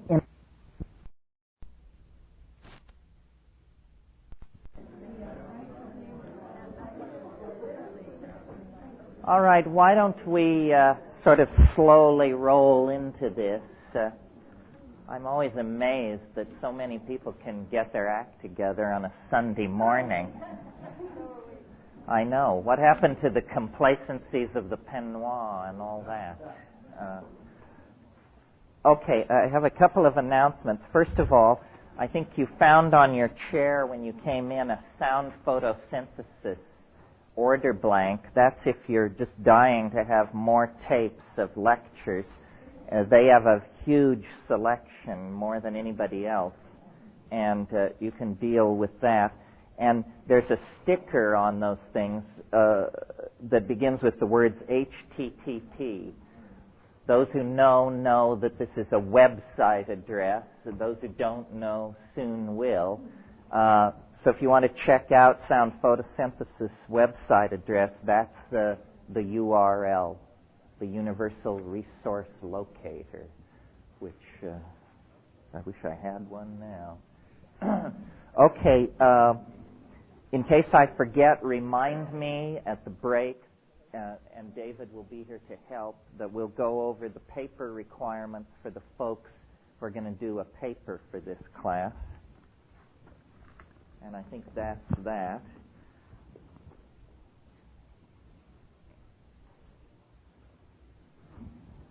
Oh, there you are, on time as promised. I was just saying that at the break we'll go over the paper constraints.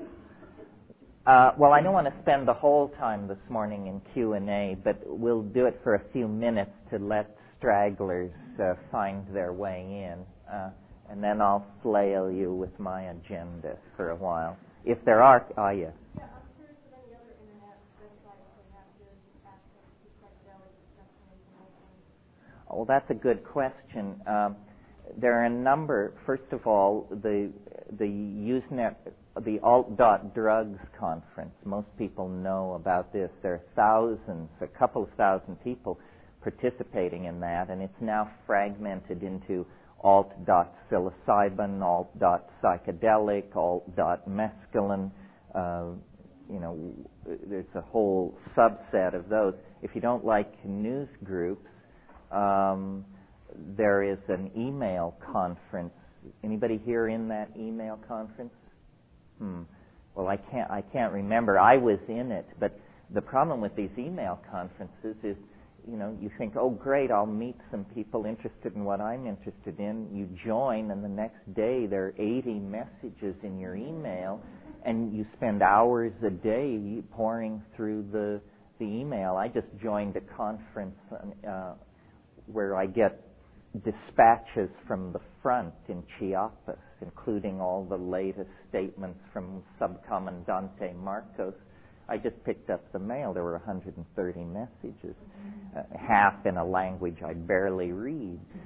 So, but there's a lot of action on the net. I have a website, too, but I'm not going to give out the public number yet because it's not cool enough yet. It's more like a construction zone with yellow ribbons strung around and a sign which says, someday something really cool will be here.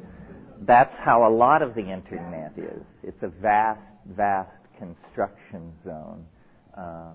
But that's probably enough on that. If you're using the internet, you should use it more. If you're not using it, you should really put that at the top of your agenda, because it's going to become increasingly indispensable as a part of your cultural toolbox. I have to pay 35 cents a minute to reach the internet because I'm on a cellular modem from U.S. Cellular at 7,200 baud, and I still spend far more time and money than I should there. Yeah. I was wondering, are there any other methods that you could explore besides music hallucinations to reach that multidimensional state, that boundarylessness that we were talking about, like sensory deprivation chambers, meditation, biofeedback? Anything where you tap into the same? Well, this question always comes up, and my answer is the answer of a fanatic and a purist. Not really. I mean, the best substitute for psychedelics, which takes a lot more time, energy, and dedication, is penniless travel in Asian countries. But it's not nearly as pleasant, and the risk to your gastrointestinal tract is orders of magnitude greater. It's an interesting question. I mean, and I may be a special case, more lumpen than others. I mean, naturally in this business all the time I meet people who say, I hallucinate all the time. I don't understand what the excitement is about. Well, it's a very hard thing because you either have to say, you don't know what I'm talking about, or you have to define yourself ever after as an impoverished individual with a genetic constitution that places this out of your reach. If I had psychedelic experiences not in the presence of psychedelic substances, I would be alarmed. I'm not shooting for being high on the natch. Why? When the substances work perfectly well, and being high on the natch indicates a physiological situation that may be problematic or could be problematic. I practiced yoga and silent sitting, and I find all these things very, very interesting, but pretty non-competitive with psychoactives. One of the things that was so astonishing to me when I first got into all this, my original impulse at university was toward art history. Well, art history, you study the evolution of style and motif over space and time. That's basically what it's about.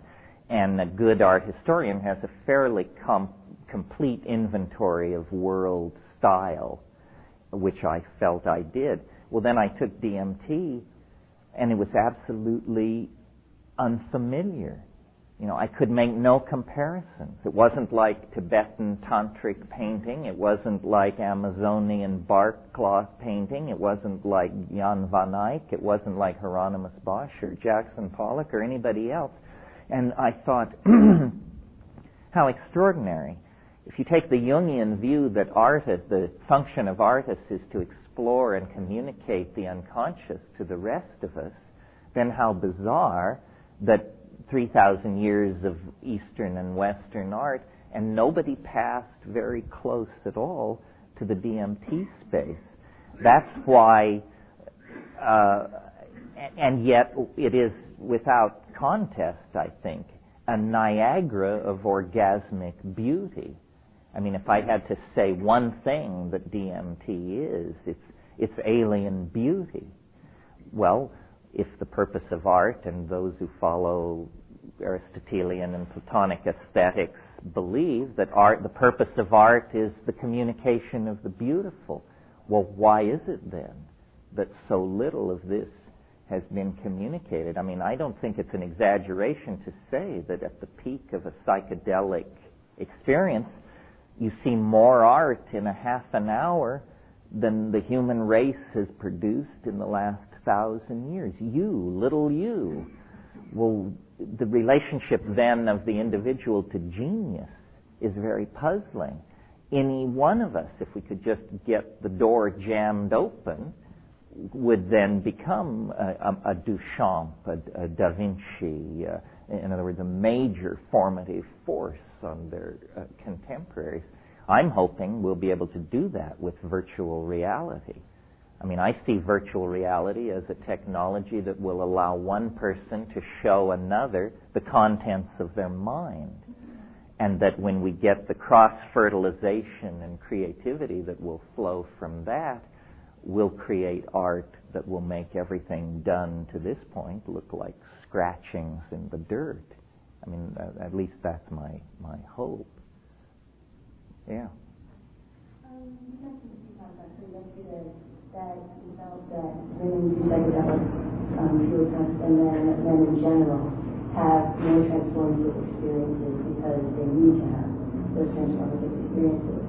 It seems to me somehow that we're then defining the ultimate necessary experience of transformation of planetary consciousness, placing that power into the hands of men. And I'm wondering what then you think the role of women is in all of this transformation, if you feel that women somehow are already here, men are coming up to that level, and women are going no further. Because as somebody that let's just say has dropped into now the hundreds of times, I can assure you that I'm not like waiting around for someone to catch up, and then to catch up, and then I can go to her. Well, nobody ever put it quite like that before. So you get points for that. I mean, they put it many ways, but not like that. I don't think the last word has been said on this subject. In Science News last week or the week before, there are 120 anatomical differences between the brains of men and women that are not genital related. I think that we're on the brink of a whole frontier of discovering who and what women are. They were just thought to be, soft boys up until fairly recently, and the most enthusiastic proponents of feminism, I think, don't understand how deep a subject they've grabbed onto. In a way, I would sort of plead guilty to your metaphor, that I do sort of see women as out of history. They are ahistorical creatures, and men invented history, lost themselves in it, and femininity, if you want to call it that, Gaian consciousness, if you want to call it that, psychedelic spirituality, if you want to call it that, is beckoning, does sort of hold the high ground, and is drawing history back toward a feminizing, archaic mode. But, race is a phenomenon of groups of people. In a sense, so is femininity. As an individual, you have to deal with the cards you're dealt. And we all have a feminine, a masculine, an androgynous, so forth and so on, component in our psyche. But in a sense, I guess I'm a conservative, because I don't see history doing anything other than recapturing what once was, and which once was definitely under the aegis of the feminine. Like, for instance, the World Wide Web, this vast technological artifact that's being put in place. All it is a hard wiring of female intuition. It's the engineering mentality is catching up with the feminine outlook. But your question disquiets me. I'm not sure. Again, it's important as an individual not to identify with the characteristics of a group. And it's very tricky, because you're constantly dinned into thinking of yourself as black, gay, white, poor. But those are not really qualities of individuals. Individuals are more complex than that. I mean, you may have a gay component. You may have a black portion of your genetic heritage. But don't define yourself as a group. That's a trick that was launched by print in the act of creating this peculiar entity called the public. The public is a fiction of the print-created galaxy. You are not a citizen, and you are not part of the public unless you seriously do damage to your humanness in order to fit yourself into such a narrow definition. Yeah. Since the chemicals act on the brain, females have this huge hormonal swing way. I find that I have certain experiences during certain times of the month that I would consider hallucinogenic. And it's a mystery to me, about women and men. There is a difference just in the chemistry of the body. So maybe there is really a not an up or down to it. You know, somebody's ahead and somebody's behind. It just it's different to it. Well, you know, we can talk about this, but since this is a room full of aspiring professionals, this is obviously an area where incredibly good work could be done using ordinary scientific sampling techniques. You probably know it's a scandal how much medical research is done on male human subjects and then extrapolated to all human subjects. I would be willing to bet you, just sitting here, that in 30 years of research on psychedelics, there has never been a study which attempted to differentiate the difference in the response of men and women to the substance. It's like step one, but it's never been done. Again, you know, how does menstruation affect this? How does menopause affect this? How does the postpartum chemistry affect? These are easily answered scientific questions that have never been looked at because of gender bias in the scientific establishment. Yeah. Part of the affirmative is kind of like that psilocybin is a counter to testosterone. That's a way of putting it. That drive, that aggressive drive, or that drive that, say, testosterone has, which is perhaps why men are affected more by it. Oh, well, that's a very straightforward theory. If psychedelics inhibit and compete with testosterone, obviously their impact on men is going to be much more profound than their impact on women. Right there, you have a hypothesis. You could. My question was, has there been any research on that, or have they actually had? Has anyone looked at the endocrine system and the hormonal, effect that psilocybin has on changing the body chemistry that actually drives your body? No. The amount of research, the first psilocybin project is underway now, the first one in 30 years, and they're just trying to define the basic pharmacodynamics of the substance. They haven't looked at this stuff. I should say to you, I'm urging you aspiring young professionals into these fields. Let me caution. That's because I'm an enthusiast and I want to know the answers to these questions. Professionally, it's a life of hell. You will not be promoted. Your colleagues will look upon you as a freak. You will find yourself, my brother can talk to this point. It's not a pleasant thing to associate yourself with psychedelics professionally. Yeah.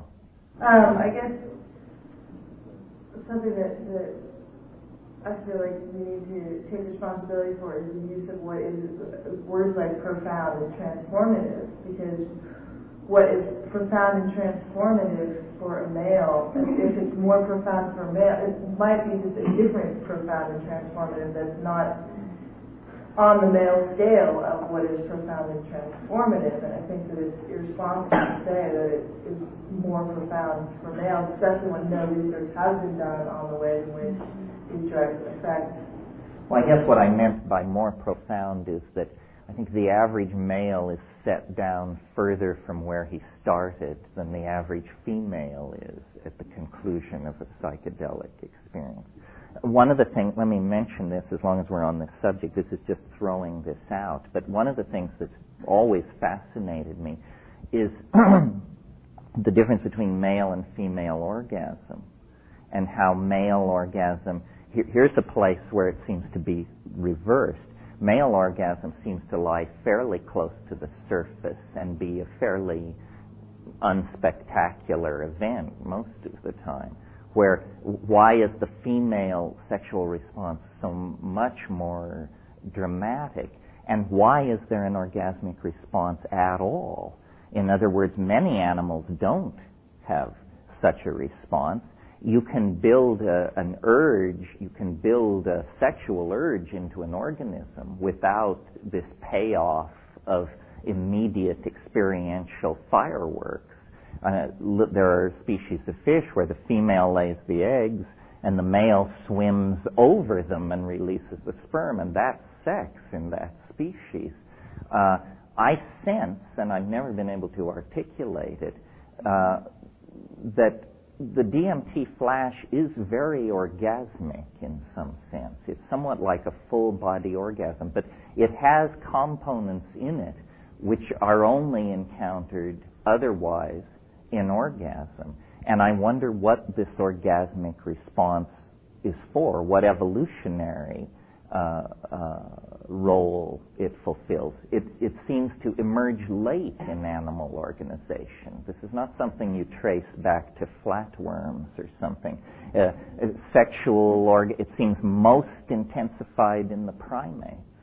And, again, I have no answers, but I would bet when this is all teased apart, the chemistry of orgasm and the neurochemistry of orgasm and the chemistry of the DMT flash are going to be found to be at least cousins of each other in some sense. Yeah. I wanted to make a comment about the gender issue that's been coming up, and I think that in my experience with psilocybin is that it has had an effect of healing and bringing back to wholeness, of balancing. So if you have too much testosterone, like you brought up, or if you have too much of one thing, it'll bring you back and direct you and center you. And since males usually do all the talking, that's why we have said psilocybin has had a feminizing effect. Well, it has a feminizing effect on most of the people who have been doing the talking who take psilocybin. I've also had experiences where I've been very, at times when I've been depressed and weak, where psilocybin has not made me very feminine. It's actually given me, power. And I felt very like, I remember one time I went out and really liked the sound of bottles breaking. And I would break the bottle and go, yeah! It would make me feel really good. And it would actually build up, almost a building up of an ego when my ego was down. And when my ego was too big, it would pour back down again. So that would then, what Peggy was saying, that would then fit in, that everyone who takes it will be balanced, will be kind of redirected and led further along. So it's a kind of regulator, is what you're saying. Yeah, it gets you back in tune with what's real. And, extreme feminism and extreme masculinism are neither of them are real. They're both extremes. And it'll bring you back into a more integral wholeness of the way the world is. Well, I would certainly agree with that as a description of ayahuasca. There's a lot of work being done right now. I mean, I'm sure you all have heard of Prozac, which is the most widely prescribed antidepressant in the world now, and 6 or 7 years ago it didn't even exist. Well, what's interesting about Prozac is that it is a serotonergic competitor. This is the same system that the psychedelics are working on.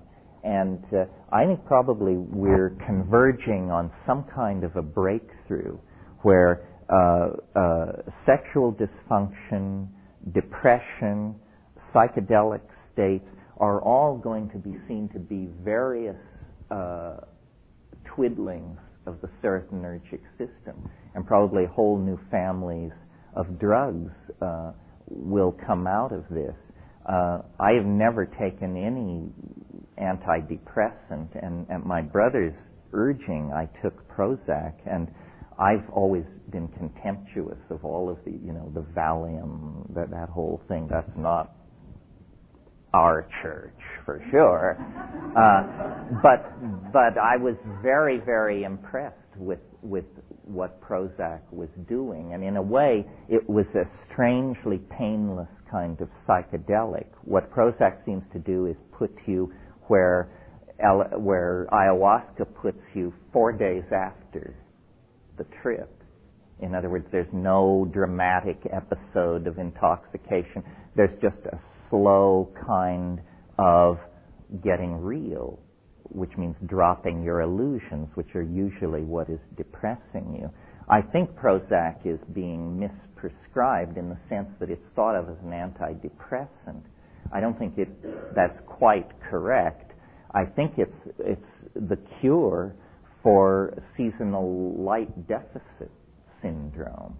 I think that as tropical primates, we paid a terrible price for conquering the temperate and subarctic zones of the world, and that is 6 months of kind of downness out of the year, and that can be chemically corrected. Our genetics are designed for the arboreal tropics, and yet we insist in living in places like Boston and Hamburg, which are so far north, that you're physiologically dysfunctional 7 months out of the year, and you don't know it because so is everybody else there. Yeah.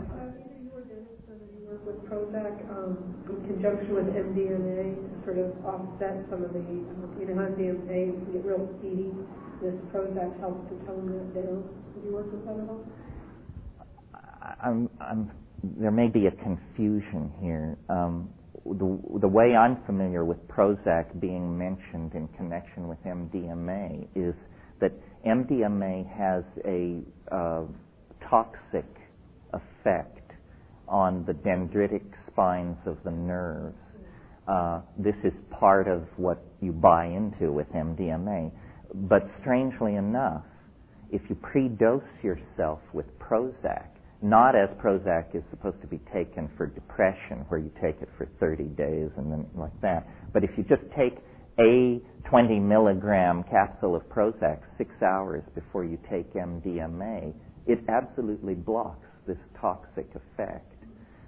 I have mixed feelings about mixing drugs and handing this information on, but on the other hand, this is a group of professionals. You should know this. It's a fact. It was published in Brain, the Journal of Neurophysiology, and so forth and so on. MDMA by itself has a physiological profile that causes me to stay away from it. I have no quarrel with the effect, the experience, but when you can see histological damage to macro structures in the nerve, you want to slow down a little and send a few tens of thousands ahead of you. Yeah. Is that just with doing it once that you'll have that sort of damage, or some damage? Well, every time you take it, it has this effect. Oh, well, but let me say something about this damage that MDMA does. It does damage. You can see it. However, there is no behavioral sequelae. What does this mean? It means you don't act funny. You don't fall down twitching, or your eyes go out of focus, or become manic, or so you can have two opinions about this. Well, if it destroys a structure that then there's no behavioral consequence, you must not have needed that structure.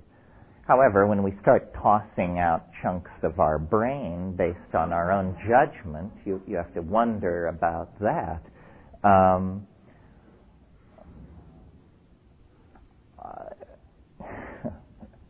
You can always take psilocybin and say to it in the middle of the second hour, be MDMA.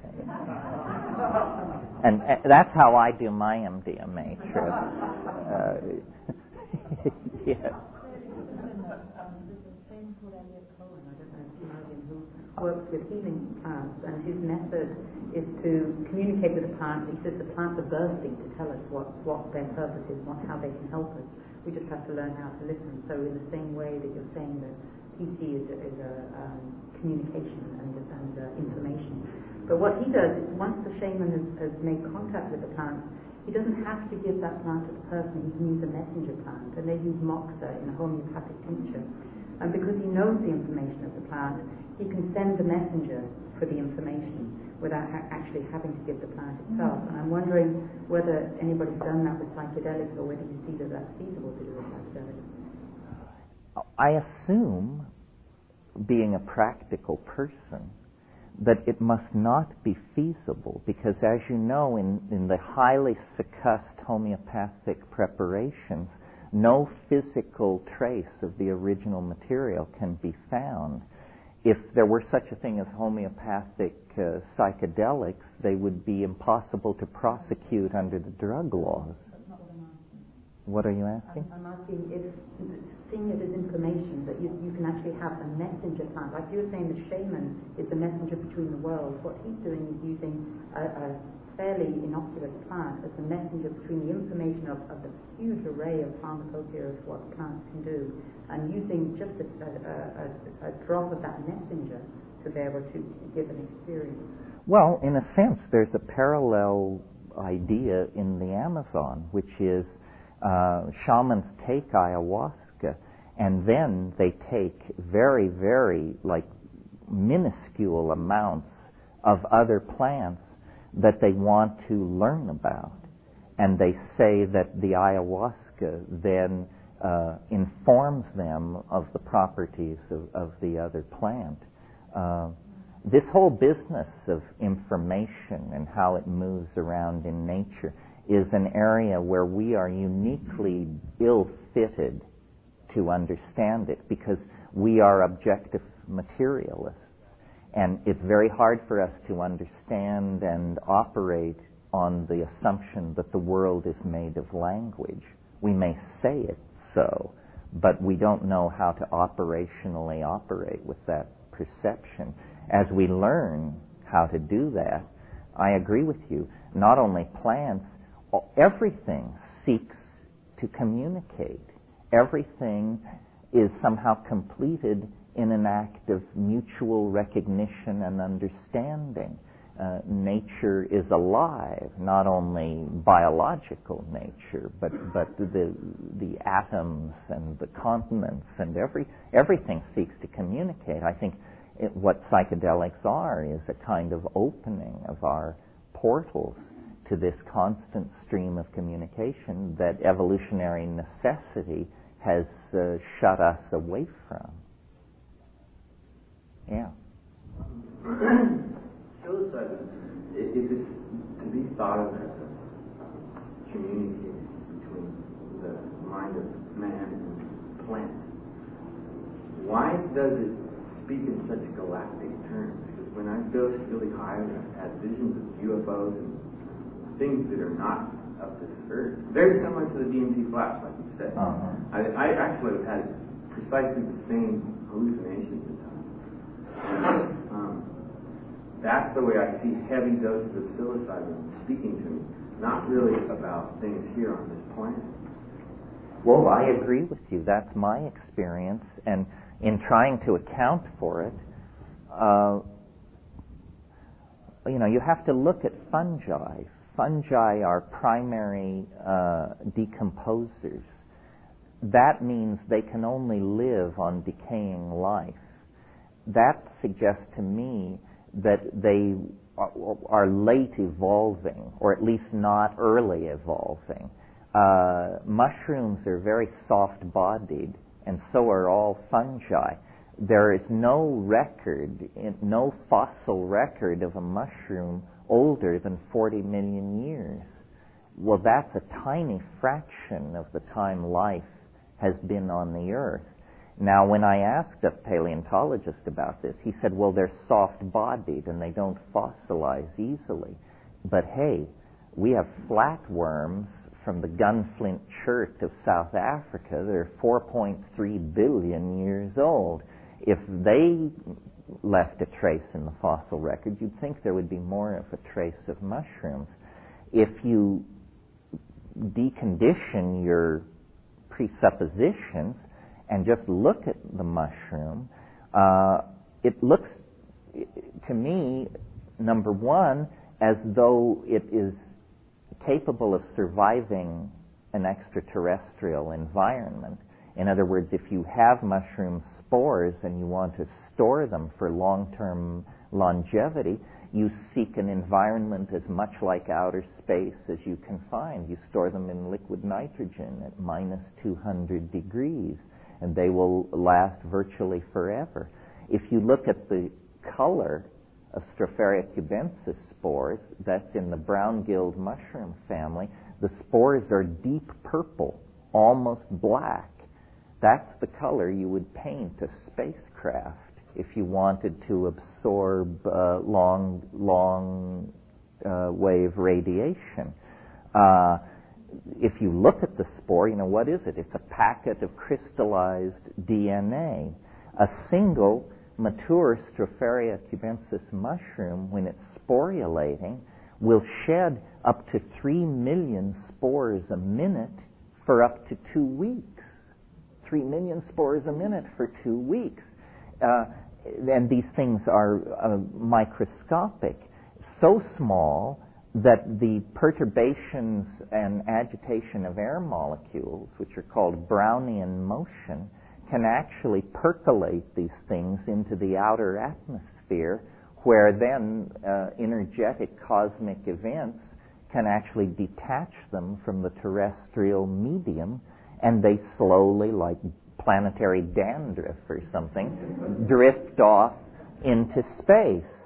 Well, I always, it seems so obvious to me, maybe it's because I live in Hawaii, but the most predictable major revolution in biology that you can imagine is, of course, within a few years it will be realized that the Earth is an island. That's all. That the biota that is present here, much of it probably drifted in cosmic debris.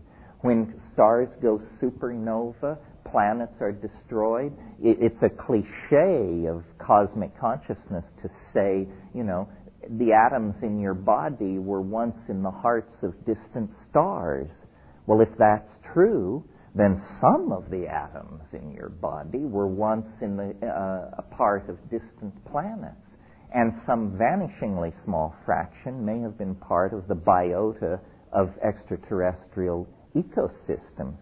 The other thing about the mushroom that's very suggestive to me is it appears to be, or there is a place, a perspective from which you can look at it, that it appears to be not an organism but an artifact. It is incredibly well designed at a very high level of design criteria. For example, on this planet, one of the most advanced ethical systems we've been able to evolve is Buddhism, which teaches vegetarianism. If a Buddhist could design their own genome, they would become a fungus, because a fungus is a primary decomposer. It's the only karmaless place in the entire food chain. There is no karma for the fungi. They don't destroy any life whatsoever. So here you have this thing designed to traverse extraterrestrial space, occupying a karmaless niche in the ecosystem, and when complex with a mammalian nervous system, a galactarian archive of historical data becomes accessible. We have only known about DNA since 1950, less than 50 years, and we're already confidently talking about completely redesigning the human genome and so forth and so on. Well, if we pursue along these lines for 500 years, we will look the way we want to look. And, trivially, we may all want to be Keanu Reeves or something, but once the cultural agenda cuts in, if, say, Buddhism took over in the presence of an advanced molecular genetics, then we could design ourselves into a karmaless niche in the universe. I wish that we could bring, I don't know who it is, but the content of the mushroom experience, which was what launched your question, is so evidently alien and non-human and self-referential to a world we don't know that, to me, it would require a commission and several years of study to decide that this thing is not an extraterrestrial. Our notions of extraterrestrials to this point have been incredibly self-reflexive. Once you have fully in grasp the size of the universe and the amount of time that is available, then the idea that someone would come in a metal ship with an interest in your gross industrial output and a desire to cure cancer is absolutely preposterous. That's such a culture-bound notion. It's like expecting them to arrive with a load of pizzas ready for delivery. The trick is going to be to recognize the extraterrestrial. The very notion alien means unfamiliar. So it's not going to be like we think it is. The real task will be to recognize it. And we have discovered, after only 1,000 years, that toxic metal-based technologies are fatal. And we have pushed our entire planet into planetary crisis by coming to this realization rather late in the game. If long-term survival is the name of the game for intelligent life in the universe, then the way we're doing it is not the way to do it. It's going to have to be non-polluting, biologically based, molecularly based, so forth and so on. And as you run down the list, the mushroom begins to look more and more like the real thing. And then, of course, the content of the experience is so different from other psychedelics, and so other-oriented that I am puzzled that we've been at this now nearly 30 years and we still don't have a consensus. I don't know what it is. Is it that when you take the mushroom you lose all ability to then operate in the world of straight judgments and understanding?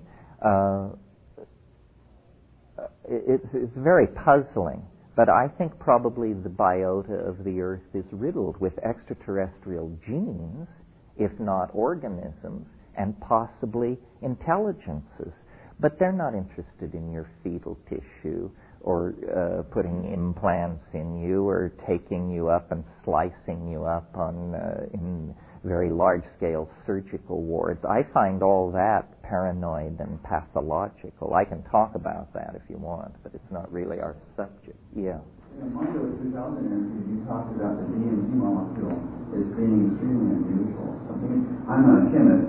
There's something about the number 4 position on the molecule. Can you talk about that a little bit? Yes.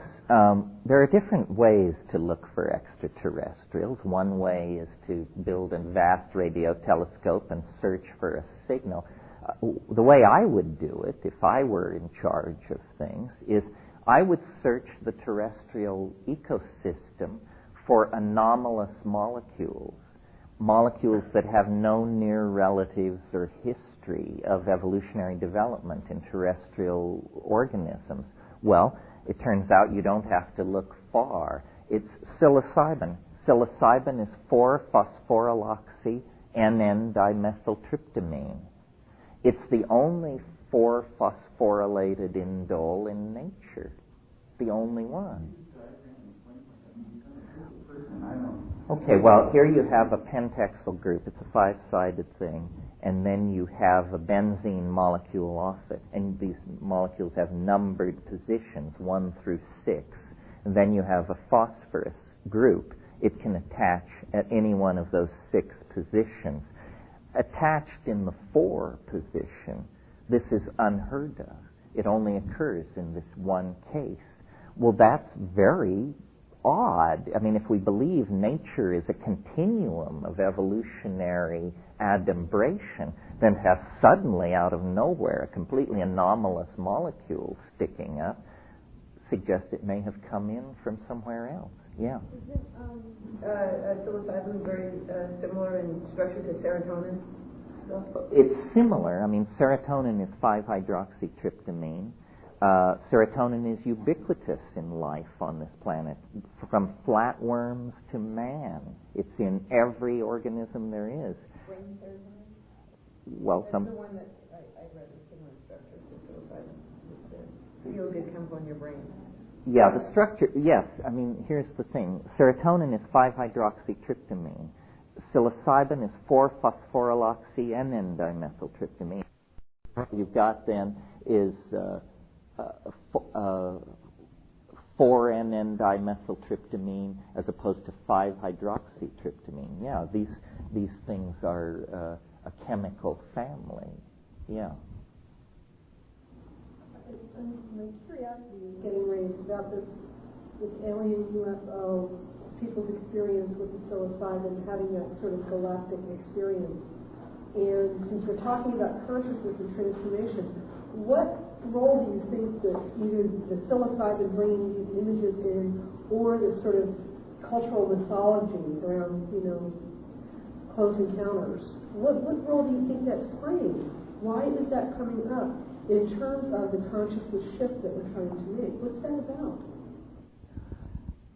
Well, if you're interested in UFOs, one of the first books ever written is, I think, one of the best. It's called Flying Saucers: A Modern Myth of Things Seen in the Sky by Jung. And what he says is that, I hope I don't have to do too much backgrounding for an audience like this, but as you know, Jung analyzed alchemy and said that in the presence of a psyche epistemologically naive about the real nature of matter, the contents of the unconscious will be projected upon chemical processes. Well, our level of naivete about the cosmic environment is approximately at the same level of sophistication as the 16th century's grasp of matter was.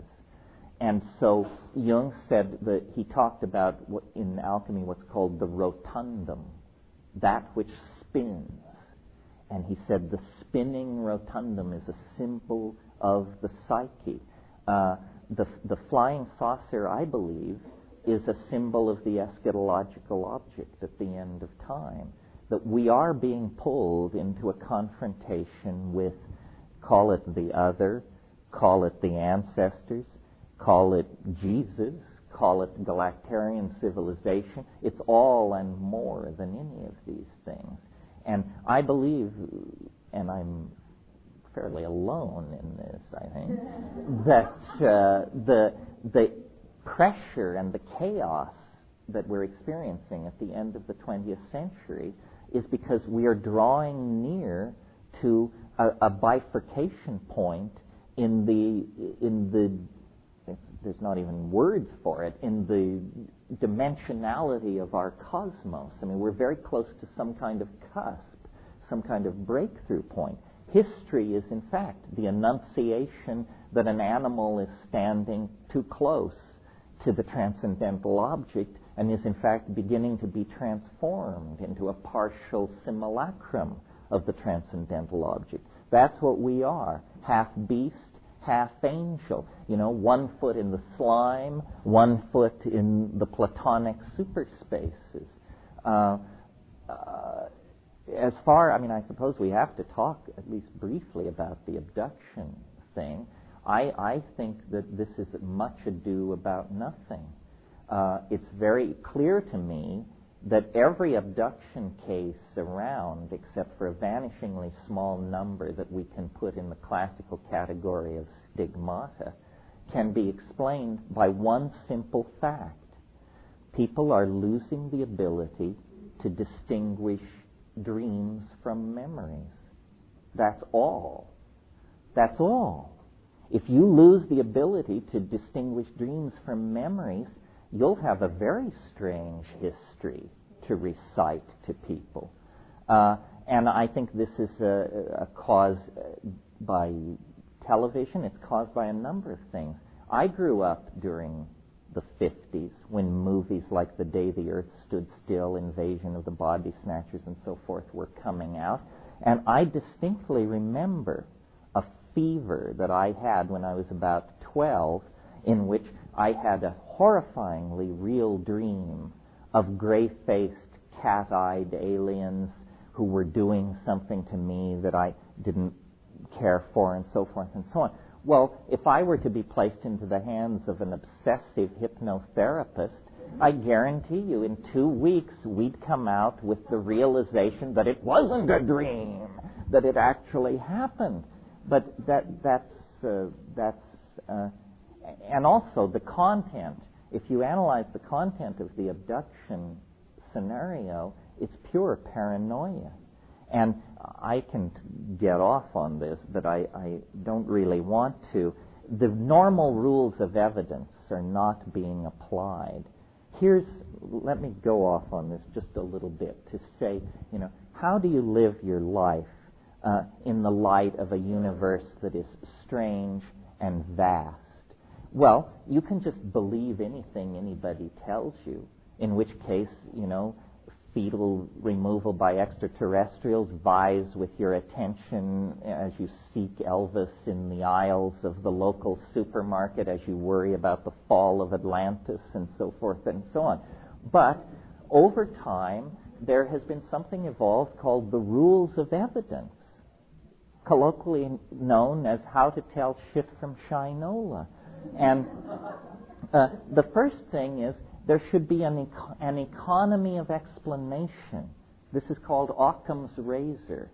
In other words, hypotheses should be no more complex than is necessary to explain whatever it is you're trying to explain.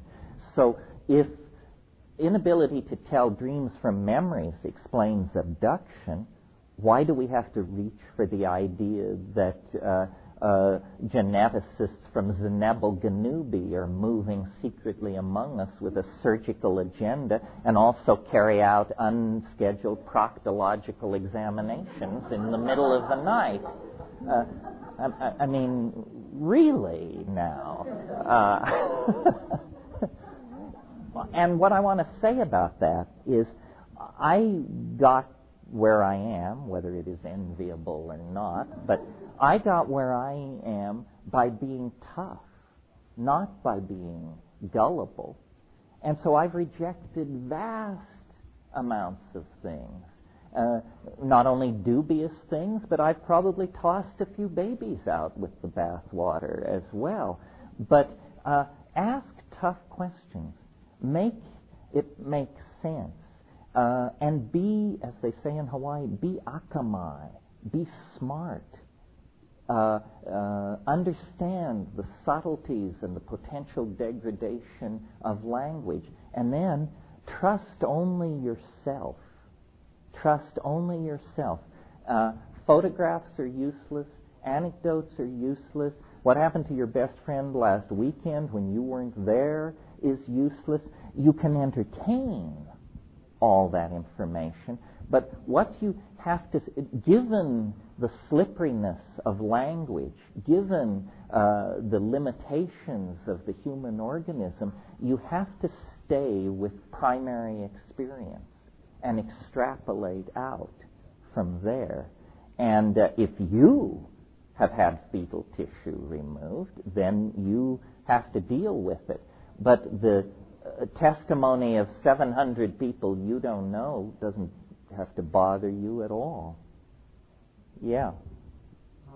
In light of your dialogue with the mushroom, how do you see sort of the big picture of the agenda? If this is an extraterrestrial force that catalyzes consciousness on the planet, what do you think is sort of the... You mean what's happening? What's happening? I think that nature, well, I mentioned this yesterday, that biology, let's leave nature out of this for a minute. Biology is some kind of chemical strategy for the conquest of dimensionality. I said this yesterday, but I'm not sure I was understood. And what I mean by that is the entire history of biology, from the first naked DNA to this moment, is a history of progressively taking more and more control of more and more dimensions. First, primitive life moved. It had no eyes. It simply felt its way. That means it was like two-dimensional life. It just feels its way down a linear creode of sensation, defecating, eating, undergoing mitosis, and so forth and so on. But it's a two-dimensional thing. Well, then life acquired light-sensitive chemistry, which it sequestered on the surface of its cells, driven by serotonin, interestingly enough. And this light-sensitive chemistry gave the idea of a gradient.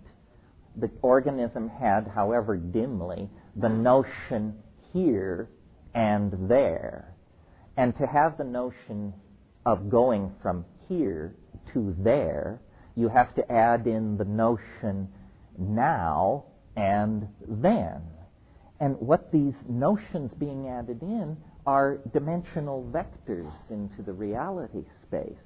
Well, then the entire history of life, from, let's say, the Crossopterygian fishes to Homo habilis, is simply the history of developing more efficient organs of motion in the three-dimensional world. Better eyes, better arms, better legs, mobility, motility, so forth and so on. Then, with the appearance of true human beings and language, an entirely new dimension, let's call it the fourth dimension of time, begins to be invaded in a very subtle way. It's that monkeys can't tell stories to each other about past experiences or hoped for denouements.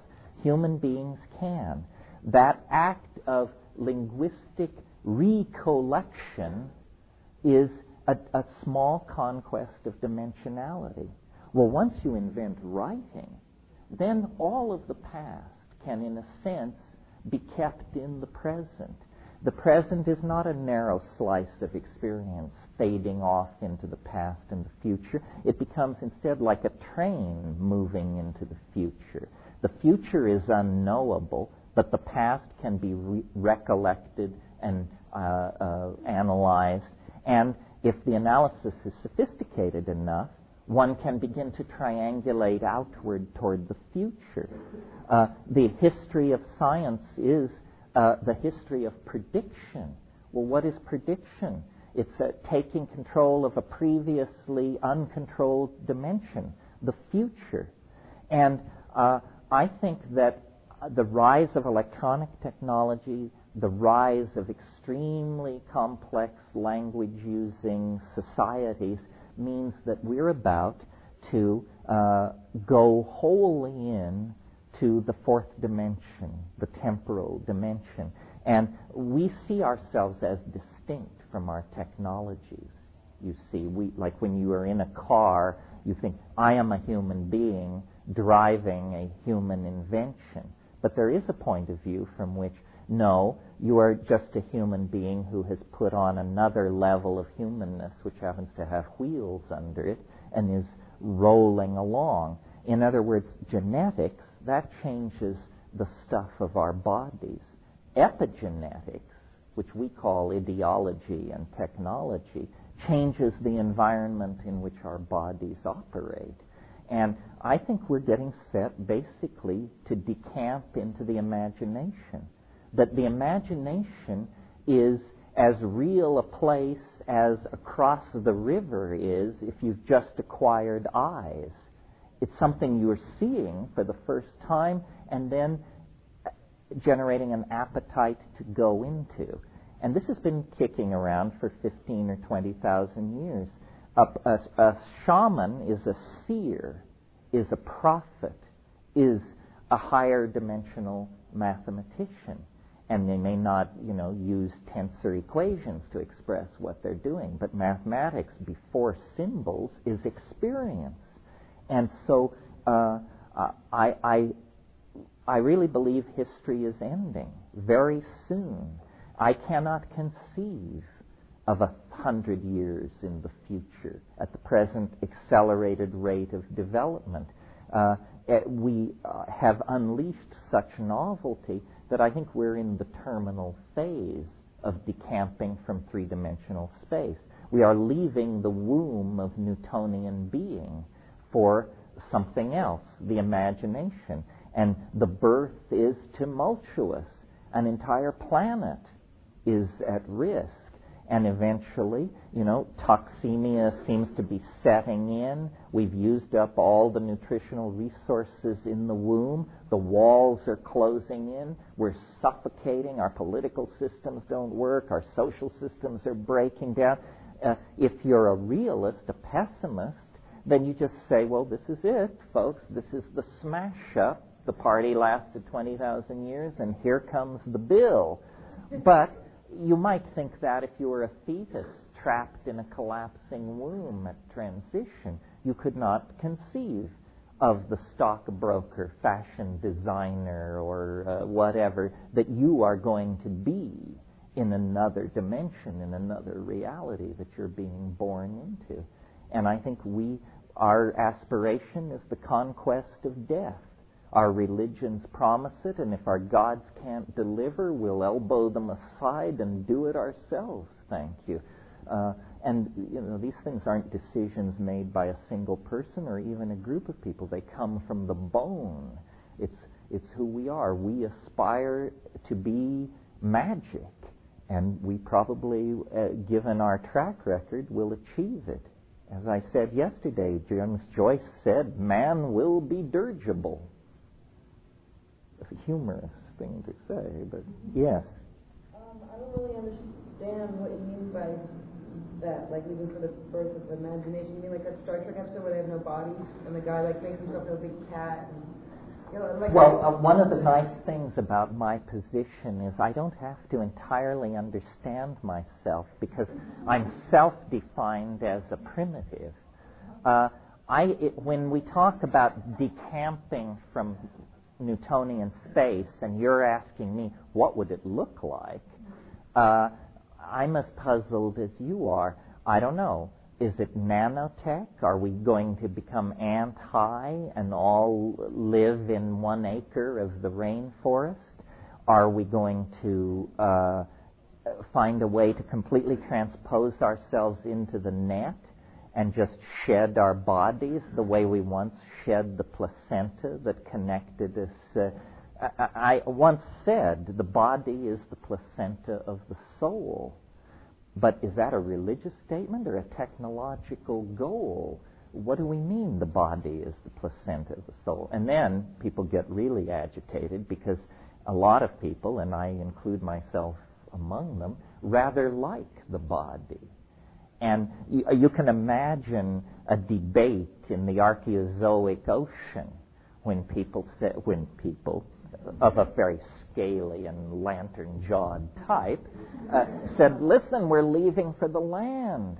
You say, you cannot live on the land. There's no water on the land. The land is our whole being. We're defined by the water, the joy of swimming, the great, on and on and on. Well, some organisms turned their back on that. And so then we had the conquest of the land. It's a big thing.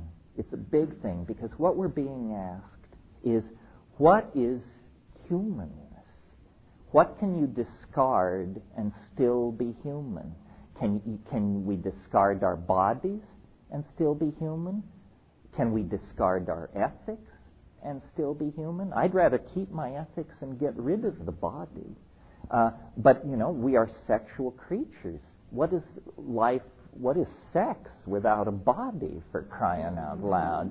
How does that work and look? But it is really not ours to decide. We have grabbed hold of a tiger several billion years ago. Nature is a bootstrapping process, and it seems fairly unsentimental. There's no tears shed for the great sauropods that once stalked the planet. They were wiped out in an asteroid impact. That allowed the arise of the angiosperms and the mammals. We are the children and the inheritors of a planetary catastrophe. If this planet hadn't been wrecked 65 million years ago, we'd still be here. We wouldn't be here. Well, then what is our position on planetary catastrophe? We're in the process of making one.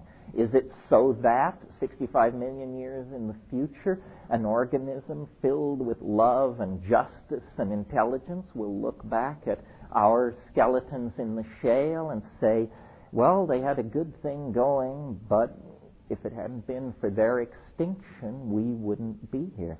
The very large scale is very large indeed. One of the things that's so interesting about the visionary plants is that they give you a large, large picture.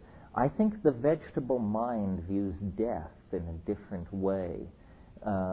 Vegetables are eternal in a sense. Through vegetative propagation, they can live virtually forever. Life lies very close to the surface in us, and if it's crushed out, we're very alarmed. Our sense of uniqueness is so highly evolved that our own death becomes for us the most universal tragedy we can conceive of. That's a serious ego dislocation, I maintain. Yeah. It's more of a discussion of that, and it takes place in the Western Newtonian kind of culture, materialistic culture. What about these other cultures that never embrace this way of life, this view, and also like people who, they don't have access to these technologies. Maybe it's what they're worried about when that meal can be flying into the last thing and they have access to it. What are these things playing in the kind of dynamics of? Well, nature has two impulses. In the particular case, the impulse is always toward equilibrium. Animal species seek to establish niches for themselves in ecosystems that can then be maintained indefinitely, just the way you seek a job where you'll then get money, and without working too hard or eating too much excrement, you'll be able to maintain yourself indefinitely. If you look at all of nature right now, the human species is where the evolutionary cutting edge has become concentrated. And then if you look at the human species, the place where the changing novelty has been concentrated is in high-tech industrial democratic civilization. I don't call it Western anymore because its leading exponent is Japan. But high-tech industrial democracies are the only social systems that are still evolving and changing. So I think they also serve who only stand and wait. These traditional societies perform the role very much of an animal species at equilibrium in an ecosystem. They preserve values related to stability and homeostasis. Meanwhile, in these places where these creative creodes have begun to cascade, novelty is what's being explored. But the novelty feeds back and changes the contexts in which these equilibrium-seeking systems operate. The universe, I believe, is an engine for the production and conservation of novelty. The universe will sacrifice everything achieved to achieve something new. You can see that in looking at this asteroid impact 65 million years ago. I mean, this was a climaxed planetary ecosystem of tropical forests from pole to pole, filled with complex animals and ecosystems and many phyla represented, but it was all thrown away to make way for the mammals and the angiosperms. I mean, speaking teleologically. So I think novelty is what nature values above all else. And that, interestingly, leads on to the notion of an ethic for us, because that confers immediate central importance on the human enterprise. The orthodox view is that we're a chance anomaly, an eccentricity in the cosmic game. But if the conservation of novelty is what the universe is about, then we are its pride and joy, its crown jewel, the firstborn son and heir apparent. And the other thing is this ingression or this movement into novelty has been going on since the beginning of the universe, but always ever faster, ever faster. So in the early universe, once things settled down after the Big Bang, it was dull for a long, long time. I mean, there wasn't much happening. There weren't even stars. There was just hydrogen aggregating, and then eventually there were aggregates of hydrogen so large that the pressures at the centers of those aggregates of hydrogen caused a new property to emerge, fusion. And fusion cooks out heavy elements like iron and sulfur and carbon. And when carbon cooks out, new emergent properties become possible. Molecular chemistry, rather than simple atomic systems, comes into play. Well, then elaborate that for a few billion years, and you get long-chain polymers.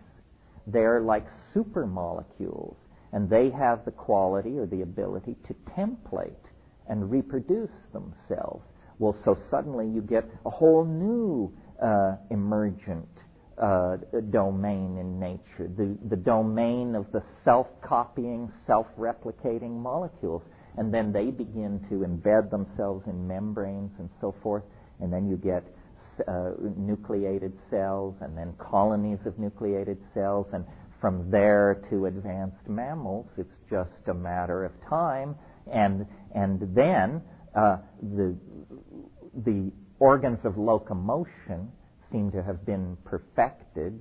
The fastest animal in the world can run 70 miles an hour, something like that. And so then the development seems to concentrate in the nervous system. The coordination no longer of space, but of information. Information becomes the new coinage. Advanced binocular vision systems evolve. Pack signaling systems evolve in social animals. And then, at some point, the level of complexity is sufficient to cross a boundary into true language, true representation of the past in the present through symbolic activity. In each case, these stages are happening faster and faster and faster. Language is probably less than 100,000 years old. It may be half that age. Well, good grief, that's less than 3,000 generations in the past. Language, that's yesterday. And yet, since the inception of language, look at what has happened. Urbanism, global conquest of the environment, mathematical conquest of nature. We can call down the fires that burn in the hearts of stars to the deserts of this planet, or if necessary, down upon the heads of our enemies.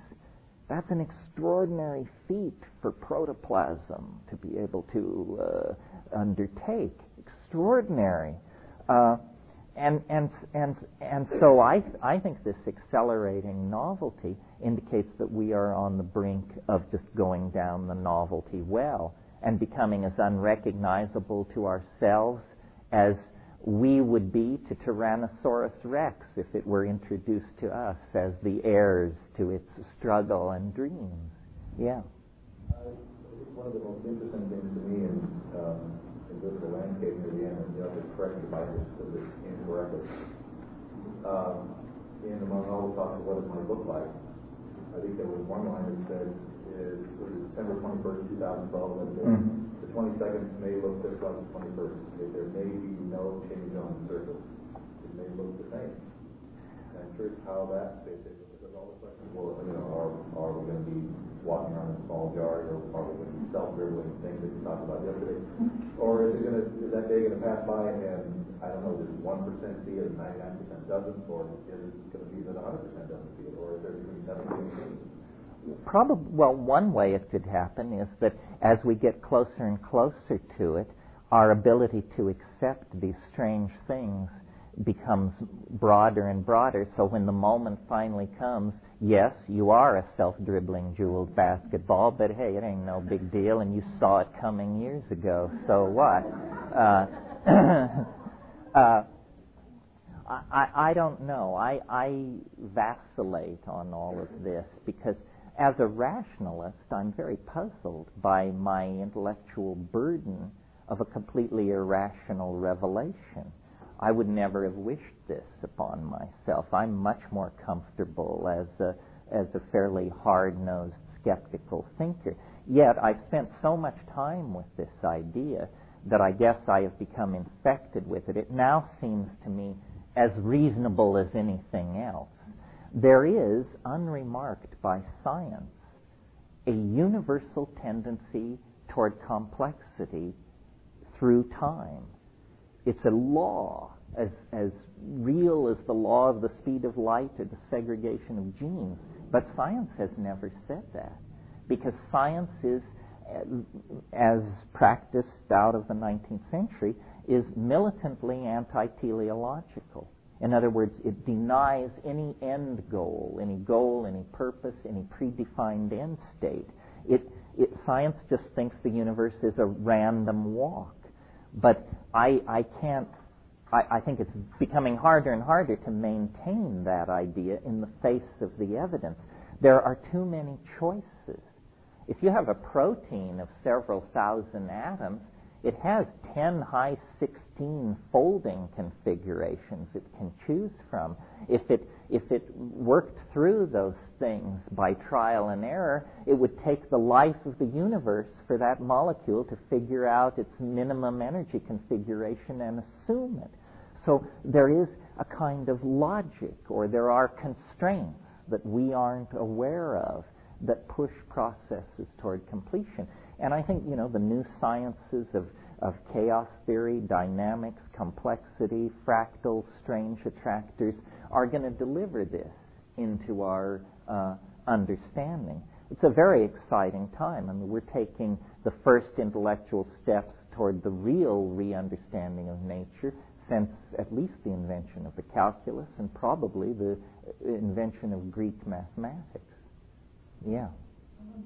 This model that you're talking about sounds a little bit to me like a phase transition that in consciousness. When it reaches a point of complexity and then there's a transition, but it seems we're all connected on some level, this morphic field and all, but that makes it, few will start and then it's just like popcorn. All of a sudden everyone has that like a chain reaction. Yeah. Well, you put your finger on it. The key word is connectedness.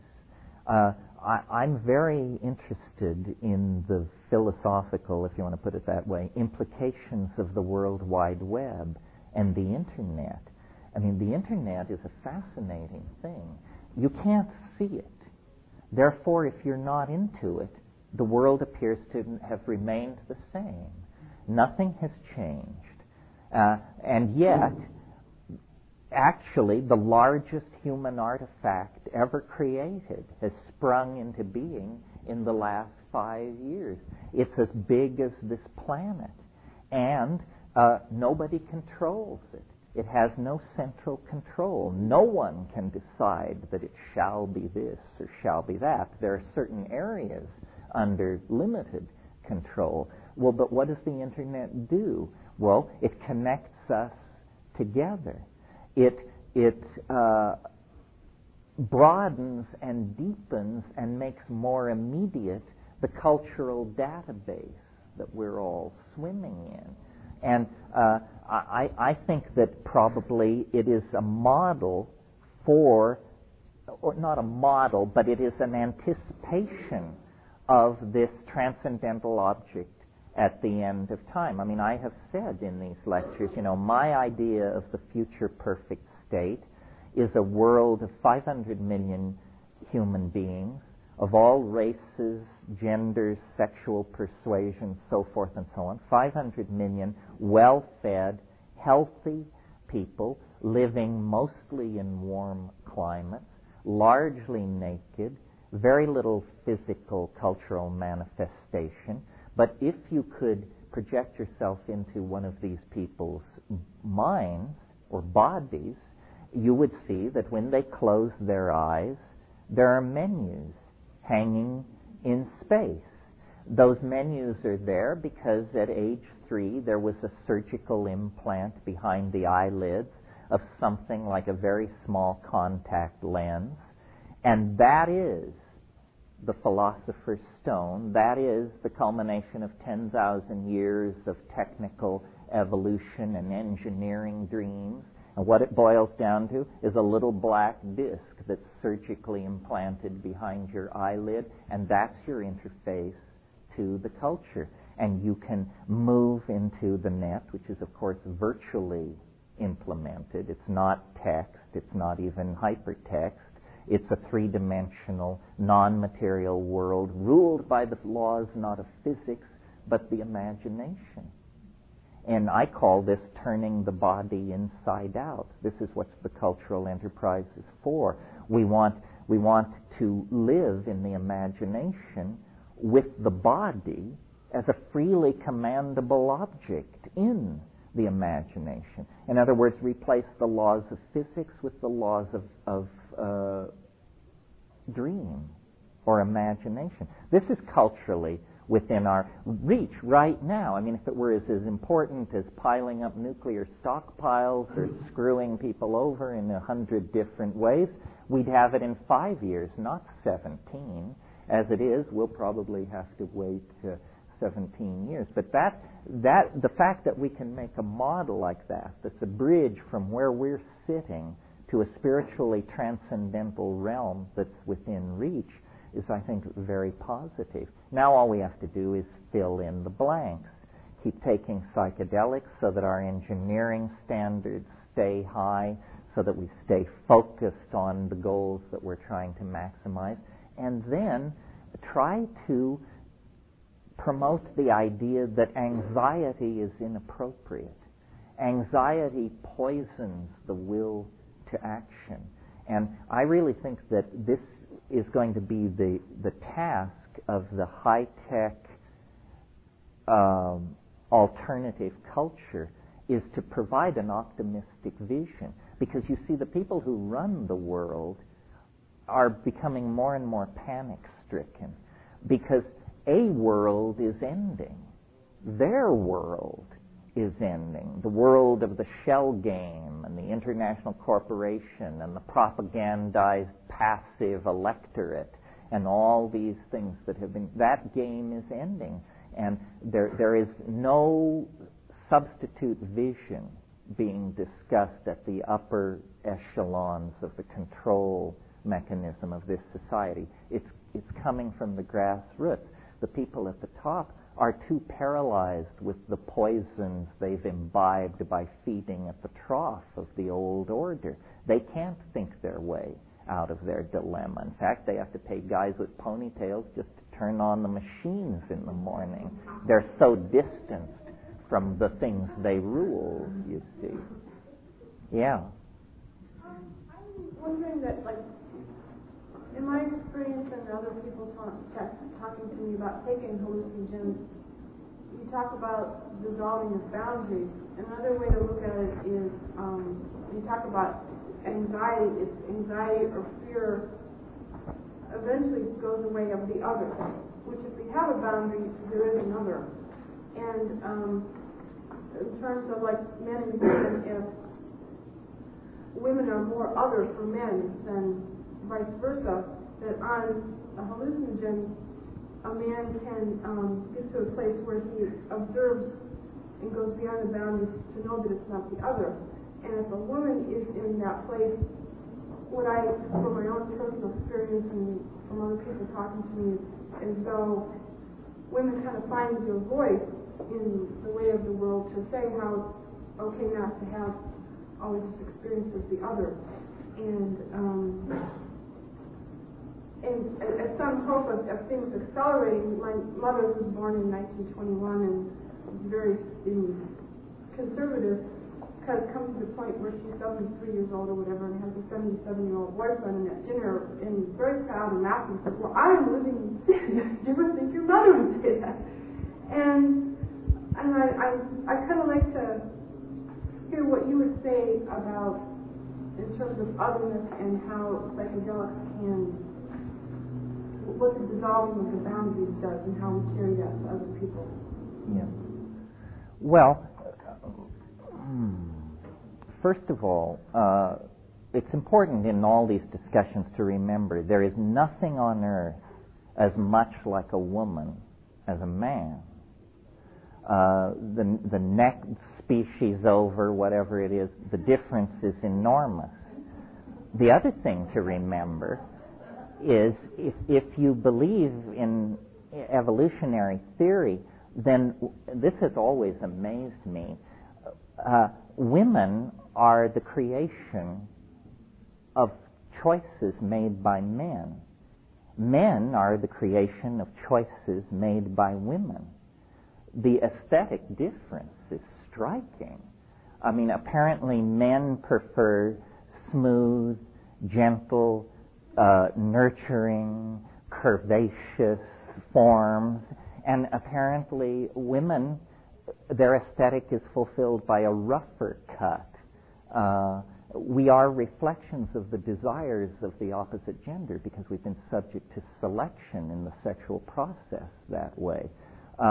As far as everybody is struggling to keep up with the evolution of the culture, I experienced this same thing. I mean, my father is a very conservative character, and he's now 80, and he seems to go out of his way to be outrageous. And it's maybe the one good thing television is doing is that straight people, and by that I don't mean non-gay, I mean in the sense of non-psychedelic, straight people can't escape from the weirdness of the culture. You know, no matter who you are, you have to look at this stuff. It's in your face, and eventually you bend. So approaching the other is a process of redefining yourself to be more acceptable to it. You know, there's a coming to meet. It becomes more familiar as you become more familiar with it. But the truly other, what Rudolf Otto called the totally other, is other in principle. It's like the archetype of the other, and it can't be assimilated. But wherever the other is particularized in a person, a work of art, a place, it can be approached through a process of templating yourself to it. You know, we become what we behold, no matter how bizarre what we behold may be. Well, it's a little past time to take a break. Let's take a break. Those of you who are doing a paper, why don't you gather up here, and David and I will lay out the guidelines. The rest of you, why don't you give us just a little bit of space so we can work this academic thing out.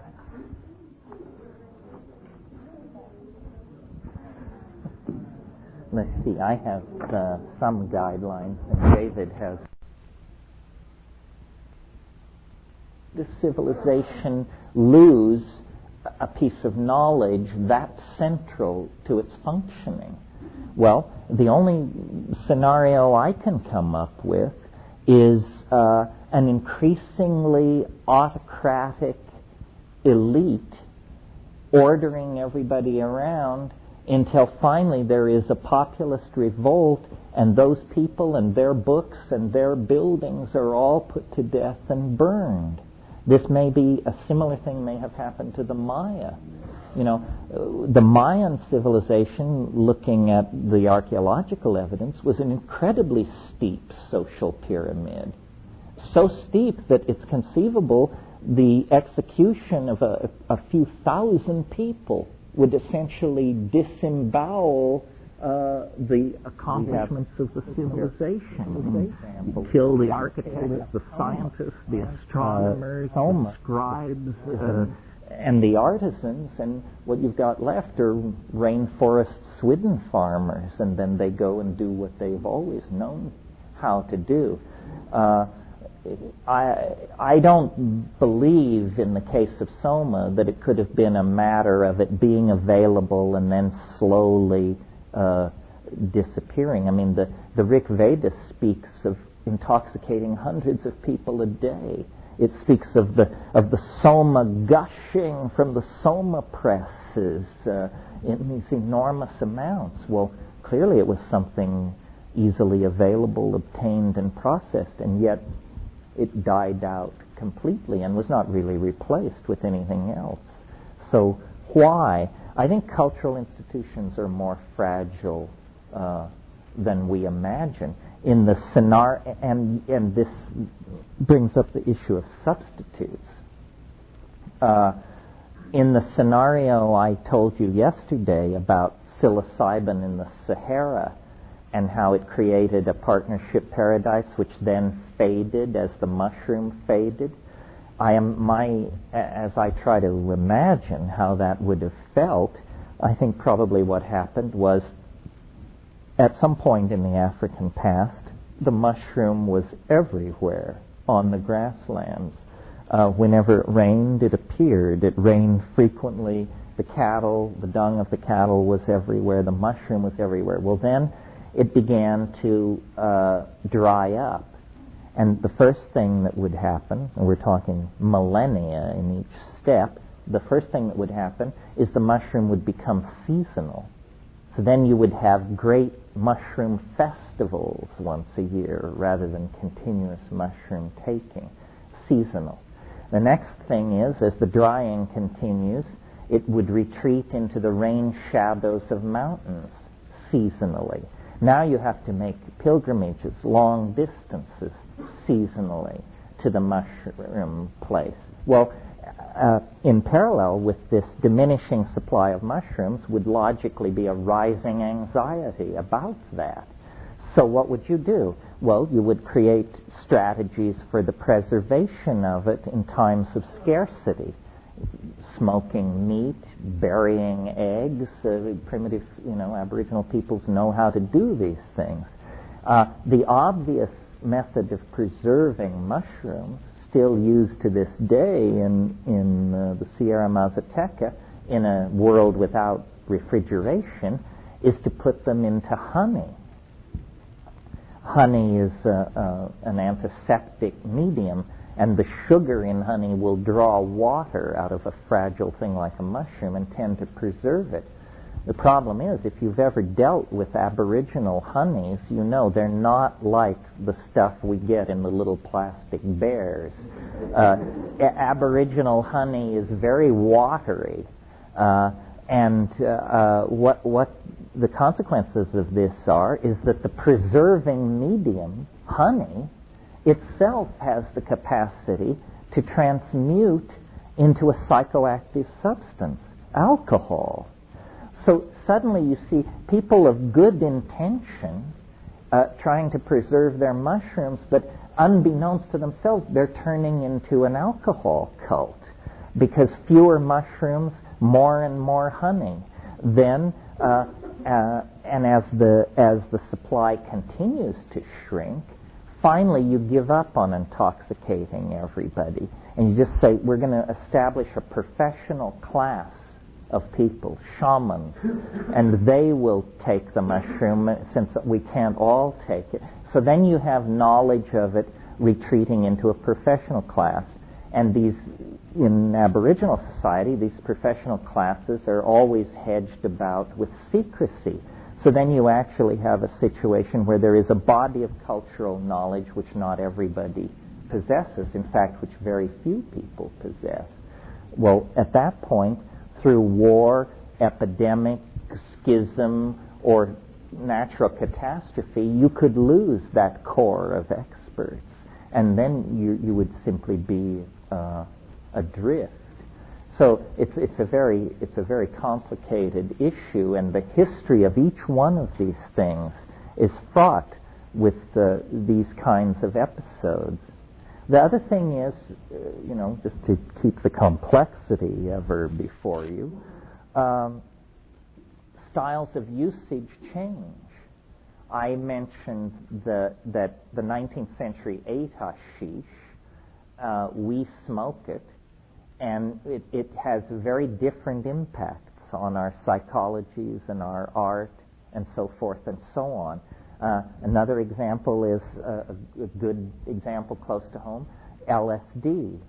In the 60s, you couldn't play the game unless you took 500 mics. These days, you split half a blotter. It's probably 70 mics, and that is what people call an LSD trip. It's half an order of magnitude smaller than what was being done 30 years ago. Well, so naturally, people say entirely different things about LSD now than they did then.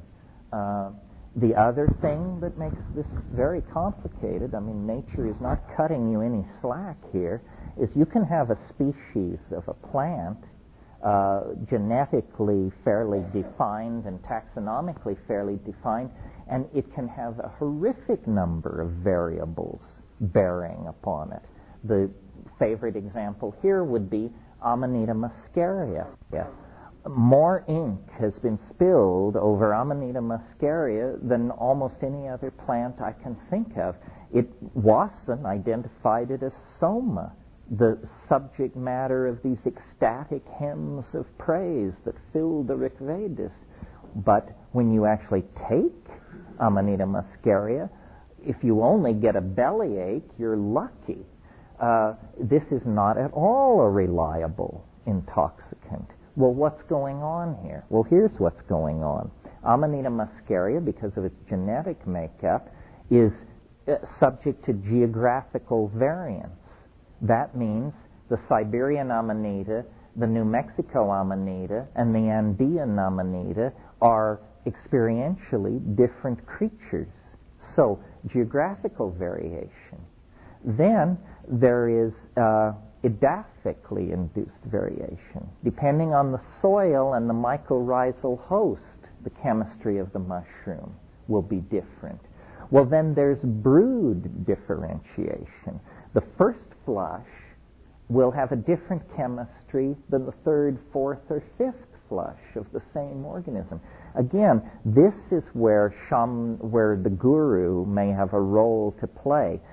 You shouldn't take Amanita muscaria unless you are with someone who says, I have taken these mushrooms from this place at this time of year in this fashion and attain success.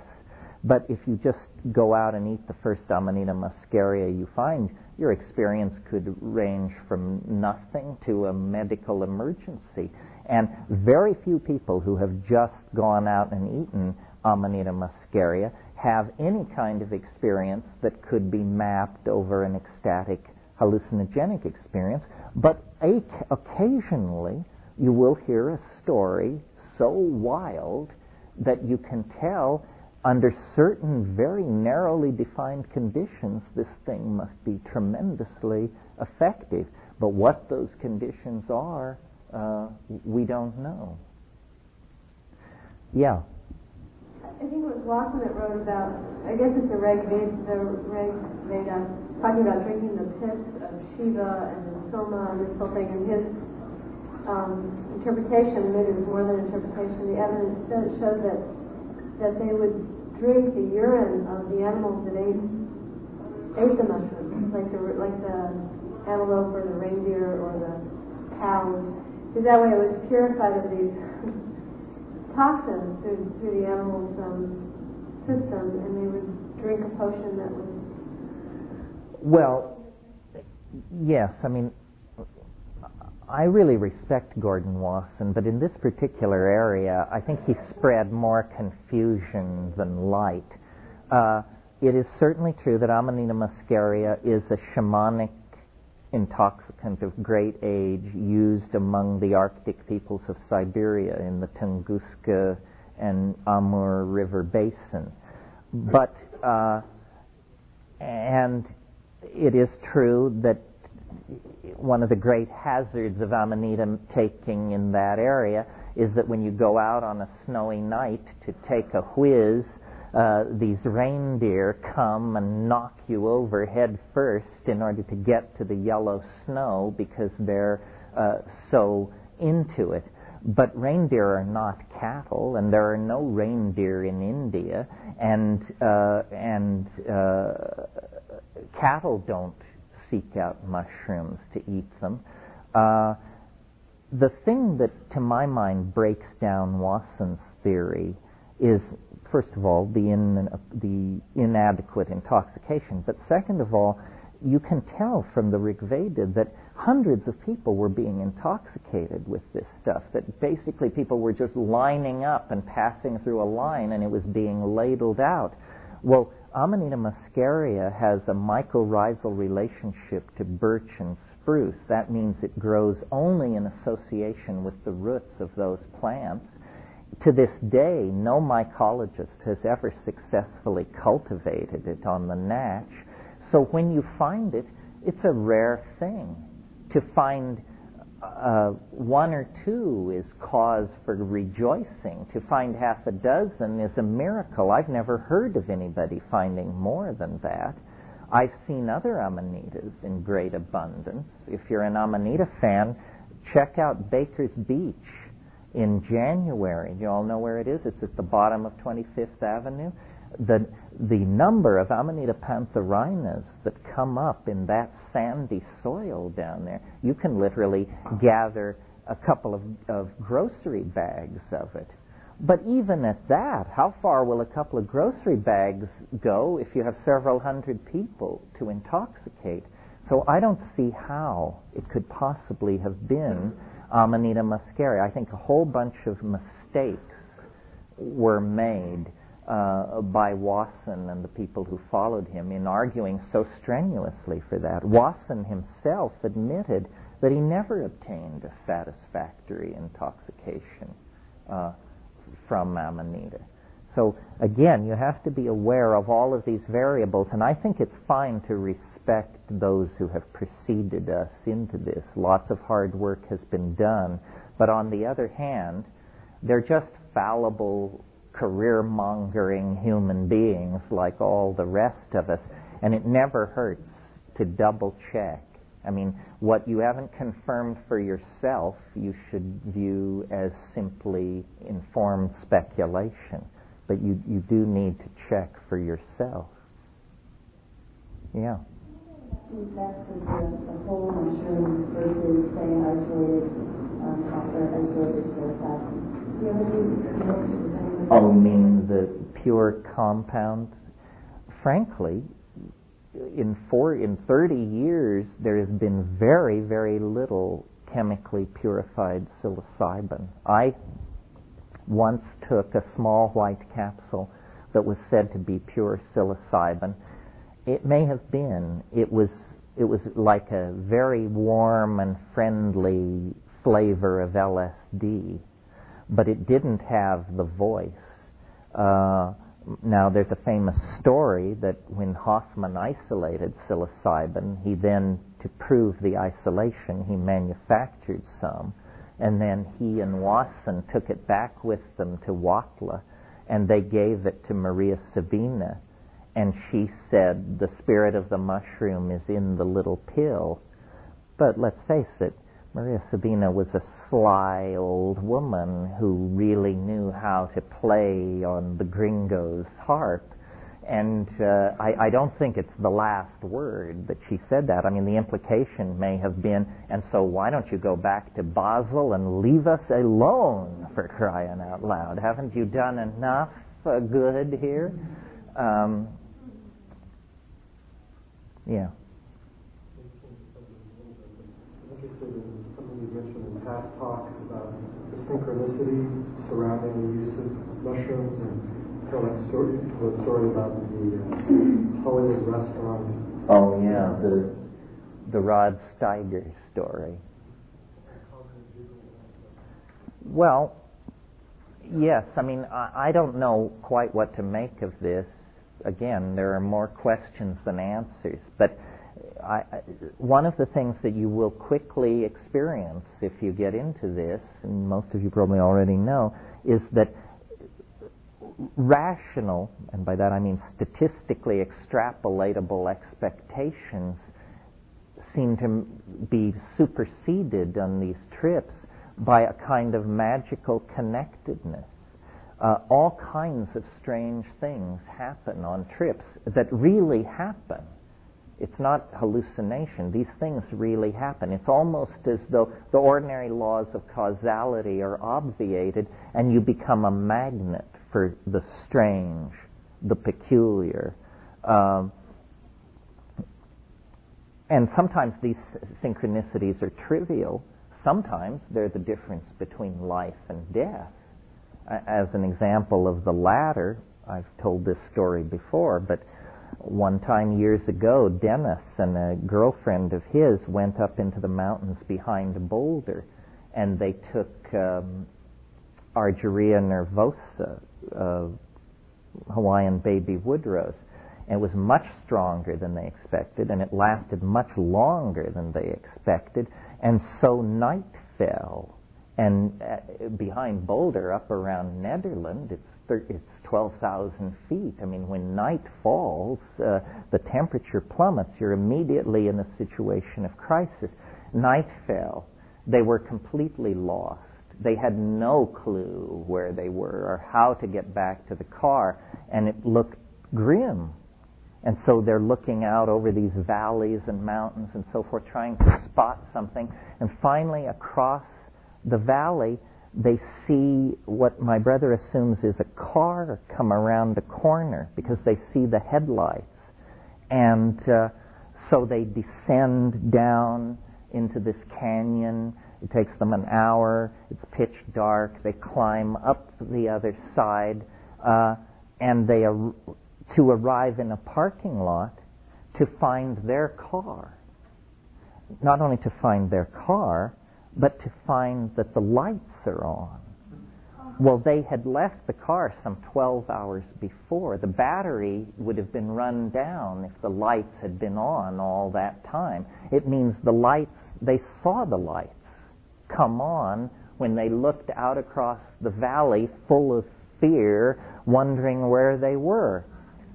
So, it's just a story, unless you're the person whose life was saved by this incident. So, and you can see then why Aboriginal people would have this faith in the primacy of mind, probably because mind is in fact primary, and it's only because we've locked ourselves down into a set of reductionist expectations that we live in a world so brutally under the aegis of laws like entropy and seriality and so forth and so on. Yeah. Something that Sasha said in the book, right, that you and him had a disagreement about synthesized mescaline, saying that, similar to her question about psilocybin, do you still hold that the two are different? Yeah, and that plant spirit doesn't really speak to you unless you use the plant itself rather than the compound. I don't know, much has been made about this difference we had. I don't recall the conversation and haven't read the account of it. If Rupert's theory holds any water, it's the same thing, and we can both still believe whatever we like to believe. I think that without argument, though, generally the plant experiences are richer, and it's not difficult to see why. If you take mescaline, you have a mescaline trip.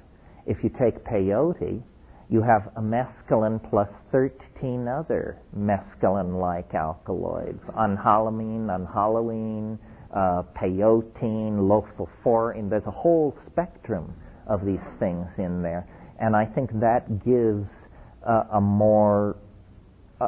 richer experience. It's not an absolute ontological difference between Sasha and I on that issue. Where I might argue that there is a real difference is between drugs created yesterday in the laboratory and drugs that have a huge history behind them, because I believe that in some sense I mean, this is not rationally defendable, but it's an intuition. In some sense, when you take a plant, it takes you. And you make a contribution to the high. A tiny, it's like you add one brick to the wall. So that then essentially when you take psilocybin, you are experiencing all the previous psilocybin trips that ever were. That's what the psilocybin trip is.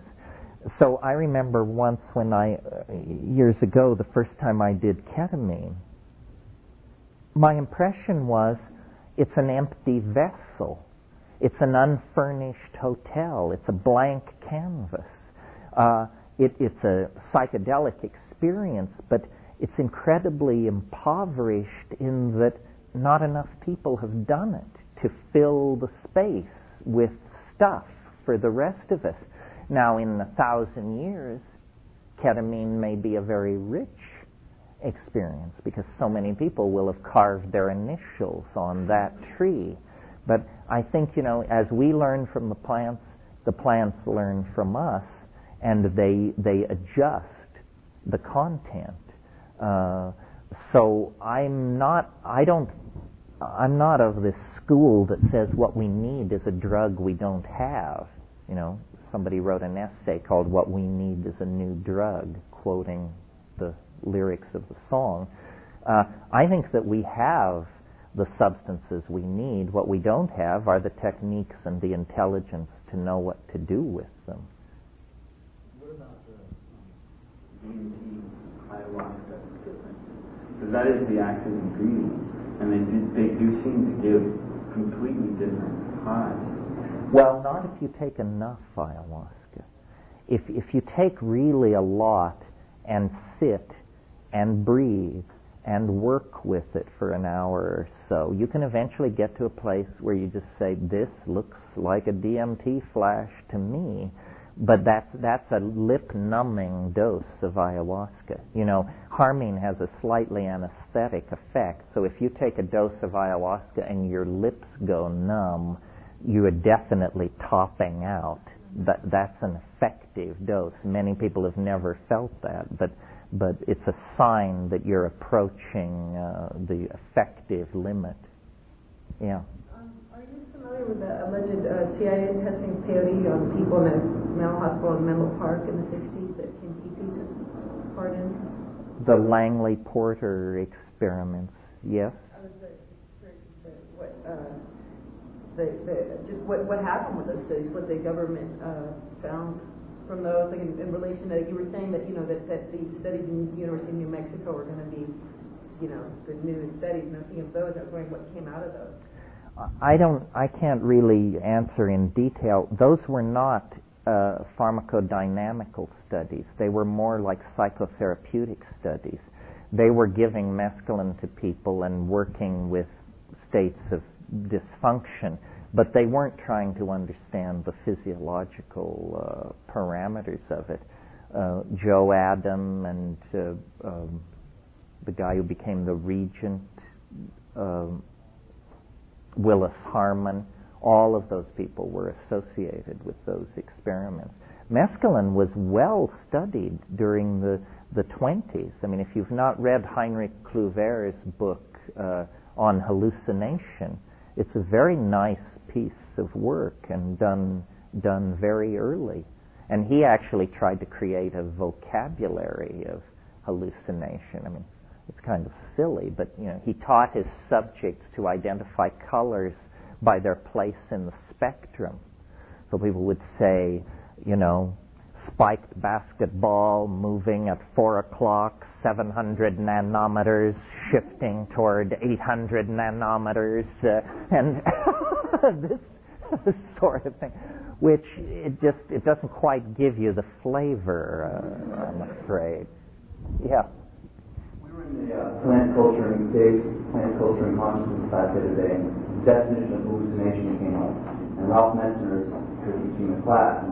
He was saying that for him there's a distinction between a hallucination, which is seeing something which isn't there, and the experience that you have on psychedelics where you're tapping into what you were talking about, the fourth dimension, that boundarylessness.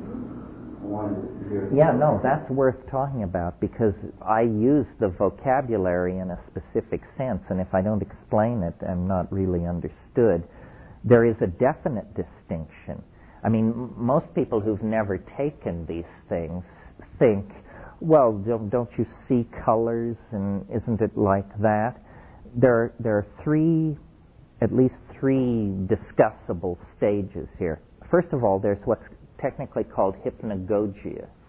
Hypnagogia is when you close your eyes and you see little lights and stars and drifting debris and that sort of thing. That's hypnagogia. Then there's what I would call, I guess, hallucinations. And there's a spectrum. And it's very interesting when they simulate or talk about hallucinations, they only talk about the onset of hallucination. When you take a psychedelic, here's the timeline. Let's say it's psilocybin. At 1 hour, you begin to feel the state of arousal, give or take a few minutes. Well, then, when you close your eyes, there's this black background that is typical of the baseline of consciousness. Well, then, after a few minutes, there are these sort of amoeboid, after-image colored lights that come toward you and stream past you. And this is actually called streaming. This is how it's referred to. And these things are either that after-image violet or that after-image chartreuse that we all know. And these things sort of come, but and if you don't take a sufficient dose, that's it, with theme and variation. And now we're in the land of the famous geometric grids, floating shapes, this sort of thing. But that is not the payoff of psychedelics. The real payoff is visions.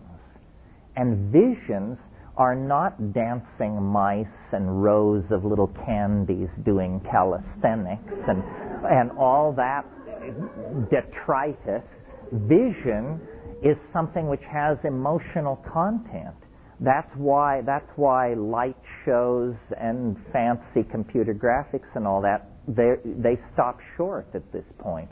Because no matter how visually complicated something is going on a screen, if it doesn't somehow touch your heart and your soul, then it's just a complicated pattern of some sort. But if it also contains information specific to your circumstance, then it's completely engaging. And that's what I shoot for and consider the visionary trip. It's coherent. It's not like a dream. It's not that coherent. It's not a little story in which you appear in a strange circumstance with odd people. It's not like that. But it is not simply a visual experience. The content is multidimensional and deeply mental and largely informational. And that's the proof of the pudding. And there is no way to achieve it any other way that I've ever noticed. Relative to my remarks this morning about orgasm, and this is part of the clue, I've noticed that in the post-coital aura, if you want to put it that way, there are these blue and green lights streaming past, usually not for very long, maybe a minute's worth after a completely satisfying sexual release. But it doesn't go to the next level, which it always does do with the psychedelic. But the fact that they share that phenomenon for a moment suggests something, suggests that it's both. And I used to think not. I used to think it was entirely dose. But I've realized from talking to people that what seems natural and obvious to me seems odd to some people. What you have to do is you have to look at the back of your eyelids with the expectation that you will see something. And it's a plane in the field. Now, if you're in front of the plane, that means you're thinking, oh, I'm getting high, I feel weird, my agenda is this, I need to think about that, do I need to go to the bathroom, where is the water? You know, your attention is here. If your attention is beyond it, you also won't see it. Like I've noticed, you can't talk and see it at the same time. The act of verbalizing requires so much mental focus that you can't see this stuff. So what you have to do is look at the back of your eyelids as though it were a flat surface and just keep looking at it. And keep looking at it, and if there's any flicker of color or light or movement, concentrate and keep looking. Concentrate and keep looking. And it usually doesn't take more than a minute or two of that for it to completely open up in front of you. The other thing is, I plead with it. I address it. And I say, do what you will. I'm entirely yours. Please don't hurt me. But do with me what you will. And if that invoking, that announcing that you are ready is very important. In this matter of the speech of the mushrooms, the reason a lot of people don't have that experience is because you have to initiate the conversation. You can be loaded for hours on mushrooms, and if you will never say, in the silence of your mind, it doesn't have to be spoken, but you must say, hello? It will never directly address you. It's shy. But if you will say hello, it's there. It says yes, and you're off. And, you know, another thing, we're so defensive and locked down. Another thing that's very important, and all Aboriginal people know this, is the importance of chant and song. If you get into a hard place, the Western reflex seems to be to assume the fetal position and wait, with the belief that in some hours, if you don't go mad, this hell, whatever it is, will be lifted off of you. Well, this is the worst thing you could possibly do in that situation. If you get into a place that is difficult, sit up, gulp air, and sing. And the reasons for this are obvious on different levels. First of all, it's an assertion of your existential right to be. You don't just whimper and fold. You sit up, you sing. Second of all, it oxygenates your brain. And mental though these places may be, they have some root in matter and physiology. Flood your brain with oxygen, and the demon, whatever it is, will be washed away, or at least transformed. And so, you know, by techniques of invocation, of chant, of song, of concentration, self-discipline, and I don't mean rigorous self-discipline, nothing like what yoga demands. I just mean, you know, pull yourself together, for God's sake, and pay attention to what's going on. You can make it your vehicle. And then the other thing, which I always do, but it's controversial, I suppose, to say it, is cannabis. Cannabis is the rudder on your ship. If you come into a place that you don't care for, just take a hit of cannabis and then do your chanting, and you will move through it. But don't clench. Realize that you are an energetic system, and the addition of cannabis or oxygen or water is going to change the situation. So take responsibility, and then finally, you know, you have to discipline your hind brain. In the presence of the strange and the overwhelming, the primate locks into a fight or flight syndrome. but it's an adrenaline release. And adrenaline is a very short-acting compound. All you have to do is wait, and the fear will come, and it will spike, and if you don't go mad and start screaming or tear your clothes off and run into the street, but if you just sit, it can't sustain the spike. It chemically is impossible to remain petrified for very long. Eventually you just say, well, all right, so I'm terrified, so what about it? And then you begin to drift down. So it's not an easy thing, but it can be mastered, and it's mainly practical attention. The more exotic techniques, mantra, yantra, physiologically unlikely positions and so forth, that all works as well. But I think just breath and sound and cannabis and intent will carry you through most difficulties. Yeah. I had a question about cannabis. When I was younger, I could smoke very easily, readily, at any time, whether I was sitting in class or playing soccer, any time. And it would feel very good and calming, and I'd just kind of be stoned. And after a while, and now I can barely smoke anymore because I get really just kind of sketched out. I'm not really paranoid, but a little bit like that. I'm just wondering, You mean you feel uncomfortable with yourself in social situations? You don't know what to do? Yeah, but not only that, but even sometimes when I'm alone, and I don't smoke out with people anymore, but like even when I'm alone, it's like I can't just sit. I usually end up, I don't know, wanting to go mountain biking or something, run up a hill. Well, I think our responses change over life, not only to drugs, but to other things. I think also you have to find what works for you. I know people who take LSD in small amounts very often because they say they can work better on it. I tried it. I felt I wasn't getting enough work done, and they said, oh, well, you'll be able to do 12 hours of work a day if you just take 50 mics after breakfast.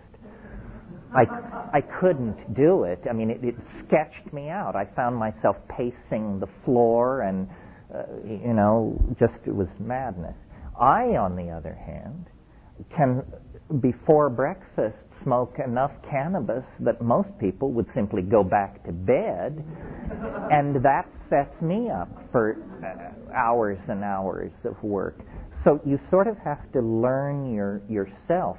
These people who are these enthusiasts for datura, they've got to be some different kind of person than I am, and because they genuinely take pleasure in something which would just drive me right up my tree.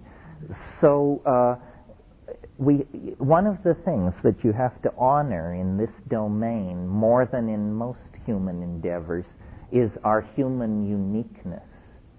I remember years ago I took a course. It was a funny course too. It was called Forensic Pathology, if you can imagine. And it was taught by, if you can imagine, Sasha Shulgin. Forensic pathology, right? So one of the things he did in this class is he brought in a little vial of some substance. And there were 500 people in this class. It was at Cal.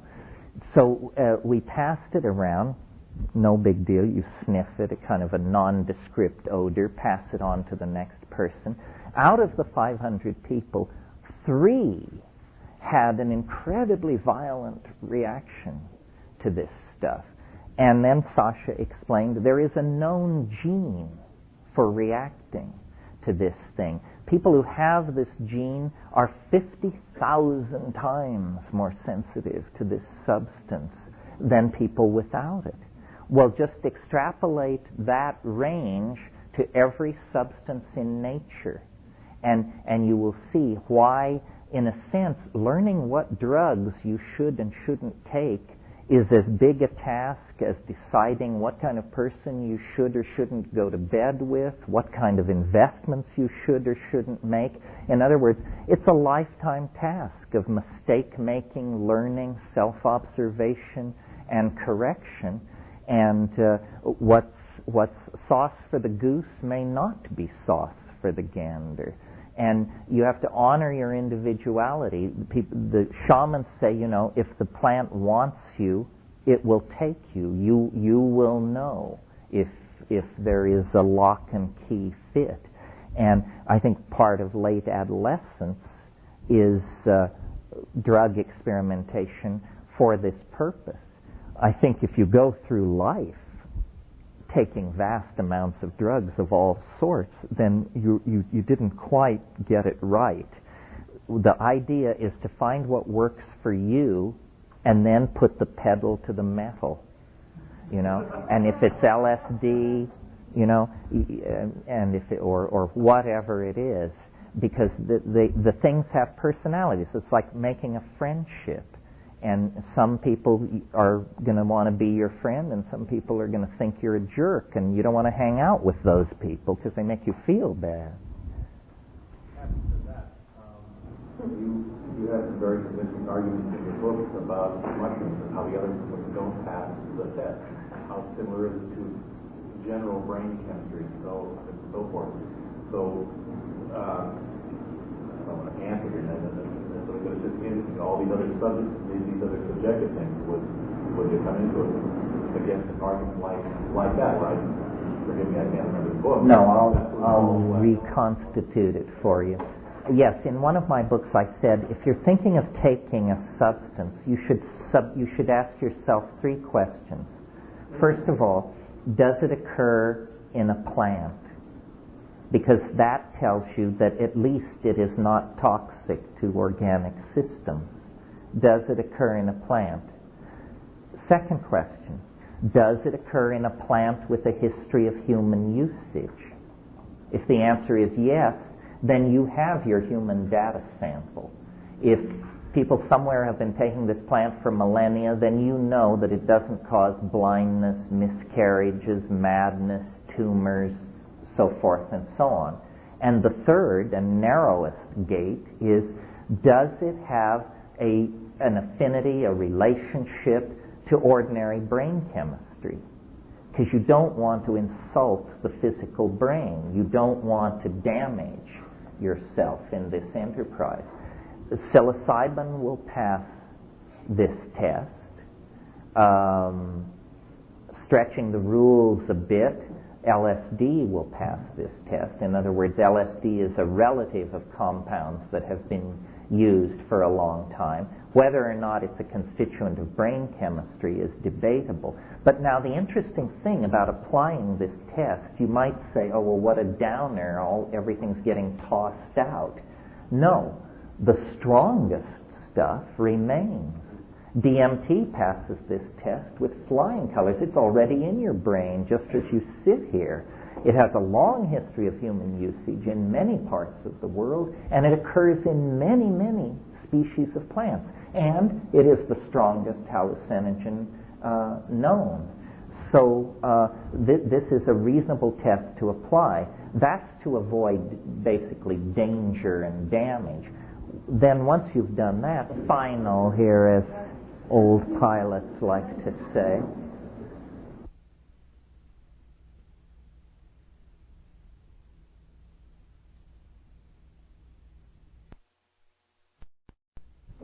substance, you should ask yourself 3 questions. First of all, does it occur in a plant? Because that tells you that at least it is not toxic to organic systems. Does it occur in a plant? Second question, does it occur in a plant with a history of human usage? If the answer is yes, then you have your human data sample. If people somewhere have been taking this plant for millennia, then you know that it doesn't cause blindness, miscarriages, madness, tumors, so forth and so on. And the third and narrowest gate is, does it have an affinity, a relationship to ordinary brain chemistry, because you don't want to insult the physical brain. You don't want to damage yourself in this enterprise. Psilocybin will pass this test. Stretching the rules a bit, LSD will pass this test. In other words, LSD is a relative of compounds that have been used for a long time. Whether or not it's a constituent of brain chemistry is debatable. But now the interesting thing about applying this test, you might say, oh, well, what a downer, everything's getting tossed out. No, the strongest stuff remains. DMT passes this test with flying colors. It's already in your brain just as you sit here. It has a long history of human usage in many parts of the world, and it occurs in many, many species of plants. And it is the strongest hallucinogen known. So this is a reasonable test to apply. That's to avoid basically danger and damage. Then once you've done that, you have to figure out of those candidates remaining, who is your friend, who you have an affinity for. All right, why don't we break now, and you're going to... Before we break, I just have something about your... Final here, as old pilots like to say. So you should now be in the last crack mood, meaning that you're getting your last crack at me. What turns have been left unstoned and what stones left unturned? Yes. One question about astrology, when the gentleman asked about having a different experience with smoking cannabis now, and I think about cycles and astrology and different planets aspects of it, that may be also related to different cycles. I also wonder about astrology in relation to doing experiences, psychedelic experiences, whether it's experiences that may or may not be positive or helpful or vice versa. I wonder if you know anything about that. I don't really know anything about it. I do think it's puzzling when you feel that the initial conditions have been recreated, but the results you get are completely different. And astrology then offers itself as an explanation. Well, the last time you did it, the moon was in Taurus, now it's in something else. Again, this is something that could be looked at. Is there a time? I don't believe everything the mushroom tells me. I just treat it like everybody else. You can't trust anybody 100%. But the mushroom does seem to have the idea that it's good when the moon is in Scorpio. I've just experientially noticed that things seem to go better in the psychedelic realm when the moon is in Scorpio. I'm a triple Scorpio. Hey. Yes. Yes. Hey, wait a minute here. Yeah.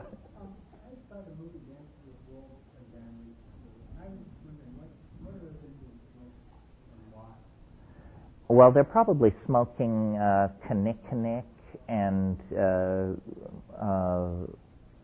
aboriginal tobaccos and various things. It's a very odd thing. I mean, you talk about cultural evolution and that sort of thing. Did you know that smoking was unknown in Europe and Asia until it was brought from the New World at the time of the Spanish conquest? Rome never smoked its opium. It put it in wine. Opium was never smoked in China until after tobacco was introduced. In fact, the smoking of opium in China arose largely as a result of trying to drive out tobacco smoking as a habit. This method of drug delivery, which you would assume was Paleolithic, was unknown to the civilization that we evolved in. The New World seems particularly expertise in these dimensions. For example, enemas are one of the very few things that we can that have entered our culture as a cultural contribution unique to the Amazon basin. Enemas they had rubber, they had natural rubber, and they discovered that some substances were so toxic that you didn't want to put them into your stomach, but that they would be active if you would rectally insert them. And so the enema was invented millennia ago in South America, but was a mad idea from the point of view of European medicine until it was tried. And then, of course, it became the rage. And there are then successive rages of upper colon focus that sweep through our society every once in a while. Yeah. I wonder if you could expand upon the idea that you speak about in the essay about the plant as a model for consciousness and for culture. Yeah, that was an essay that originally appeared in Whole Earth Review, I think called Plant, Plan, Planet. And what I was trying to say there was there is a great deal to be learned from emulating plants, especially in the culture of crisis that we're in. First of all, plants, they have to deal with their toxic byproducts because they can't move away from them the way we do and move into new niches. Plants are homeostatically self-regulating. Plants are small solar factories, essentially. Plants do all their work at temperatures below 115 degrees. Notice that we do our technologies operate at 600 degrees and up, and then produce all kinds of heavy metal toxins and poisons and this sort of thing. Also, in a sense, the Tao-like passivity of plants, the way in which they accept their circumstances. Essentially, an animal is an organism that can move away from the circumstances of its own being. And so, for all of these reasons, plants seem like an excellent model for the kind of future that we should be building. We want to go to lower energies. We want to go to more organic starting and ending materials in industrial processes. We want to create a kind of integrated homeostatic cohesion in our societies. In all these cases, and a solar-based society, in all these cases, the plants provide the model. They've been showing how to do these things very efficiently for a very long time. Yeah. Are you familiar with Rick Tarnas and Groff, where they get together on the whole archetypal psychology that's in specific related to the planets, and how doing people's transits or charts seems to be the only predictor. It proves to be very valid to predict the kind of journey or kind of experience the person would have, depending on the moment they did. I heard that from Rick. It's very interesting. I haven't actually looked at the data. The only reason astrology is not scientifically respectable is because no one can hypothesize how the coupling takes place. In other words, how can the transit of Mercury be coupled to an event system on this planet?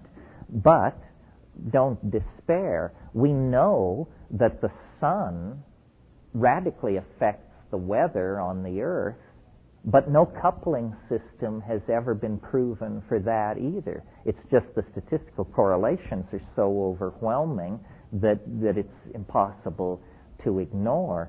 I think probably the key to understanding astrology is you're going to have to go outside of astrology to understand it, to something like fractal resonance. The reason the pattern in the stars is repeated in the pattern of your life is because there's only one pattern to begin with. It isn't that the stars cause you to be the way you are, any more than that you cause the stars to be the way they are.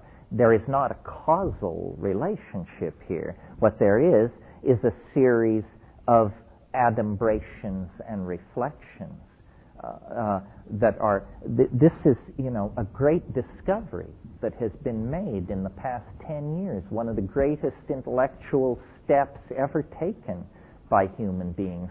A new law of nature is now discernible, and I can state it for you. It's that nature is self-similar across scales. Do you understand what that means? It explains why an atom looks like a solar system and why they both look like a galaxy. Because nature is self-similar across scales. It means that, if a certain architectural conceit works on one level, nature will use it on any other level where it seems appropriate. And so on many, many levels, the same patterns repeat. And so it wouldn't surprise me at all if in the next while we got the equivalent of astrology, but quantumology. Quantumology, where instead of calculating downward from the stars to the context of human fate, you calculate upward from the atoms to the context of human fate. And if you keep calculating, you can go from quantumology to astrology and leave out sociology and show, that these things are reciprocal reflections of each other. Then the mystery and the woo-woo of astrology, I think, would just simply disappear and be replaced by an, of course, how could it be otherwise kind of understanding. Yeah.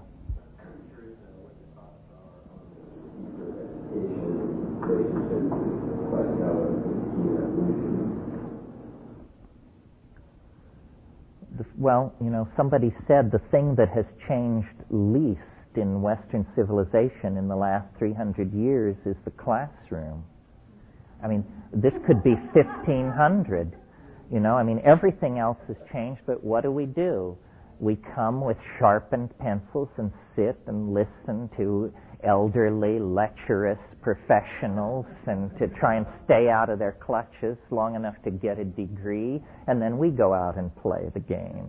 I think that this is somewhat a field, but something very profound is happening in the way in which we modern people process information.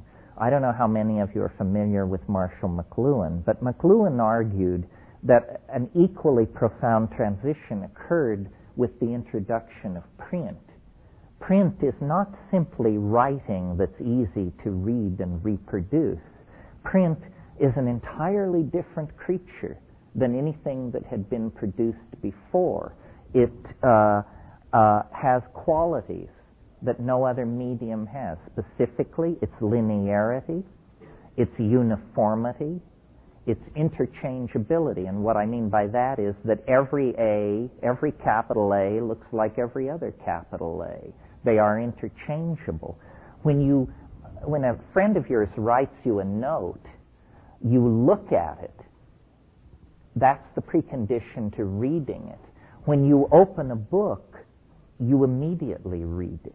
You don't look at it at all. Very few people puzzle over how the A is sitting there on the page with that white back. No, we just read. And the difference between looking and reading is very great. McLuhan called it the contrast between a manuscript culture, which is ear-oriented, and an eye-oriented visual culture. Well, now what's happening to us, and I was talking to somebody about this at the break, is the rise of the image. The image is in the ascendant. Ever since the invention of photography, let's say, in the middle 19th century, followed by color photography, followed by color lithography, followed by moving pictures, followed by television, followed by the internet, VR, stereograms, and all the rest of it. Something is happening. Our culture is forcing our visual education. And I think one of the problems with education is that we are trying to use a print-created institution to educate electronically biased human beings. And it's created a kind of a speed bump of illiteracy. One of the things that is put against your generation, you Generation Xers here, is that you're not literary. You're not a literary culture. But and it's true, don't deny it. None of you can quote Milton. But I also think it's a temporary thing. Your children will not be like you. Your children will be fully visually literate. They will have assimilated this new medium and operate under its aegis, while you are in a transition phase. And so the kind of dumbing down of culture that has had to occur as we go from a fully literate culture to a fully electronic culture is, I think, transitional. I mean, everybody says, people learn everything from TV. Kids know every star, every show, every plot, and say, why do they know that junk when they can't memorize the sequence of U.S. presidents? Well, make a good enough TV show about it, and they probably will. Not that I'm a fan of TV, but I am a fan of the visual image, and I think TV betrays it to some degree. HD TV may correct that, but it gives psychedelics an interesting role because they are such stimulants to the visual imagination. It's almost like they lead us deeper in this cultural direction that we have great appetite for. And now, with CD-ROMs and multimedia and websites and all that, we just can't wait to show each other stuff. Everybody's building a website. Everybody wants to invite you over to see their latest visual creation. And I think that language itself is headed in this direction, that our language is literally becoming more colorful, more sparkling, more engaging, and it's because it's becoming more visual. And eventually it may be an entirely visual exercise. The rise of icons is an interesting example of this. But now, wherever you go in the world, if you will push yourself just a little bit, you can understand what's going on because signage is so iconographic. It doesn't matter whether you're in Germany or France or Argentina or where you are. The signage is in an international language of visible symbols that unite us all. You see, the thing is, the word is ambiguous to a far greater degree than the image. And so when we communicate in words, we communicate incompletely. If we communicate in images, it's much closer to fulfilling the intent of communication, which is to erase the boundaries between the messenger and the message is being sent to. Yeah. What you're saying is like I see almost a return to the archaic, because there was a time when people didn't read and they had to get their information by one image, whether it was going to church and seeing a stained glass window, but if it was fulfilled then like a picture is worth 1,000 words. Looking at your 180 messages, if each one could just be a visual image, then you could have done that quickly. Well, that's why I called one of my books, The Archaic Revival. Because you see, I really think the thing that McLuhan was trying to say was that every medium, be it print, he even treated the electric light as a medium. Every medium has a hidden agenda which the users of the medium are not aware of until it's too late. For instance, in his discussion of the automobile, it was invented to convey people from place to place. in practical terms, what it was a bedroom away from home. And a whole generation of people discovered sexuality much earlier than they would have because of the automobile. That wasn't its intent, but that was its effect. Similarly, McLuhan says you could never have the concept of the citizen if it was not preceded by the invention of movable type, because the citizen is an interchangeable social unit the way a letter is an interchangeable unit in typography. Also, the linearity of Western thought is a product of the fact that when we communicate in print, we arrange our thoughts in lines. That isn't done in some languages, but in ours it is. Well, then we impute that quality of our communication method to reality itself.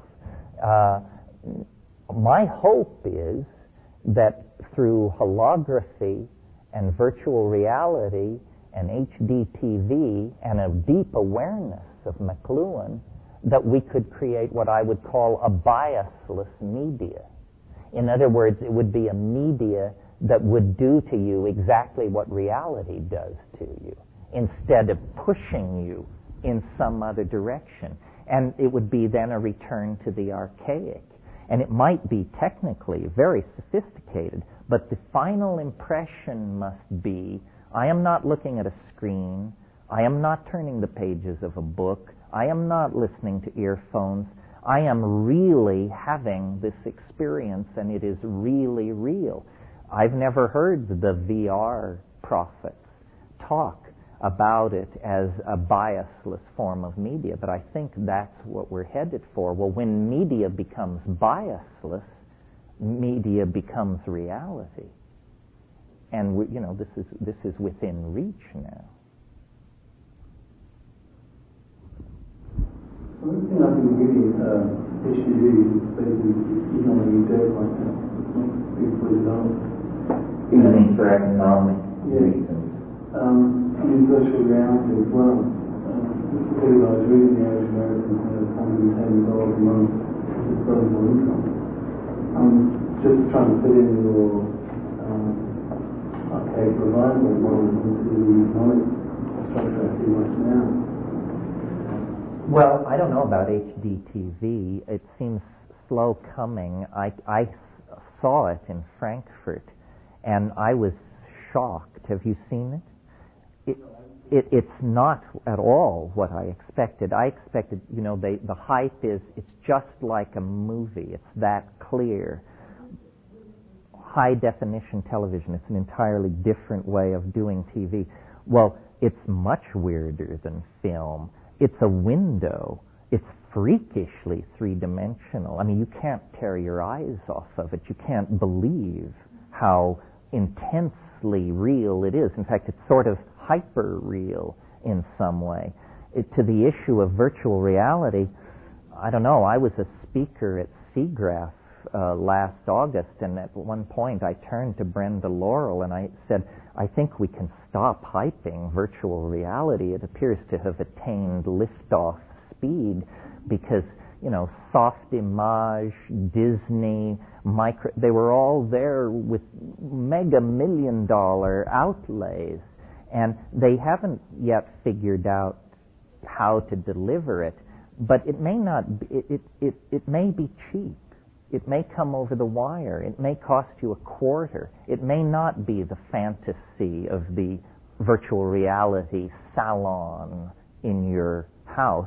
It may just simply come over the wire. I think the economics of it may delay or accelerate it, but that the appetite for it is so great that it is for sure on its way. What's holding it back is the technology, because the demands that we make of our hardware when we move to VR are incredible. I mean, look at these eucalyptus trees blowing in the wind out here. Look at how each leaf has a unique reflective index of its own, which is changing in time. Think of the computational energy that would have to be brought to bear to convincingly reproduce that in a VR environment. I mean, it's orders of magnitude more computationally demanding than anything currently being done.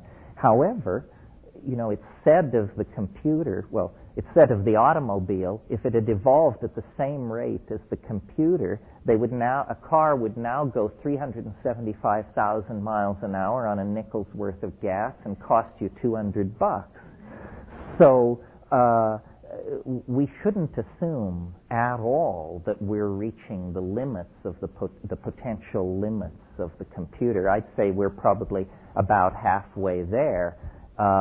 There is right now a fiber optic experimental line between the University of Michigan and the University of Minnesota that is able to transfer 630 gigabytes per second. That's the Encyclopedia Britannica in under a 30th of a second. That's bandwidth. That can handle anything. We just have to run that experimental cable into every city and home on the planet, and then we'll have it. McLuhan had an interesting idea. McLuhan's a weird character because a very advanced thinker, but a convert to Catholicism, so forth and so on.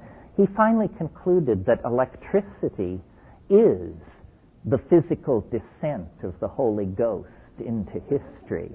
That as the planet, as our cities turn to light and everything is linked together informationally, that this is the enfolding presence of the third person of the Trinity. And, since electricity is a fairly mysterious item anyway, who is to say not? In practical terms, it may lead to something very, very much like that, a gathering of us all together in cyber, hyper, shamano space.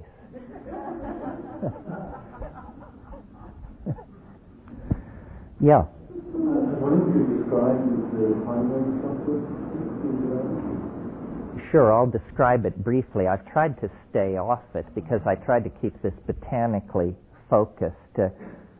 For those of you who don't know it, I have other burdens to bear other than my psychedelic advocacy, and one of them is that I am the purveyor of a theory of history which has many different aspects about it, and I've used some of the terms like novelty, ingression of novelty, concrescence, but I believe that I have discovered or was told a mathematical algorithm that allows us to replace probability theory with a waveform that predicts where in time novelty will cluster and where in time very probable events should be assumed to concentrate.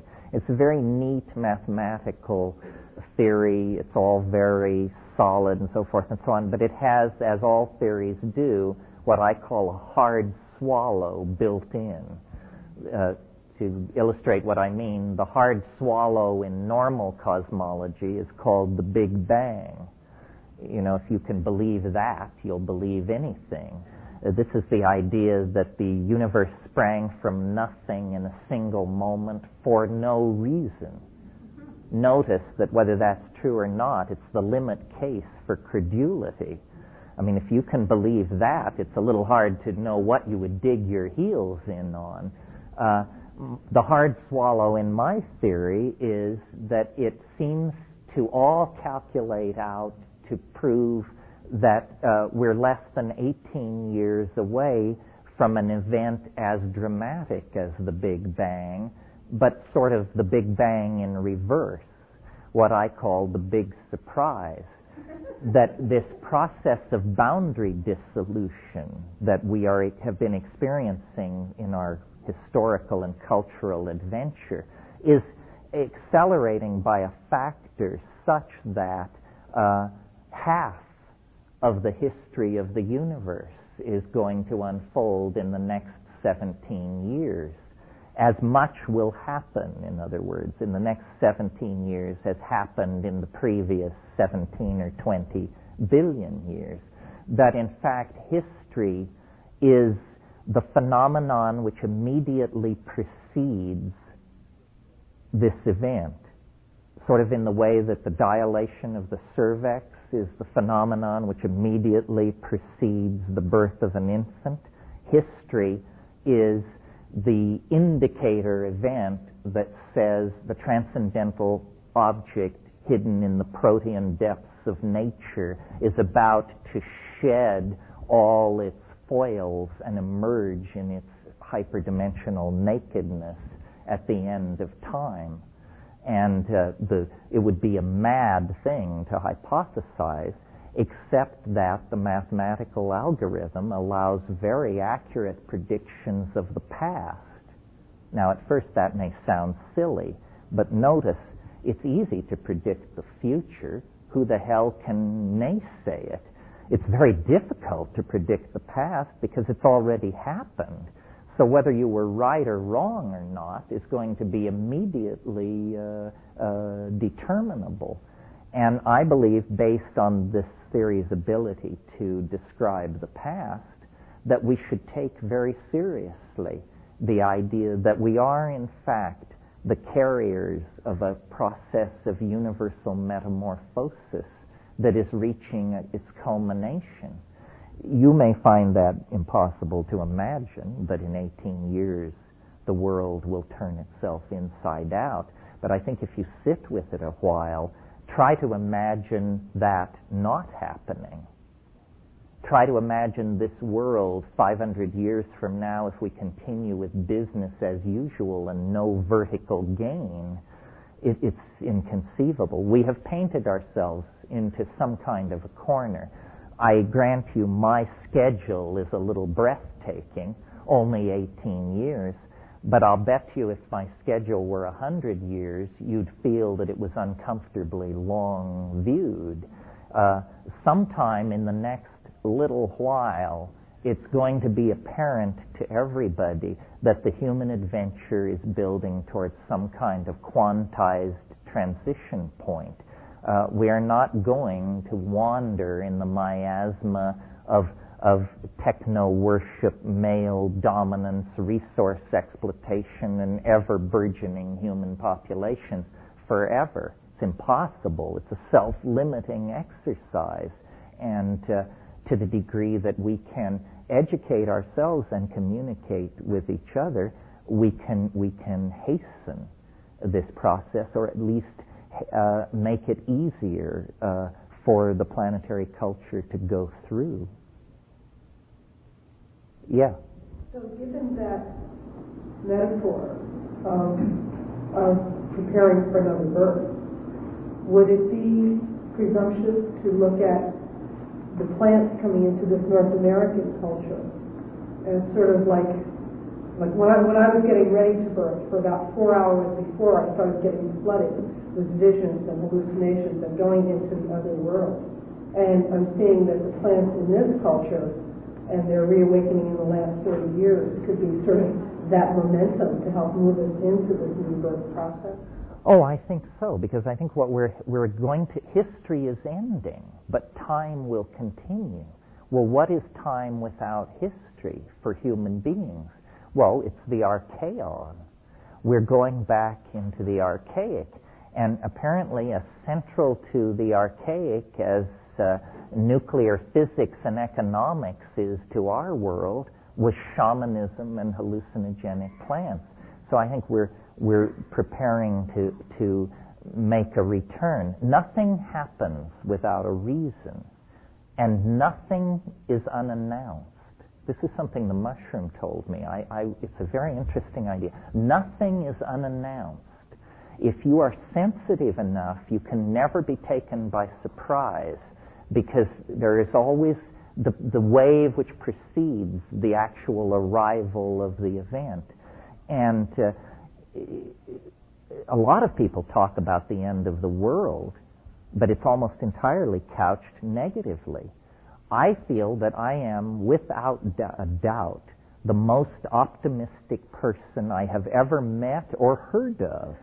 And yet, after I give some of my lectures, people come up to me and say, it was frightening. It was an appalling vision of what... He said, you missed the point. I'm telling you, God's kingdom is 18 years away. How could you possibly interpret that as negative? And you say, well, but aren't you saying that everything will be changed and transformed and swept away? Well, yes, but, that's the way of it. You want a psychedelic truth? 30 years of psychedelic voyaging, I can distill it for you. This is not a psychedelic truth. This is truth. Here it is. Yes. And you can learn this from drugs, you can learn it from life, you can learn it from death, you can learn it any way you like, but by God, you will learn it. Nothing lasts. Nothing lasts. Not your enemies, not your friends, not your youth, not your dreams, not your fears, not your hopes, not even yourself. Nothing lasts. I mean, this has been said often, but felt rarely. Heraclitus said, Pantitreia, all flows. And the lie of Western psychology is that something is stable. God's nature, the equinoctial points, something lasts. And because of this lie, we are perpetually in a state of anxiety. Because the truth of our experience is nothing lasts. And yet the truth that our culture tells us is, save your immortal soul, make a contribution, preserve, protect, conserve, stabilize, retain. It's pointless. And so the central truth of being is the felt presence of immediate reality. That's all you will ever have. And so the quality of the felt presence of immediate experience is what you want to impact and determine. And everything else is rumor, hearsay, hope, dream, memory, projection. But the felt presence of immediate experience, if that is not satisfying to you, you have to change your life. You have to do something. And the fact that Western psychology and civilization is a vast exercise in delayed gratification. And the consequences of that are endless unhappiness and neurosis and fetish substitution and so forth and so on for reality. It should be liberating to know that nothing lasts. But instead, it paralyzes with a sense of ephemerality, when what it should do is empower an enormous sense of freedom. And I think this ability to accept the inevitable passing and coming to be of phenomena is what psychedelic wisdom is really about. Anybody, anything, hit me, yeah. What classifying material will be on the web and someone else? You mean my views on the web? Oh. Where did I learn my views from? Well, Ralph Abraham, you should visit his website. It's http://hypatia@ucsc.edu.org. Well, it's just a URL, URL://hypatia@usc.org.net. .edu.org, I'm sorry. It's a funny question. I'm puzzled because I never thought of these as my views on the net. Aren't these the views of the net? I mean, is anybody saying anything different? I mean, I assume this is what unites the faithful in the religion of net worship, but maybe I'm wrong. Well, from my experience of the net, it's becoming more targeted for the people, for the schools, and the regulators, Well, that's more alarming. The businessmen will, wherever there is a frontier, I mean, first come the explorers, then come the missionaries, then come the hookers and the businessmen. And we've got plenty of hookers and plenty of businessmen on the internet now. It's the content. I'm McLuhan enough to not so much be obsessed with the content. It's not what is on the net that's important. It's the net itself. It's what it is.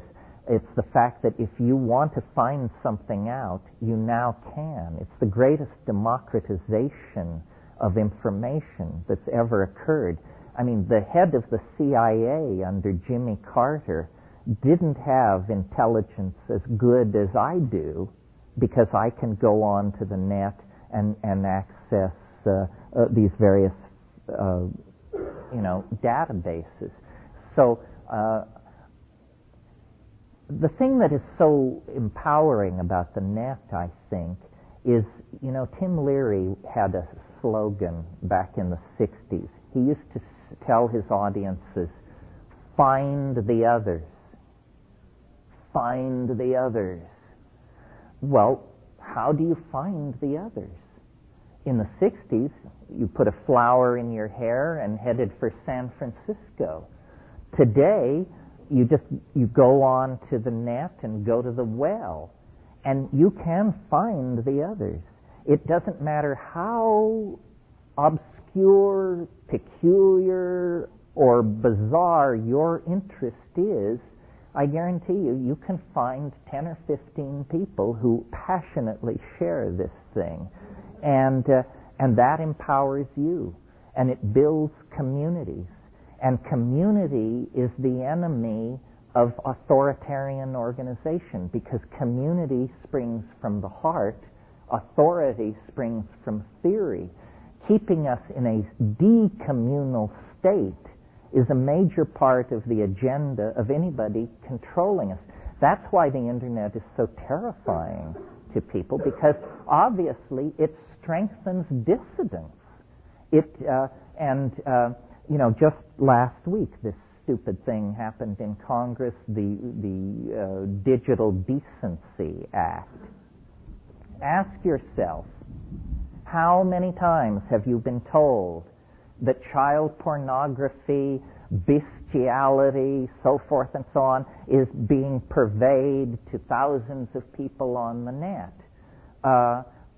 Then if you have any experience of the net, you realize that that's like thinking of San Francisco as that one corner at Broadway and Columbus where they peddle girly mags. That's just a part of San Francisco. It's a complex civilization. We have all kinds of people. Everybody should be able to do what they want. But to define San Francisco that way would then lead you to the conclusion, well, maybe we better seal off San Francisco and clean up this hideous evil that's breaking loose. This is what's being done on the web. The public is being manipulated by major media to think that the web is just swarming with pederasts, fetish. But please, every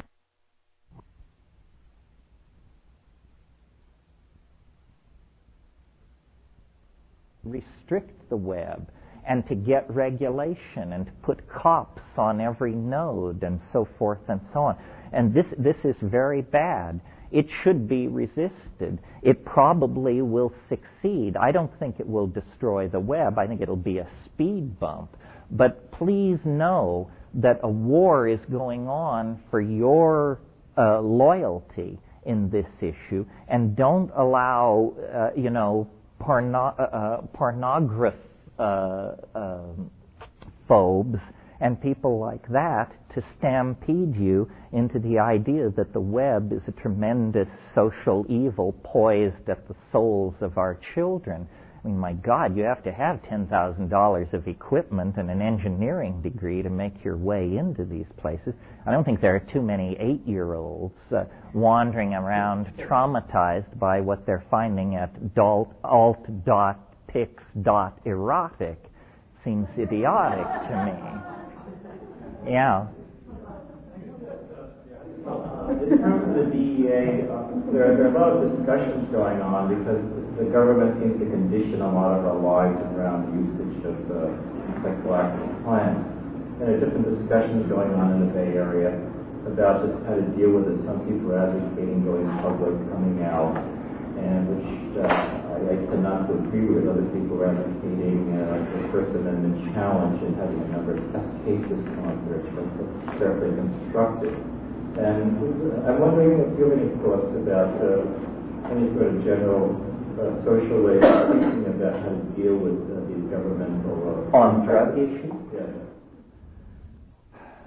It's a complicated thing because there are two levels. There is, first of all, the drug problem we are told we have, which is too many people are taking too many bad drugs and committing crimes in order to obtain money to buy drugs, or committing crimes in order to transport, manufacture, and deal drugs. And this has dehumanized our society, and it's a terrible scourge, and we have to do something about it. That's level one of the drug problem. What you are not told is that governments are the chief offenders. Most drugs in the world are either produced by governments or produced with the connivance of governments. And our little bailiwick, the psychedelics, don't even figure in this issue because not enough money is being made. The only psychedelic that ever made anybody any money was LSD. And on a scale where we're talking about methamphetamine, cocaine, and heroin, the fortunes made off of LSD were minuscule. The drug thing is a con. Governments need vast amounts of untraceable cash, they believe, because they turn it over to their secret police agencies who then pursue secret agendas where they try to control events by illicit and non-sanctioned means. And by that I mean rigging elections, murdering labor leaders, hounding liberal editors into retirement, smearing people, so forth and so on. The hard drug markets of this world are entirely in the hands of governments. You know, somebody pulls a stunt in Kuwait, and we're there in a moment. We send troops to Haiti, but these mysterious jungle warlords in Burma seem untouchable. Nothing can be done.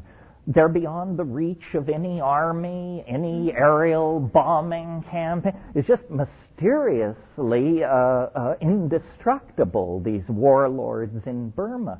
Well, it's because they are the producing end of an illicit, world-girdling organization whose purpose is to deliver drugs to the market. And I believe that the CIA got into this game because, you could almost say, for good reasons from their point of view.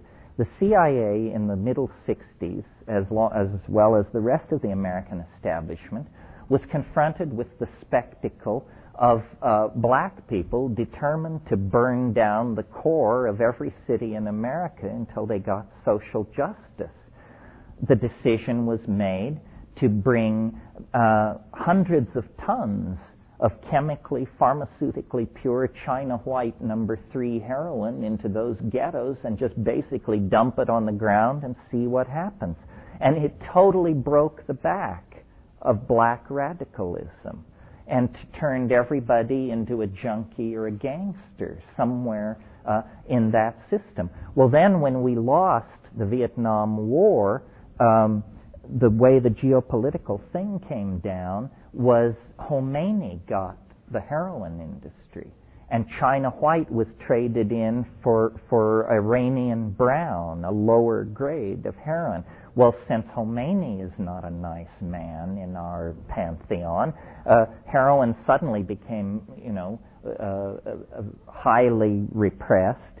But at the same time, as the Vietnam War wound down, these insurgencies in South America were being started up, and cocaine was brought onto the scene. And I can remember in like 72, 73, 74, a particular cover of Time magazine, cocaine, the new drug of choice. And it was just this far short of an endorsement. It was all about movie stars were doing it, and everybody was doing it, a huge picture of lines on the cover. That's a decision to sell. That's an ad campaign, a very high-profile ad campaign. Well, I think I said to you yesterday, in the international drug trade, the real cost of these drugs is in transporting them, because you have to pay somebody to bring 10 kilos of heroin into the United States. Unless you know fools, you're going to have to pay them $40,000 or $50,000, a fraction of the worth of that heroin. But nevertheless, if you haven't sold it yet, it's maybe tricky to get that kind of scratch together. Well, that's for 10 kilos of junk. You have to pay $50,000 to transport it. But if you have a C-130, you can bring 50,000 pounds of heroin, and it will cost you far less per unit volume. So the CIA had all these airplanes, and they simply diverted them to the drug trade. You probably have been following this recent scandal involving the U.S. Forest Service.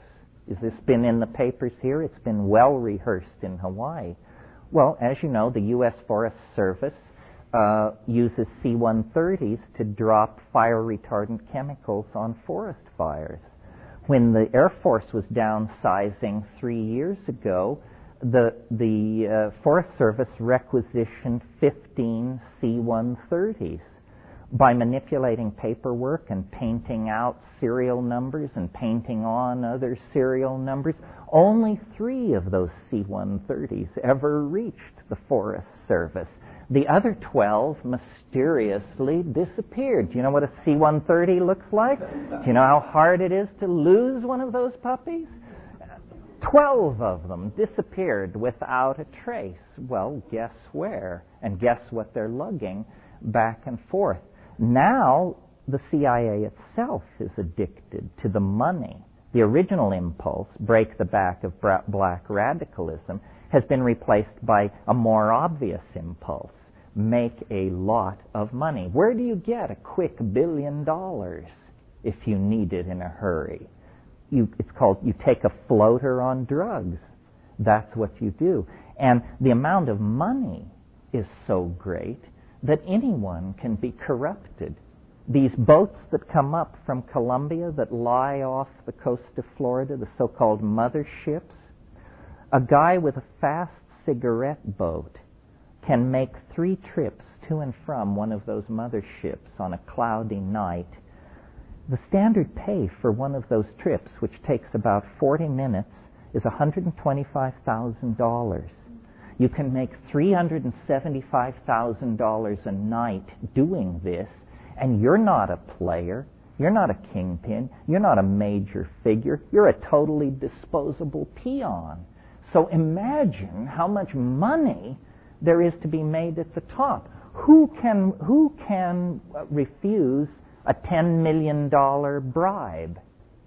You know, people come in and say, listen, we'd like to give you $10 million, and we've bought a house for you in the highlands of Malaysia and a Ferrari, and we'd just like you to go and live there and do whatever you want.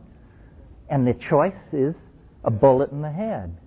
So which would you prefer? We're perfectly at ease either way, so you figure it out and call us back. Nobody can resist that kind of thing.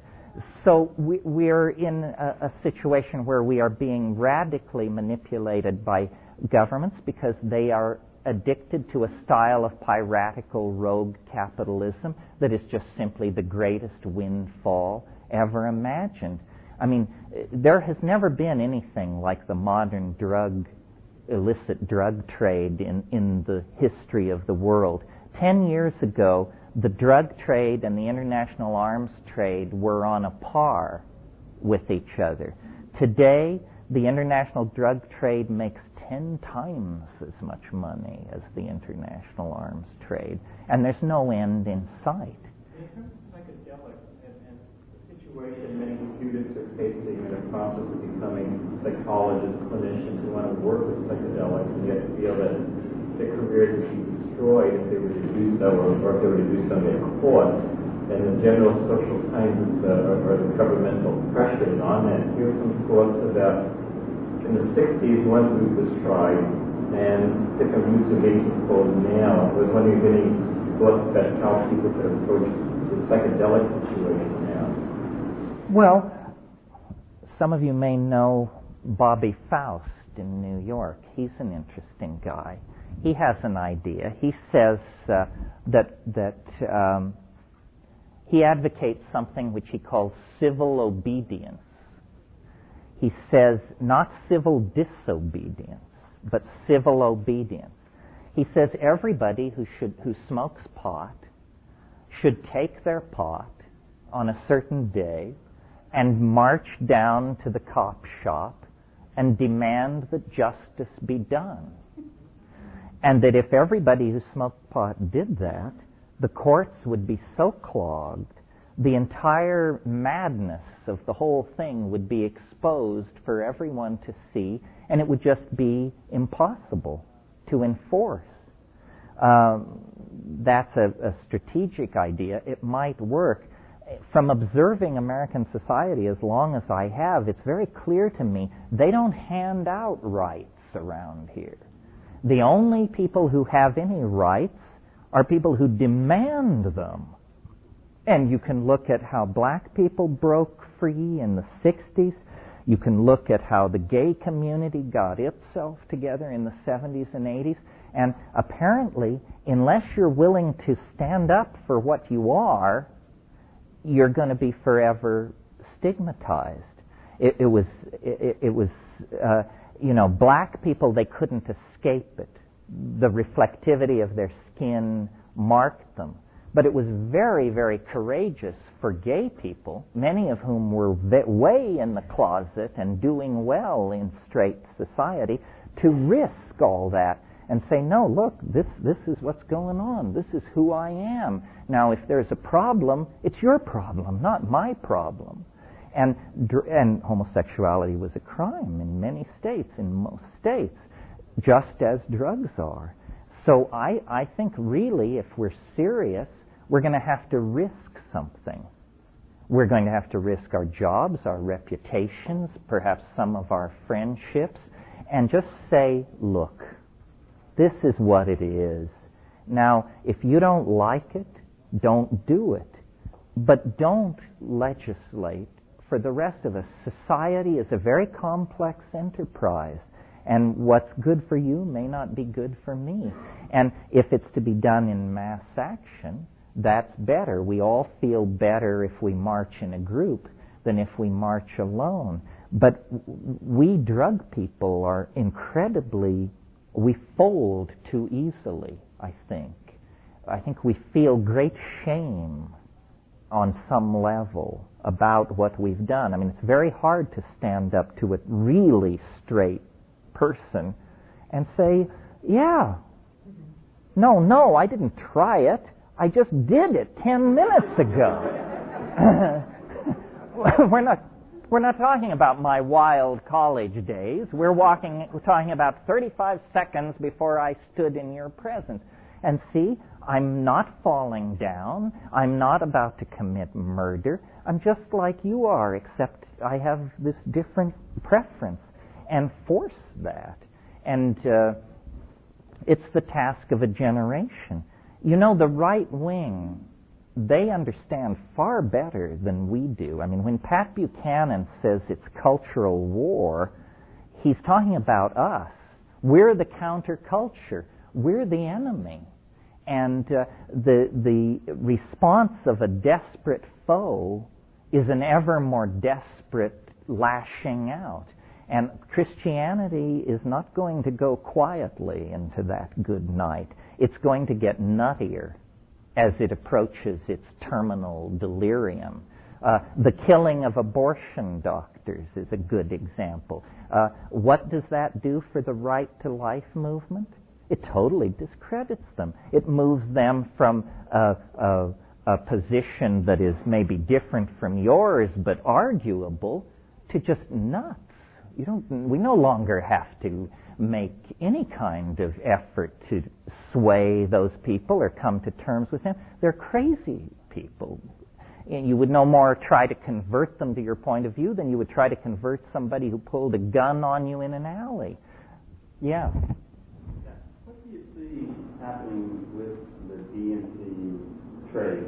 I mean, obviously there's probably not much of a trade right now because it seems to be a very elusive substance out there. Though one would probably argue, or you would argue, that more people should use it and see it and this experience. You mean, do I think there'll be more of it?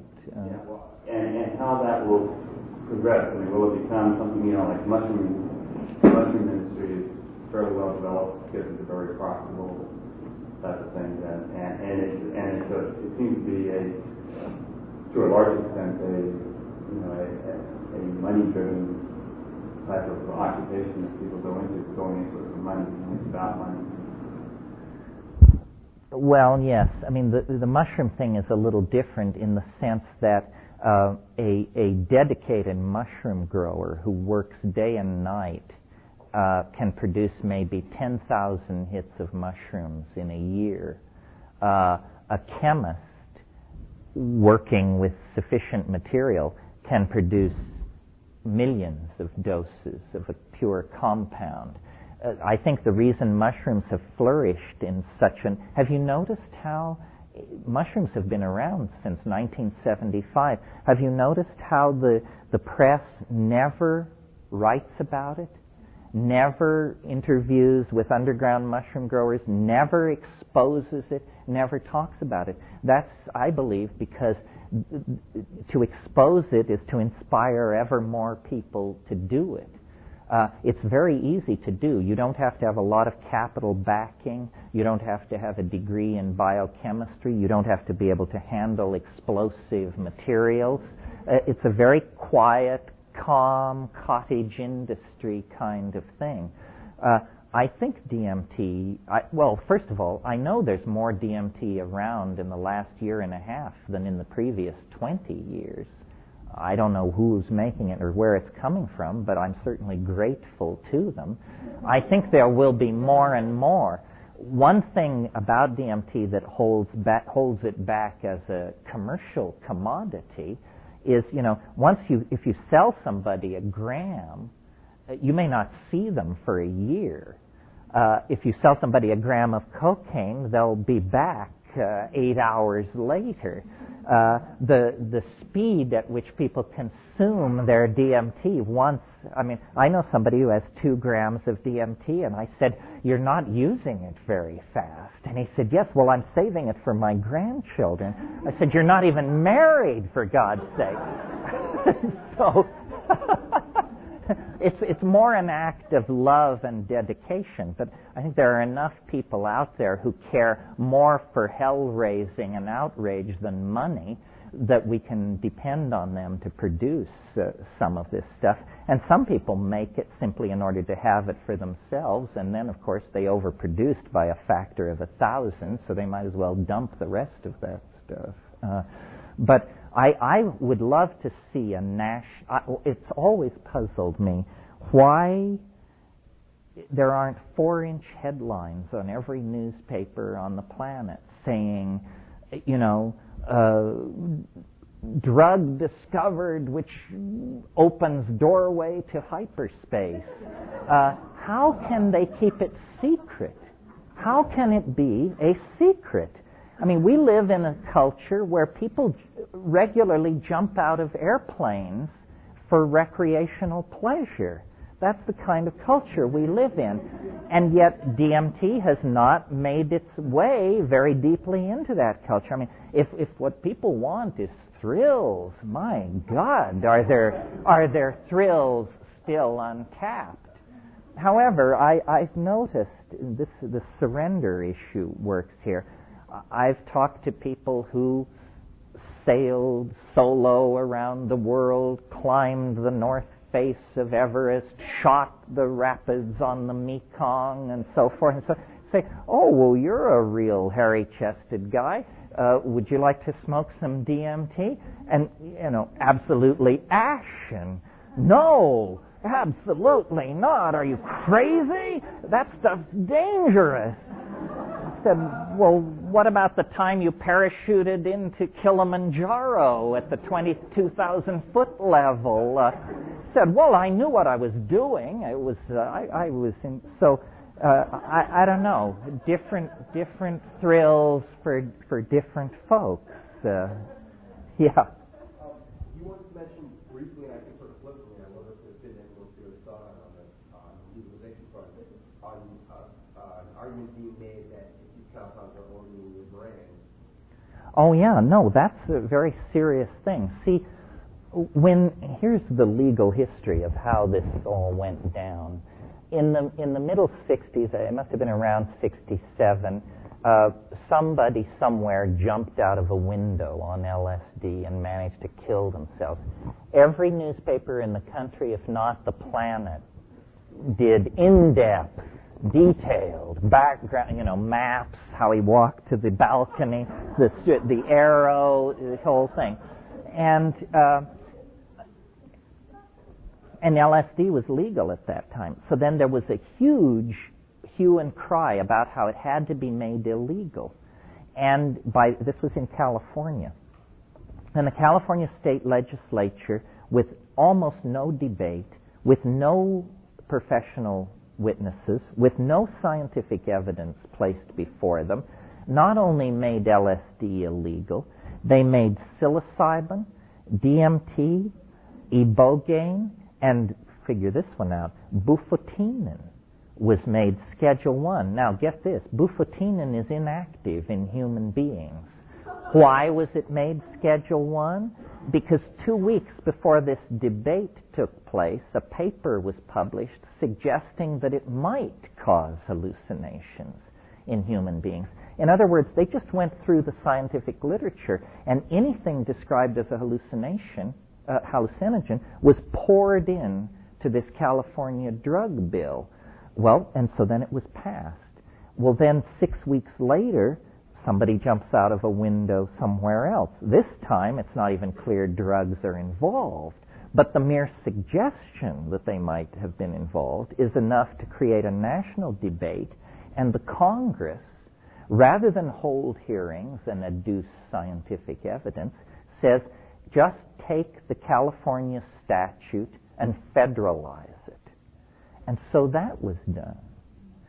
So what the consequences of this are is, in the case of a substance like psilocybin, no scientific evidence has ever been offered to any legislative body saying there was anything wrong with it.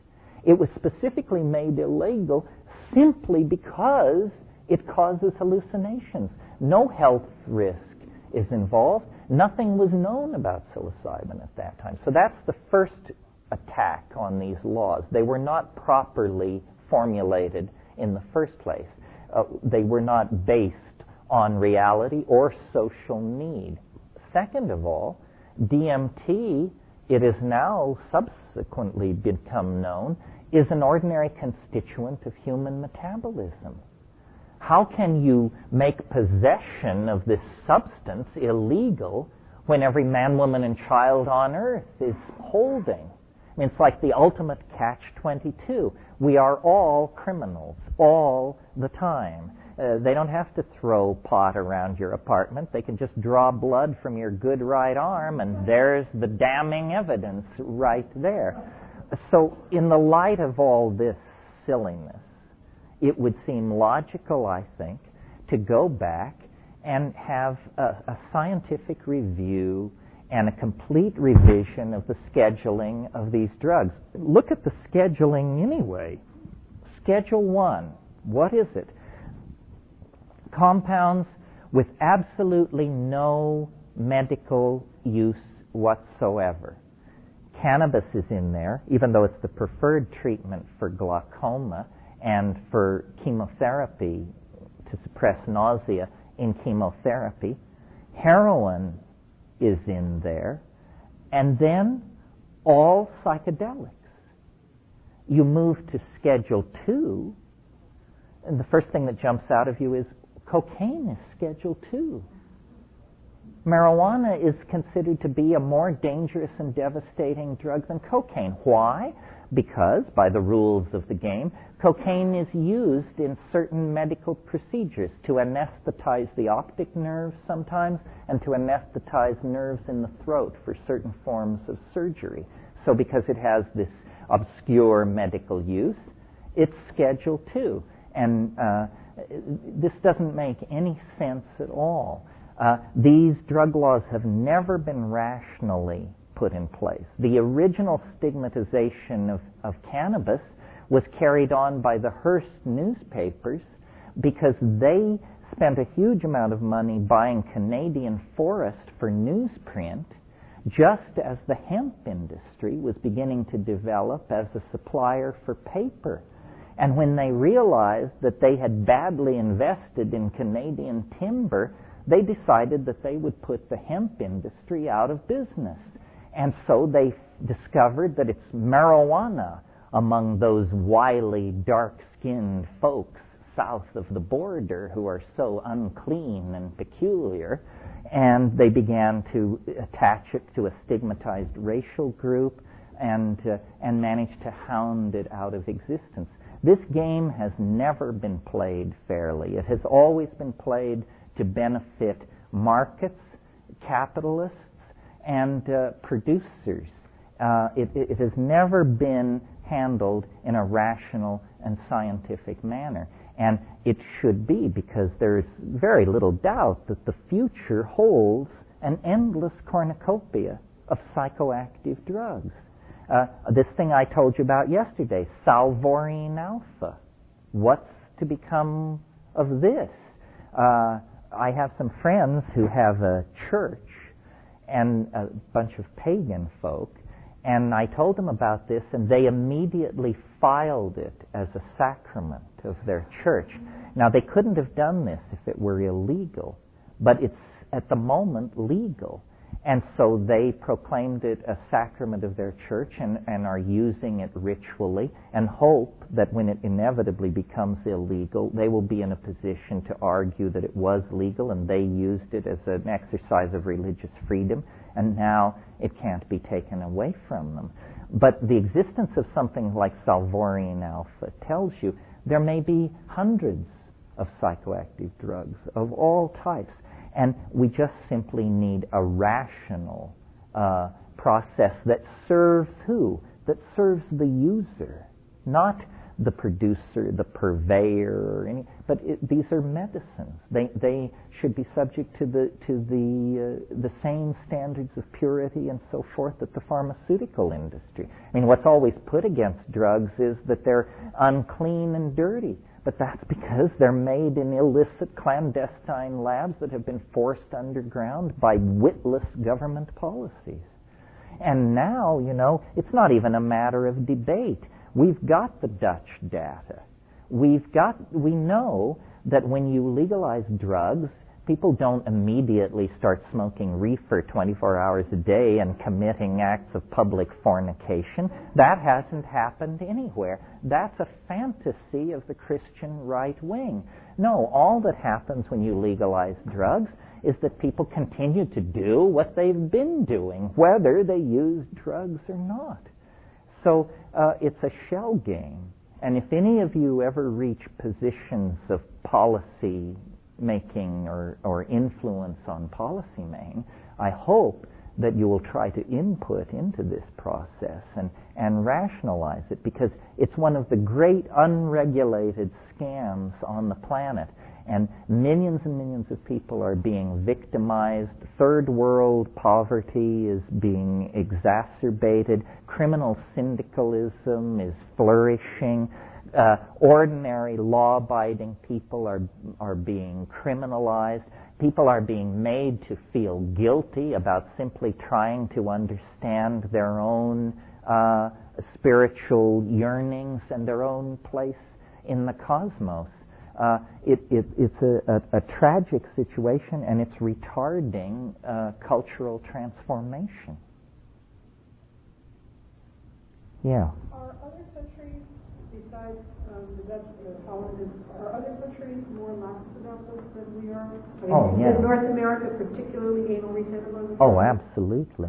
I mean, Germany, for example, I've been coming and going from Germany for 7 or 8 years. It's always been loose. I mean, you could always sit in a reasonably sleazy restaurant after dinner and make a spliff and hand it around, and nobody would say anything. But and now the hemp laws have been declared unconstitutional. They're more liberal than I would be in Germany. In other words, they say that you can possess a gram of heroin every 24 hours without legal consequences. That seems to me a little loose. I mean, maybe I've known more junkies than the head of the German Supreme Court, but it seems a little loose.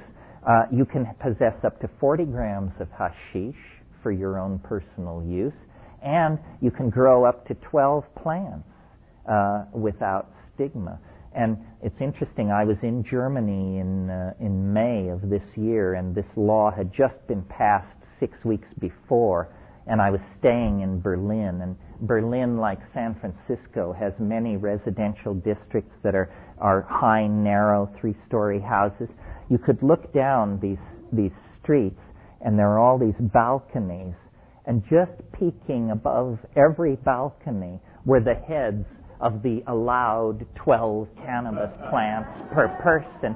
And you could see that the entire city of Berlin was just slowly turning green. And while I was there, I saw an interview with the chief of police, and he said, yeah, we love this new cannabis law. I've been able to assign resources to real crime problems, and look at our statistics on how few stolen car deals there have been. And the police are now freed to do what they should be doing, which is maintain public order, not messing around with what people are doing in the confines of their own minds. If it weren't for Europe, I think this situation would be frozen out forever. But we will eventually be humiliated into liberalizing our drug laws. That's all. I had always traveled all over the world, but I'd never really been to Europe till about 8 years ago. And when you go there, you discover what some people say it was de Tocqueville, and some people say Charles de Gaulle, but someone said, America, it's a footnote on European civilization. And you go there and you discover, oh, this is where it all came from. This is where they invented all of this stuff. What peculiarly complicates our situation is Europe is a genuinely secular society. And the concept of a Christian right wing being able to dominate the political agenda of those, it's inconceivable to them. I mean, they have Christian fundamentalists, of course, but it's a curiosity, a testament to their tolerance, not a knife poised at the heart of political dialogue the way it is in this country.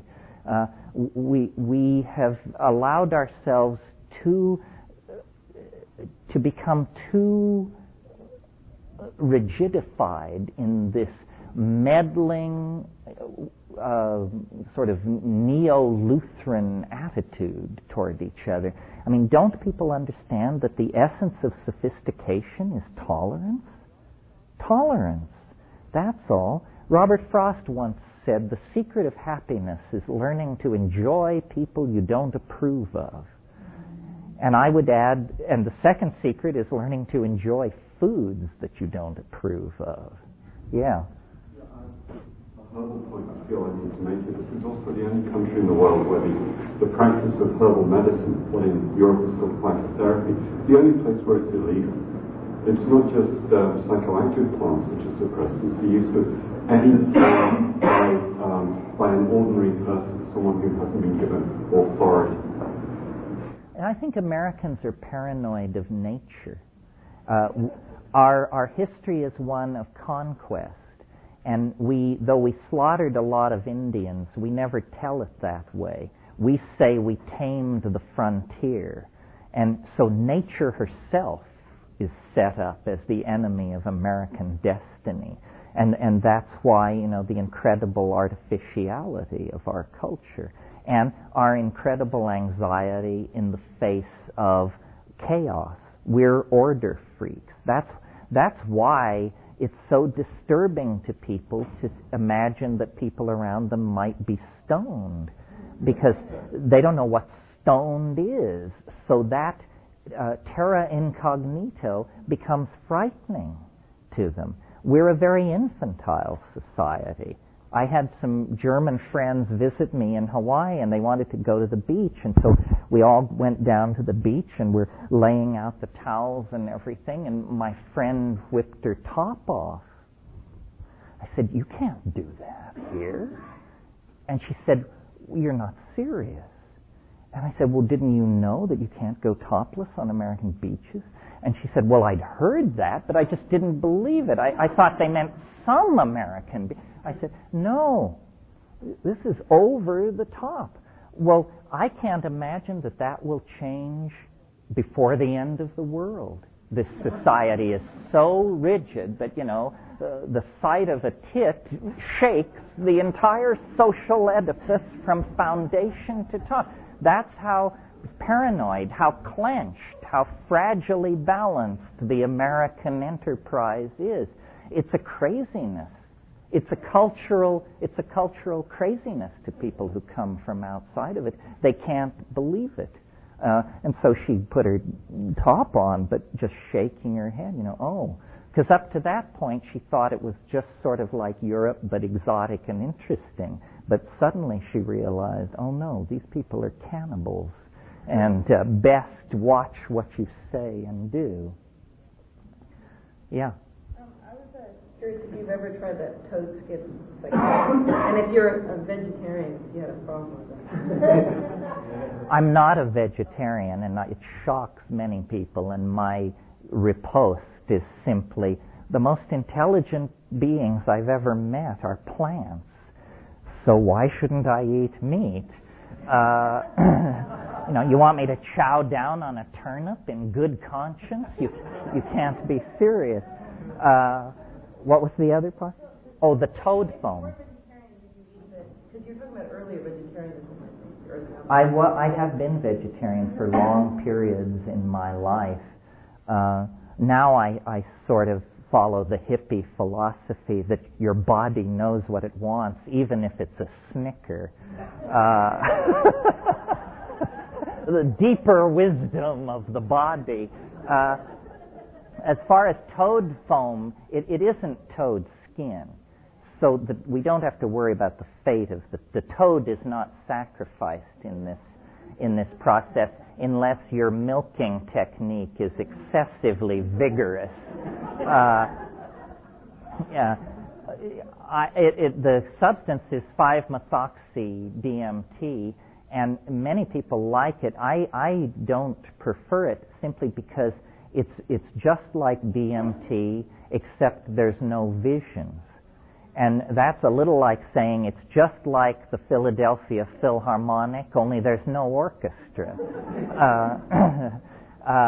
But it is a huge tryptamine-like feeling that because it's not been studied, the toxicology of it is not well understood, and I've seen people get pretty uncomfortable with it. I've never seen anybody vomit on DMT. I have seen it repeatedly on 5-MeO. One piece of information about 5-MeO, which don't draw any conclusions, but it's worth knowing, it's fatal to sheep. I mean, if you inject a sheep with 5-methoxy-DMT, they fall down and their little legs shake in the air, and that's all she wrote. Well, we're not sheep, but if you think you might be one, I would suggest that you don't try this stuff. Well, I think we're at the end of the road here. I feel a little guilty that there wasn't more hard botany, but I feel confident that David and Ralph and the other people participating in this course will get this to you. There's a great deal to be learned. There's a great deal of camaraderie among the people who do this work. I think most people who work in this field feel that we're struggling at the frontier of the envelope of human potential, and that great good is potentially here, and that part of the saving of the planet and the saving of humanness involves saving these plants and the shamanic dimensions that they throw open to us. Gaia wishes to communicate, and these are the channels of communication by which she reaches us through and around our own fears and silliness. And to the degree that we can rescue this tradition, save these species, legitimize this research, and carry ourselves deeper into the endless riches of the world of the spirit, to the degree that we do these things, I feel we've advanced the universal project of bringing the good to manifestation. So I wish you all luck in your professions. I hope that you take your chosen field by storm. If any of you need to reach me, come through a friend or through the CIIS front office. David usually knows where I am. If you think I can help you by introducing you to someone or pointing you toward a reference or in any other way, feel free. This is very important work. Whether we succeed or fail, it would be tragic not to make the effort, because I think we really align ourselves with the Gaian intent when we bring these things to the community and share them. Thank you very much. And, you know, travel is great and sex is a wonderful domestic activity, but psychedelics hold the key in this domain of absolutely astonishing you until you're just gasping for breath and flopping around on the ground.